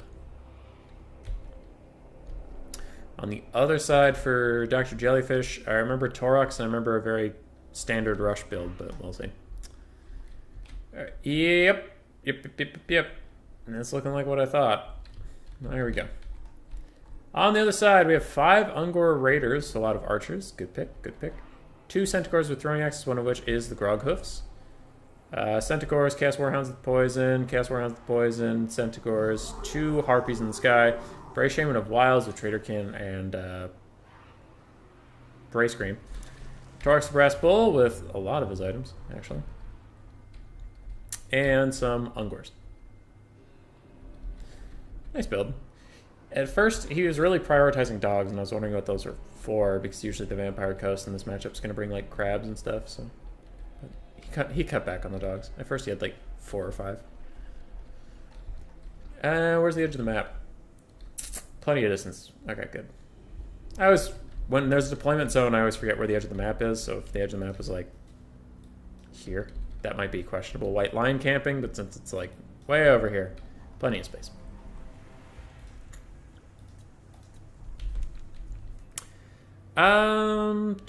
Thoughts.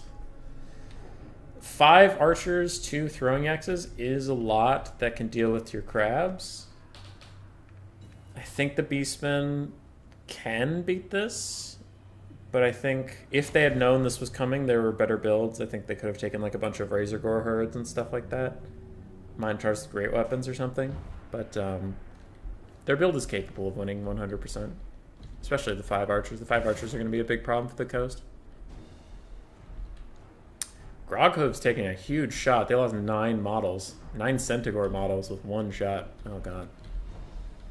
How much value was that for you, big guy? 220 off one peg-legged bullet. He's lining up another shot. Bam! Where's it going? It hit some random Centaurs, but mostly missed. Nox is going to be a big target for those 5 Ungor Raiders, though. Ooh, boy.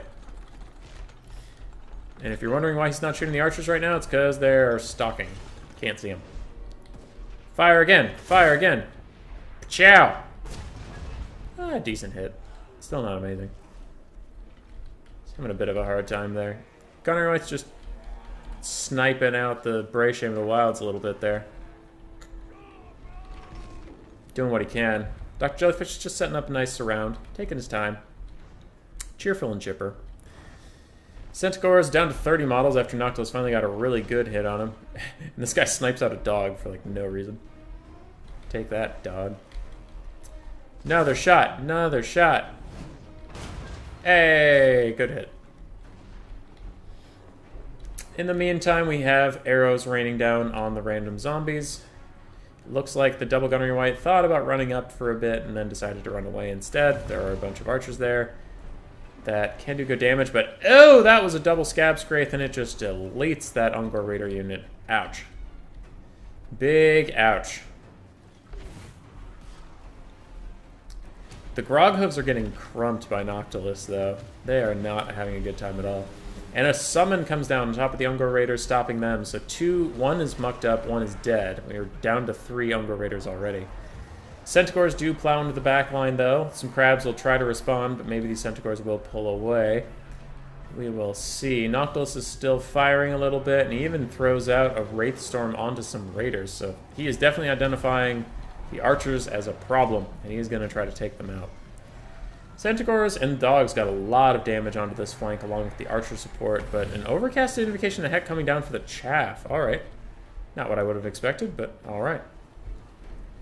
When the next Scab Scraith is up, another Ungor Raider is going to die somewhere. We'll see when. Centaurs and dogs charging on the flanks, but Brawny Prometheans are largely taking care of them. And double Gunnery White need to get on top of Torx the Brass Bell, otherwise Noctilus could be in big trouble. But there is a summon and some crabs in between him and danger. Maybe he can pull away. Pistol Summon's still online. Those Centaurs are waiting in the back, thirsting for battle and blood. And how are my Gunnery White friends doing? Fine. Fine. Haven't used another Scab Scraith yet, I don't think. Noctilus is still awfully close to Torx Brassbull for my liking. He does need to pull away from there, but I think the Gunnery Whites have been sniping this guy all game long. They do slowly chip him down to not being useful. Torx has pushed his way through all the chaff and is now right next to Noctilus. Noctilus has to flee for his life. And the Lamprey's Revenge fighting Torx is actually not good because they have fire weakness due to their regen. It's one of the few times you want your less elite units to fight. Double Scab Scraith again comes in, takes out another Ungor Raider unit. There's only two that are really in the fight with good health. Noctilus takes another huge shot from Torx, and Torx is back after him. I think this Gunnery White's been shooting him in the back of the head while the other Gunnery White's trying to deal with all these Ungor Raiders. Vampire Coast are very much in the lead at this point, and they are going to start walking away. Wraithstorm comes in. It's going to nuke out a bunch of zombies, but I don't think the Vampire Coast care about that as much. They just want to get any damage onto Torx that they can, and they will hit him a couple times for nice value. Noctilus is at half health, though, so that is a little concerning. But other than that, the rotting Promethean mobs just have no cares. They are running through everything like it doesn't matter. Centaurs with throwing axes being focused on in the early game really did put a lot of strain on the Beastman army to take out these Prometheans. Noctilus really is having a tough time avoiding Torx. He is not able to get out of there, but double Gunnery White should be able to poke him down over time easily enough. Where is the second one? There's one Gunnery White. I saw him. There he is. Torx is getting low. Beastman's chances of winning are getting lower indeed. They have one Ungor Raider still here and firing, but that Pistol Mob's proven rather tanky, actually. And they don't have a Metals Caster for Plague of Rust or anything like that. Torx is now surrounded by crabs and chaff, and when he dies, so do the Beastmen. And Hanadins will take the first game.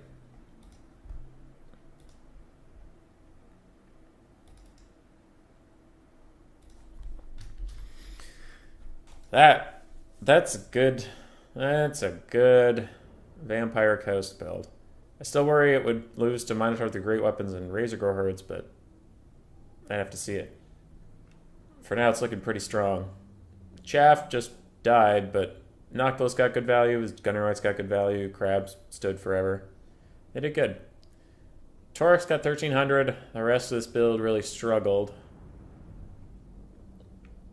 I think they were more ready for Gunbat cheese, and then there weren't any Gunbats. GG, well played. Alright, next map. Is it Iron Sand or is Iron Sand the third one? It's Summer Song. Iron Sand's the third one.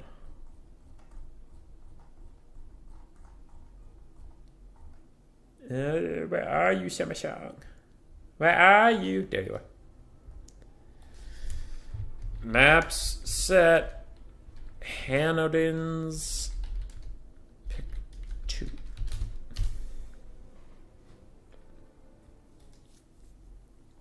Alright. We're doing it. We are doing it. Do I think VP are currently the strongest counter to Beastman at the moment? No, probably Vampire counts. Probably goes counts then. I would say Dark Elves, but apparently Coast are actually quite good. So, that's surprising.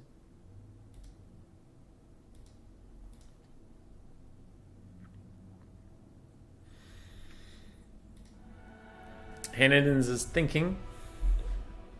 Asking for a second to think. Meanwhile, I am stream sniping Enticity. Enticity got a haircut.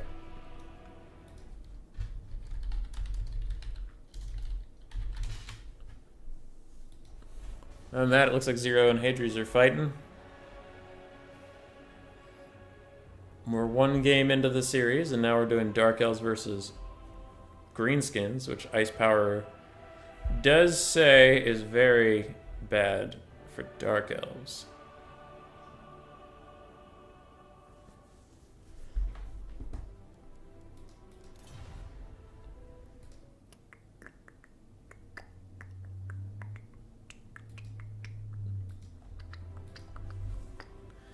Bowmore, do you have a clan? I forget. Are you just Bowmore?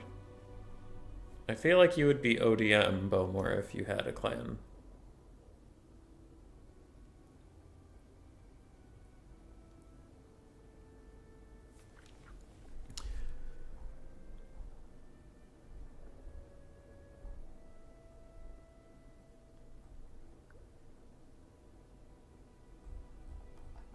Beastmen and Wood Elves for Anodins. Trying to think what would be good against that.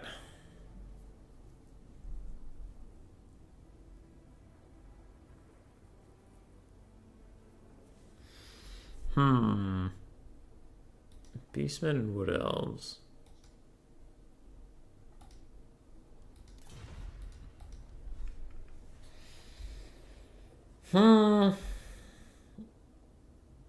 That is a good combo. Yeah, Dark Jellyfish Hovering Warriors of Chaos is probably his best bet. That's a good pick. That's a good pick.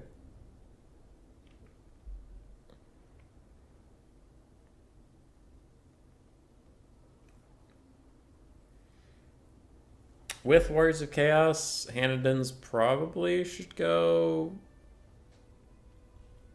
Wood Elves? I don't know. I don't really know either of these matchups particularly well. Yeah, Wood Elves. It's been a long time since I've seen Chaos versus Wood Elves. That'll be cool. I have a blocker up, right? Yep, good. You're solo? Get to hang out with all the clans and none of the clans. Hell yeah, dude. Hell yeah.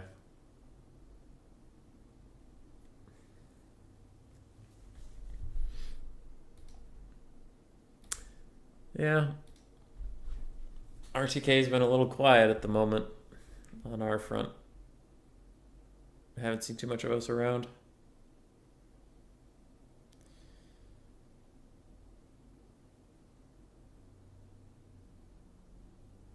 Is Anticity's finals best of 5 or best of 3? Does anybody know? Because if it's best of 3, it might be over right now. Army loss is coming in. That's 2-0. Just don't know if there's another game.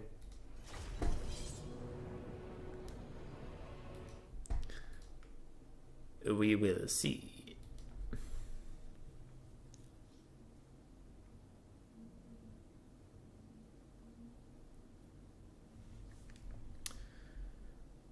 Okay. All right. Hanadins is ready. Doc Jellyfish still working on some stuff.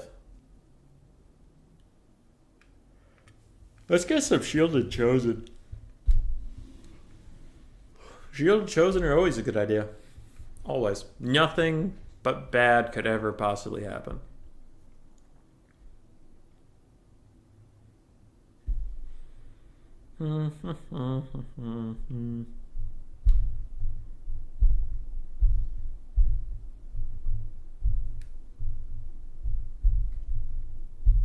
Jellyfish is thinking. Jellyfish is thinking.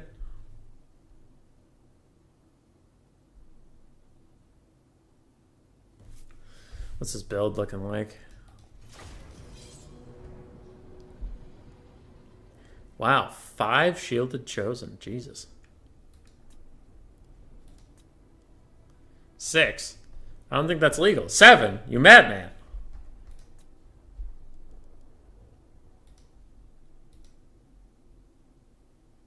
Oh, it's best of 5? Growing. We recently had almost 100 games played the other day.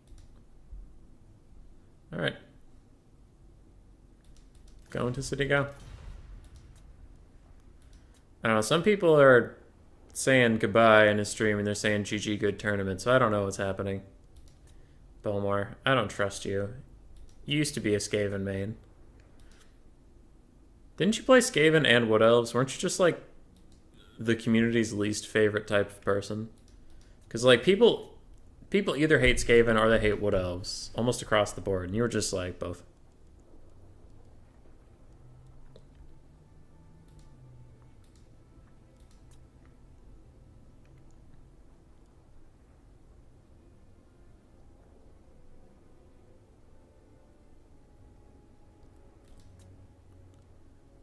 All right. Bow, bow, bow, bow, bow, bow, bow, bow. Handins, Dr. Jellyfish. Dr. Jellyfish is against the wall. Bum, bum, bum. He's making a build. Bum, bum, bum. It's looking all right. Bum, bum, bum. It has some dudes. Bum, bum. Can't talk much more about it. It was best of 3. All right. And you were the worst? Good. I mean, I played Skaven. I'm pretty used to people being salty at me. Now, this patch is the first patch. I mean, some people still hate Skaven because Skaven are annoying. But this is like the first patch Skaven haven't been super good. So now most people don't mind when I play them. But man, all those patches where Skaven were OP, and I'm like, I'm playing them because I like them, not because they're broken. Yeah. You started playing Skaven again now that pick 2 no bans are a thing? Alright, between you and Enticity, man, fucking give me a break. You just... Enticity put them on his tier list. Not even mains are playing them. I've been playing them. Now you're saying, oh, I'll play them again now that pick 2 ban zeros are a thing. I was here. I was always playing them. I never abandoned my people. How dare you? What else is fine? Yeah. Skaven is the worst. Well, then you're on the wrong channel, sir. We love Skaven here. Yeah, Enticity is still going. We're chilling. Yeah, we've had a lot. We are in the finals now. It's Son of the Mountain, Dr. Jellyfish versus Hannidan's. And Dr. Jellyfish is back against the wall. He's on Chaos right now. So for Hannidan's, we have Eternal Guard with shields across the front line, it looks like. We have Blade Guard with Starfire Shaft, Hagbane Tips, Starfire Shaft, Hagbane Tips, Starfire Shafts. We have 5 Cavalry, including Great Stag Knights, Glade Riders with Spears. It looks like only 1 Great Stag Knight. So 4 Glade Riders with Spears, Great Stag Knights. Eternal Guard, Durthu. Wait. 1, 2, 3, 4. Okay, good. We have Durthu, surprisingly enough, and a Branch Wraith with Melkots and Earthblood. Durthu just has Sword of Dave. Very interesting Wood Elf build. I was not ready for that. Marauder Horsemasters, Marauder Horsemen, Marauder Horsemasters, Marauder Horsemen, Horsemasters, Horsemen. 3 and 3. Nice Skirmish Core. 2 Chaos Warhounds with Poison. Almost said Wolf Rats. Chaos Warriors, Chaos Marauders, Chaos Warriors, Chaos Marauders. The Mirror Guard, Chaos Marauders, Chaos Warriors, Chaos Marauders. You get the gist. We have a Burning Headcaster. We have Sigvald. And we have a Spirit Leech caster. Oh, we also have the Aspect of Dread Knight just in case the ROR Stagnates were here. Everyone hates Poison Wind, isn't it? I hate a lot of things about the Wood Elves. And I can rant about them for years. But I won't. So the skirmish game is going to go pretty well for Dr. Jellyfish, but there are a lot of archers to contend with, and archers can deal a lot of damage to skirmish cav if they ever get their hands on them. As you can see, so far that's going pretty okay. I don't think the onus is on the Wood Elves to make anything happen. They can just sit here and shoot and punish the Marauders, as we see. I mean, they have to fulfill the attacking rules, so of course they're going to do something, but I just meant they don't really want to engage all these Chaos Warriors if they don't have to. They just want to sit and shoot. As Wood Elves do. Ooh, that is a lob shot. And those Horsemen just juked those Chaos Marauders out. Made them take a volley instead. Sigvald getting shot really isn't going to do that much damage, I don't think. Yeah, 110 armor and a silver shield. You should aim at something else. And he's a Footlord, so he's hard to hit in the first place. Wood Elves are reforming ranks. There we go. I was going to say, they haven't fired for a bit, so I was getting a little worrisome that I might have to do rules stuff. But nope. They chillin'. Still firing a little bit. Repositioning. Alright, there they're firing again. Looks like they're trying to shoot the Chaos Sorcerer of Death, who is a hard target. I do support just shooting the infantry and getting it over with. Great Stag Knights charge into the Mirror Guard, but a Spirit Leech does do a lot of damage to them, and those Chaos Warriors are not helpless either. Durthu's trying to get involved. He's getting stuck in. Maybe he wants to cast Sword of Death down here, hit the Mirror Guard, Chaos Marauders, Siggy. Maybe you could hit all that. Burning Head comes in, does a little bit of damage to the Blade Guard, but looks like they either dodged it or it's slightly missed. Great Stag Knights need to turn around and chap up this Chaos Sorcerer of Fire. That could be a big mistake. It looks like some Spear Riders are going to react, but not the Stag Knights. That could have been a big moment. But Sigvald is getting worked on right now by the Branch Wraith and Durthu. And these archers are fighting a lot of dogs, so those dogs are going to run up. Spear Riders do need to run over and protect them. Great Stag Knights did get involved, and now we're doing a ton of damage to this Firecaster, and Durthu's running over to start slapping him instead, since Sigvald ran away. Dogs will now be fighting Glade Riders with Spears, and Glade Riders with Spears will probably win that, especially with some Glade Guard Starfire Shaft support. And the Wood Elves look to be off to a strong start here. Very strong start. Some Spear Riders are a little idle against Skirmish Cav, but they have archers covering them. They're doing fine. Great Stag Knights are still cycle charging very effectively, and Durthu is beating up Sigvald quite handedly. He does have 73 melee attacks, so he actually has a pretty good chance of hitting Sigvald, which is not a frequent thing. Ew. Archers are getting a lot of good damage done. Now, there are a lot of dying Cav for the Chaos... Wait. Yes, for the Wood Elves. But it's all in a good cause, as the archers are free to fire, killing lots of things. Another Burning Head comes down. This one's going to hit a lot of Eternal Guard and do great damage, but Sigvald's really in danger over here. Durthu has been slapping him. Slapping him quite handedly. And he's going down. Durthu hasn't missed for a long time, and Sigvald might break, and if he breaks, this game is definitely over for the Wood Elves. He's getting staggered a little bit, and he hits again. Durthu just doesn't miss.